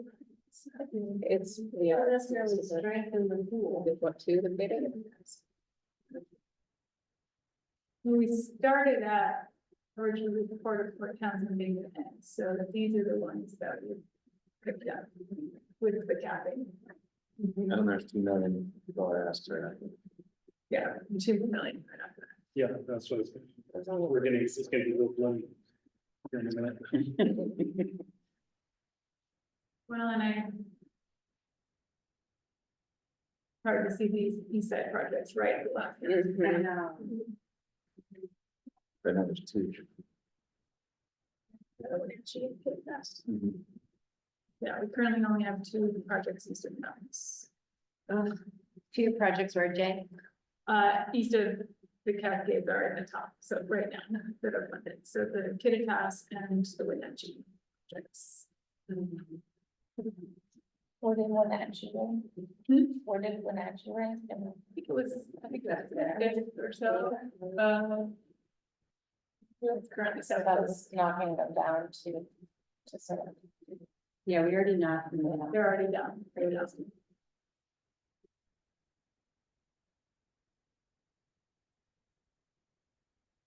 I mean, this, I think this points to me, to a need in the future discussions to talk about maybe if there's like, if it gets segmented somehow a little bit or something.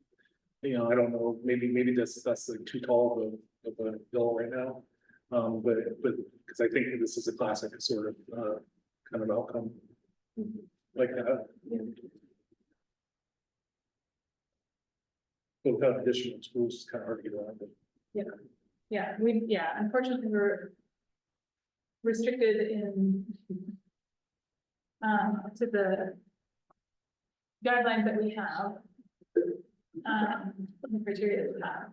Well, without trying to, we demonstrated the case for the change that we know that we want. Yeah. I wonder if, How many applicants do we have from the east side of the mountains? Like, what is the proportion of our funding versus amount of applications? Good question.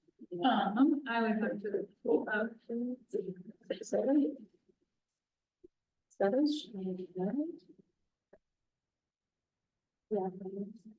East side is 1, 2, 3, 4, 5, 6, 7. So there are not a lot to begin with. We had a total of 7 applications on the east side. So 7 out of 41. 41. But we're funding more than half.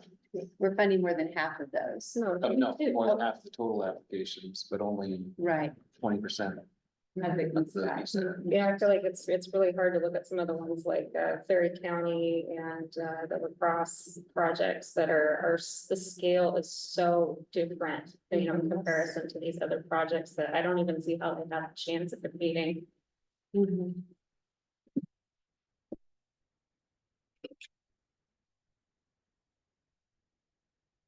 Maybe you wanted to continue to lower the cap.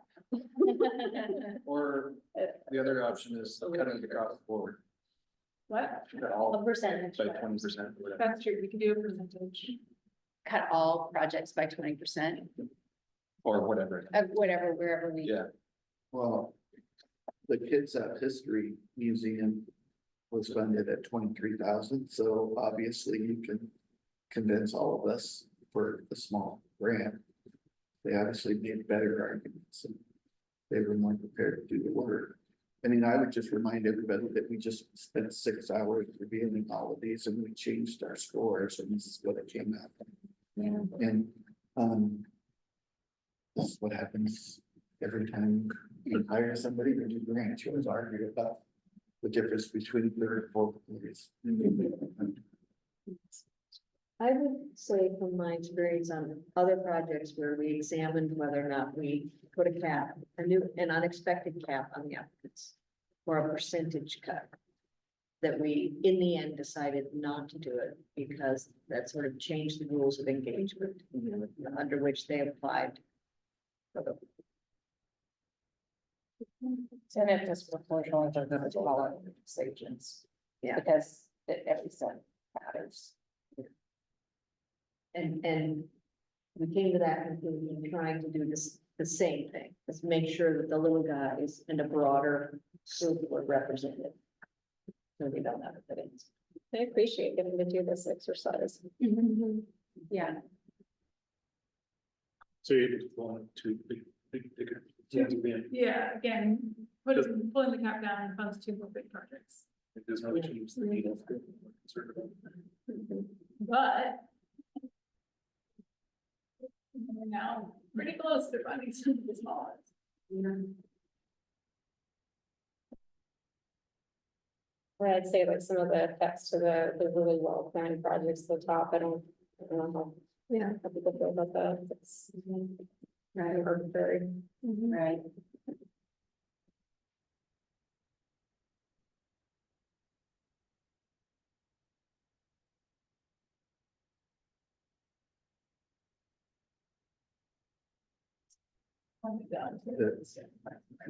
I mean, just at the big picture. We're still funding a lot of good projects, which is not all. Yeah,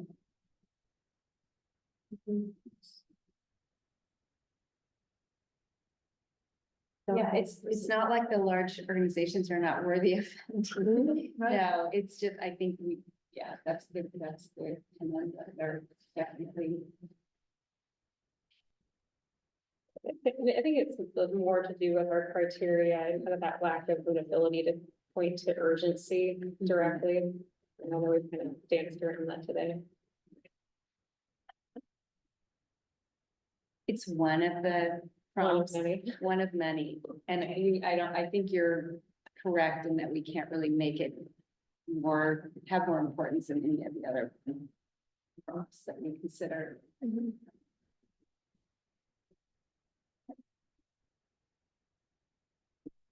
I do agree too that the top projects, the projects that scored the highest, I mean, there's a reason they scored the highest, and to kind of diminish their awards to try to capture more doesn't seem like the right move to me, but I don't want to disincentivize the process. exactly, yeah.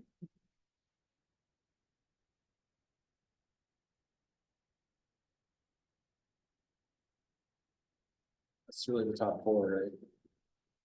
I mean, I will say that, you know, other like private foundations often won't get commercial funding. And I think it hasn't happened in this program as much, I think, for various reasons. But I don't think it devalues the projects because The demand was so high. It's obviously a disappointment. To not receive the full request. But we also have to think about the larger purpose of the program, which is statewide and supporting organizations of all sizes, so.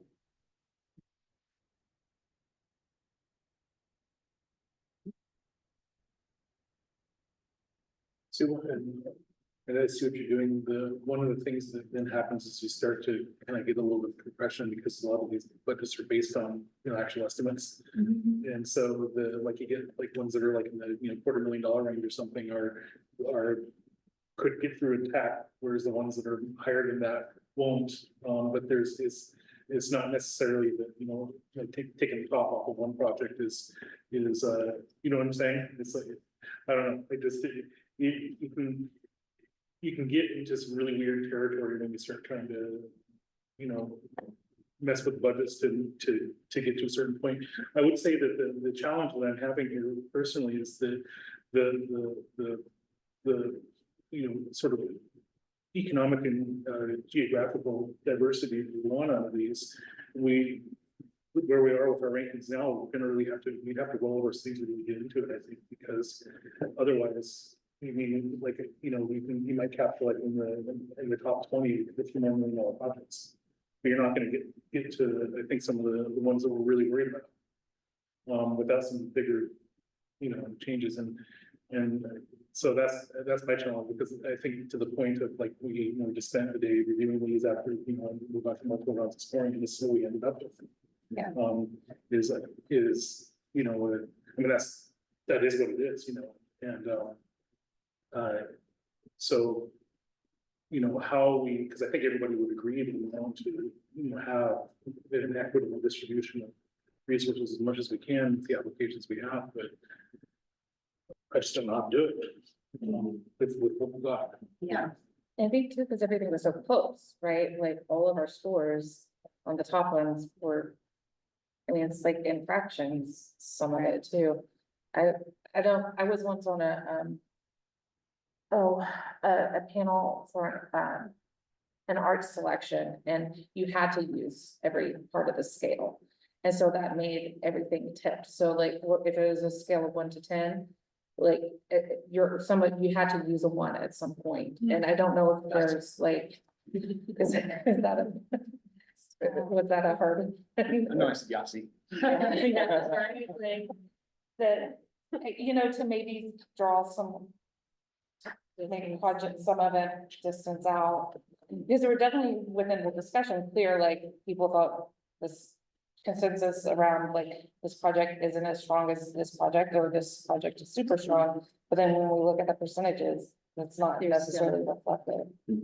And even the adjustment of our individual scores didn't do that much. It was really, there were a few that jumped a few spots. Right. Mostly kind of like fine tuning within the same range. There was not a lot of, there's not a major reorder from the score adjustment. Is there? I can't tell. Is there any sort of, are there groups that are emerging at all, like breaks? I don't Not really. Because the scores are so tight. That's an interesting, just thinking from an administrative standpoint in the future. I don't know if that's technically feasible with the software we have, but that's interesting to force you to literally order your products. Because you're literally saying, you know, if I had to choose this, I would choose this over this and this over that.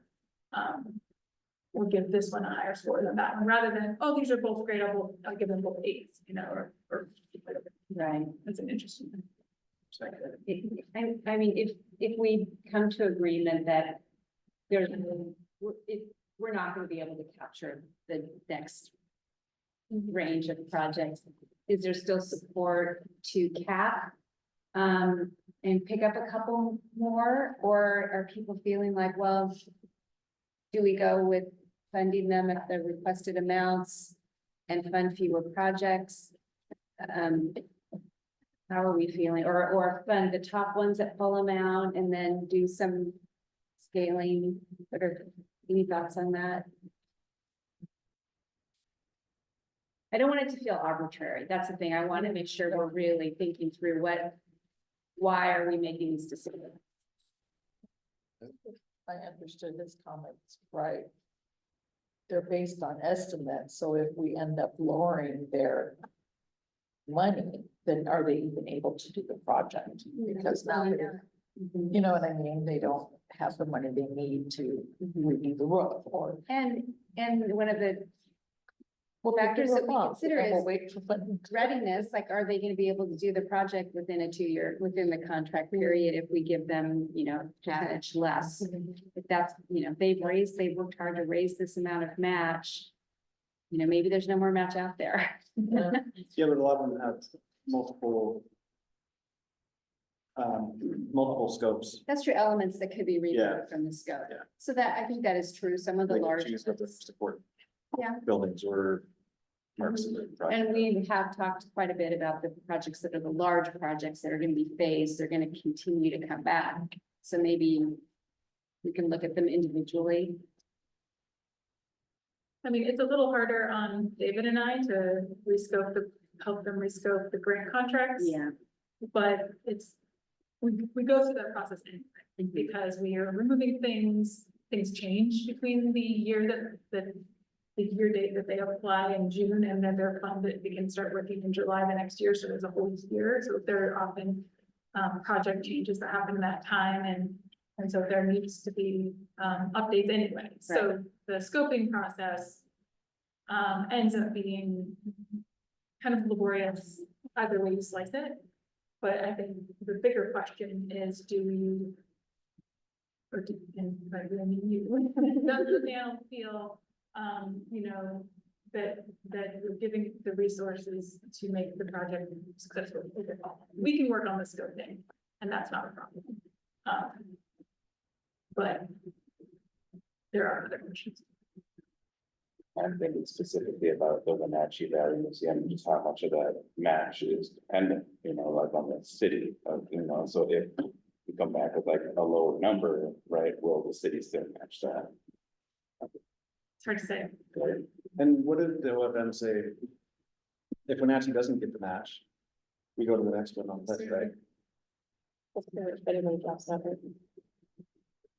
If Wenatchee can't do the project because the city doesn't provide the match, Yeah. we go to the next one on the list, right? So it drops down, so that's $1 million unknown. I mean, that is unclear.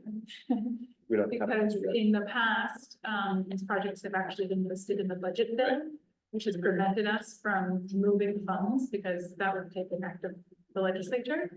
However, the last cycle, it was listed in the notes, which is a little different and a little confusing as to how much flexibility.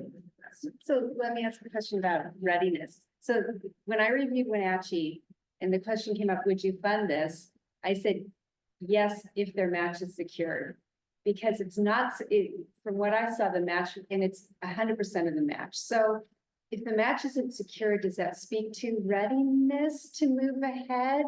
I mean, I do think it's a worthy project and there is urgency, but do we bank on the fact that they're gonna get the match? It's not, they don't have a match in hand. And they don't even have they don't have 75% of the match in hand, right? They have 0 match in hand.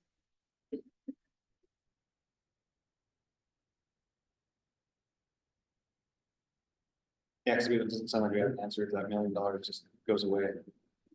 They can't get the match. I don't think we can control for that far.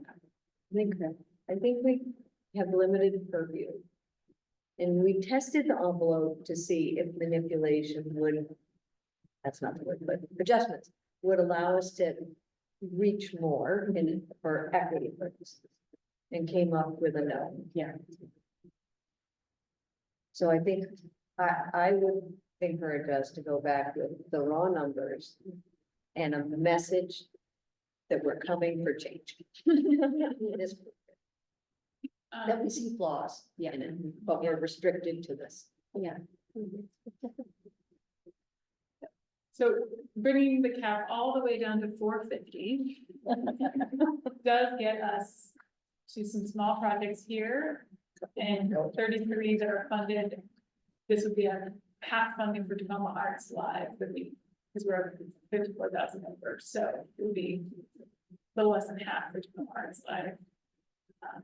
And then funding for smaller projects here. So Jay, I'm having a hard time seeing it. Are we capping only the $1 million projects and there's one for there's one for just under $1 million at 450, or are we reducing all? For this calculation, I have reduced it, everything that was above 450 down to 450. Okay. So This to me is, I think it was somewhere 43. a little confusing and problematic about some of these projects.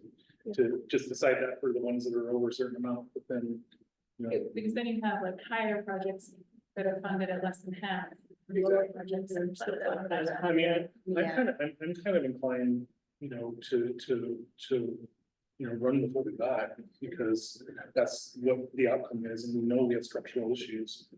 But, you know, that's, I don't know, that's just, I feel like we're gonna, get kind of on a slippery path a little bit, because we're making too many assumptions or guesses about what projects entail, people and the scopes and, you know, capacities and things like that, but we just don't know.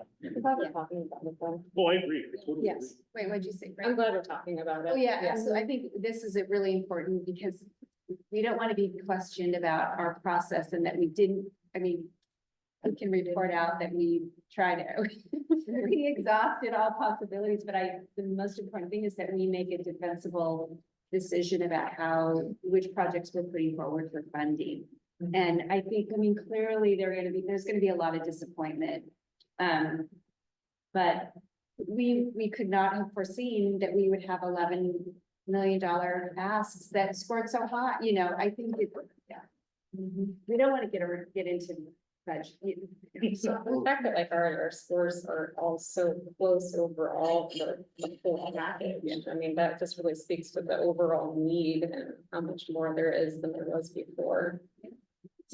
There's nothing in the RCW that says anything about small entities need to get funded. There's nothing, it's all equal. They don't speak to it at all. In fact, the WAC doesn't speak to it at all either. None of it speaks to that. So this is all something that we're placing that doesn't exist. Well, the purpose of the program is public access to history. Correct. And so all of these organizations are providing, or some are providing at a higher level than others. And it's not necessarily proportional what we ask. And it doesn't matter what size it is, because a little railroad was getting 100,000 a year. Those can't. If you're looking. Did you say earlier, this was the first year they could go up to $1 million? That's awesome. No, it's been a none for, I think since the beginning. It's been, well, no, but it's been capped at 10 million since the beginning, but $1 million, I think. So we have to remember the match is really high for this grant, Yeah. which also is, I personally think, an equity. I remember it today. Having been a recipient of this funding in the past, I will also say I would have rather been fully funded. Yeah. Like, it was just, you've already worked so hard on the match, you've worked so hard on everything, like, I would just say. Yeah, it's better than. Or what? Well, You'd rather than. then have to try to swirl around, I think. Sure. Yeah. Of And course. you have a whole bunch of organizations have to do that. Yeah. I don't know. Presumably applicants are thinking about the possibility of not receiving this money Yeah, and have made perhaps not contingency plans, but inklings in those directions. Yeah. As opposed to having to revamp the planning process. So are we leaning toward going back to Well, funding the top applications up to 10 million. Well, let's see where that gets us. There was, I think we got to partial with one. I just put Townsend. David, do you want to do that? What? That. That formula again. Very Where is fast. it? formula. Oh, it's only not in the first one, or did you, oh, you overwrote. Nope, I didn't overwrite all of them, just some of them. Okay, there you go. Okay. All this fun and games interactive spreadsheet is never stuck there. No, it's not. I can't follow it. I have no idea. Yes, Just an try. audience. Yeah, try to Look at it.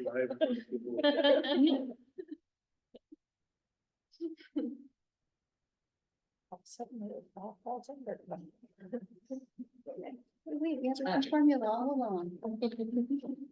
Yeah, all those $1 million just added up to 9.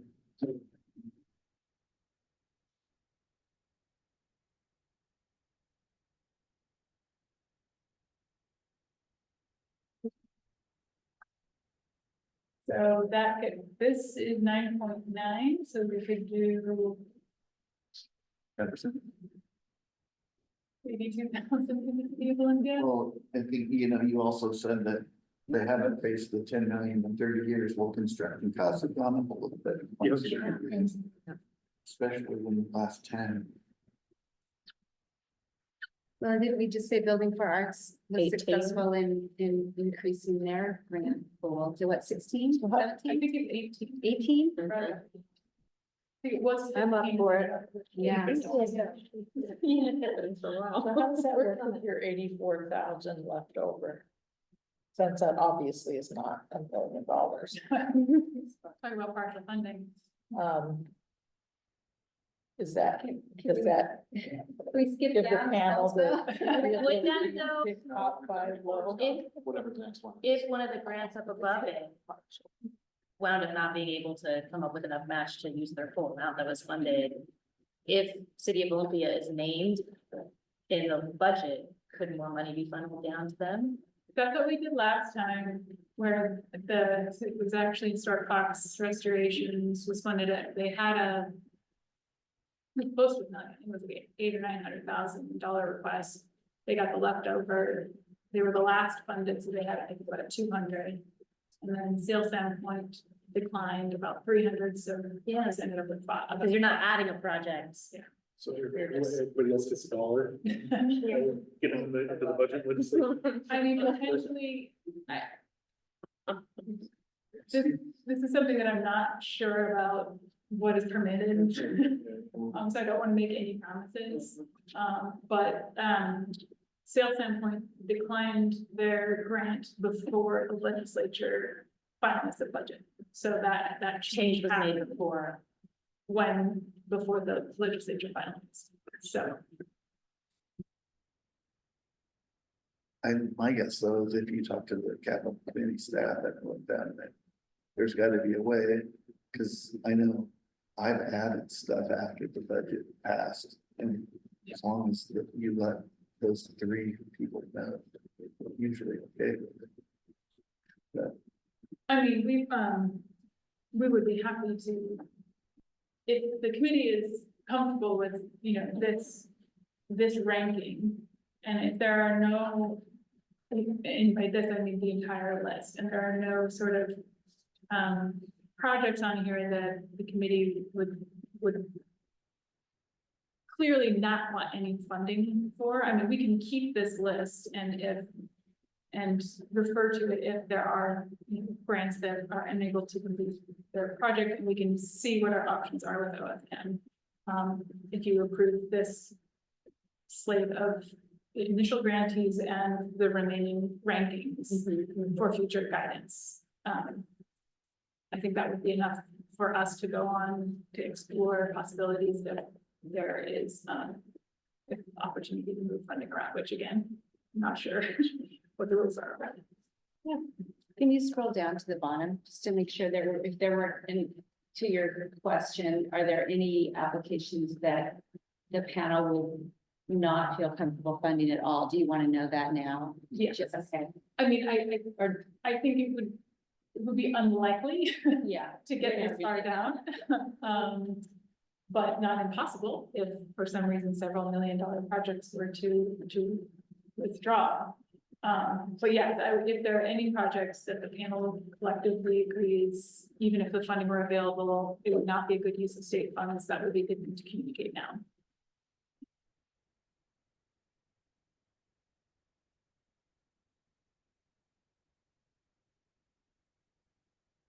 Hearing none. Which one? Hearing none. Oh, hearing. Yeah, they all, I mean, they all seem like. They're subjects. If they were more Yes. state. Yes. Yes. Yeah. I'll send this.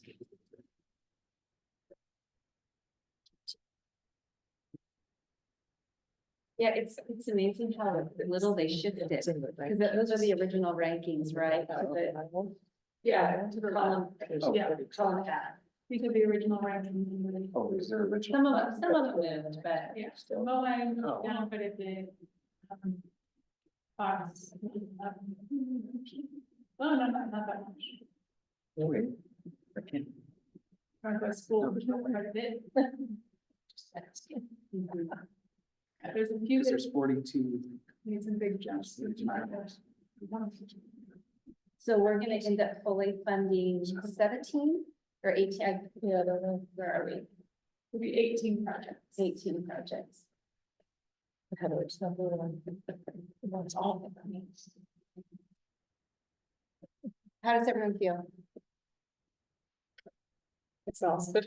I know. What was our final? Yeah. So it looks like we're funding 18 projects with the city of Olympia, the 19, just getting a small amount of their ask, unless a project above for some reason drops out or kind of come up with a match.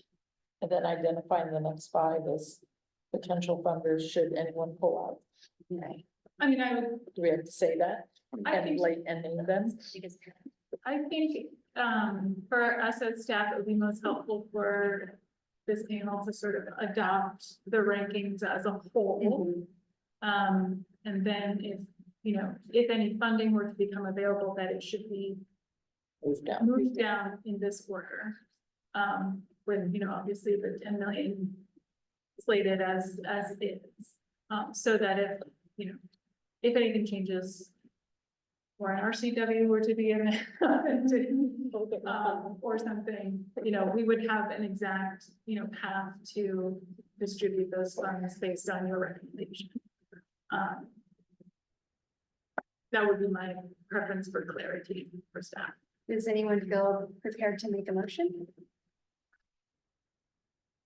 So the first part of that, I'm happy to move that we adopt the rankings.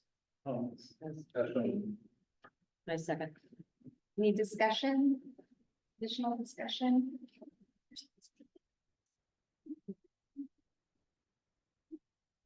Hearing none, all those in favor? We done? Any opposed? Motion carries. What's the second piece? Do we think we should have that? If the panel feels like your phrase of adopt the rankings includes the full list, I think that's all it needs, if there's an agreement there. Yes, that's that would be intent. Okay. Adoption of the whole list. Of the entire. With the understanding that, we'll just move down the list if funding becomes available. Do you need a separate motion? You don't need a separate motion for that. Well, thank you so much. That was kind of exhausting. I think we have to keep in mind that we did really good work today. The applications were excellent. We had no control over the caliber of, and the number of large requests that came in. I feel like we all earnestly did our best to fund the most worthy projects and with the amount of money we had available. So thank you again, all. So I will ask you all to keep in mind specific suggestions for improving the review process. And I would love to hear your thoughts to how to help the program achieve you know, serve the entire state and serve our range of projects. I mean, not that we don't have range, there are just a few deficiencies as we discussed, and so, any sort of specific, the more specific and actionable, the better. It sounds like changes would likely require returning to the legislature. So I think, you know, it's great to, I think we should have a debriefing session. You know, we all go back, think it through, and then, you know, really brainstorm about it and just get ideas out there. And then we can decide sort of, I'm sure we'll get guidance from staff and Jennifer Kilmer, you know, in terms of what would be reasonable to put forward to the legislature. But I think we should, while we're at it, ask for more money. Well, and there's quite a bit that we can do through the guidelines. But as far as the amount of match and the amount of the cap of the total funding, that's a legislative piece. But I think, yeah, if there's interest in discussing some of those legislative pieces this session, or if we want to amend or adjust the guidelines, as we do every cycle, to kind of adjust the program and make changes within the umbrella of the overall requirements. So kind of yes and. Both approaches I think would be appropriate. You could change the scoring process without having to go to the legislature. Correct, yeah, so the criteria and the evaluation. Just to make that clear. We can adjust that. Can we create kind of subpots of money based on capacity of organizations to make sure that the smaller organizations get? I'm not sure, that would be a question, for the suppliers. Yeah, okay, that's something that just to consider. Okay. Thank you, everybody. I think we will conclude. Safe travels, everyone.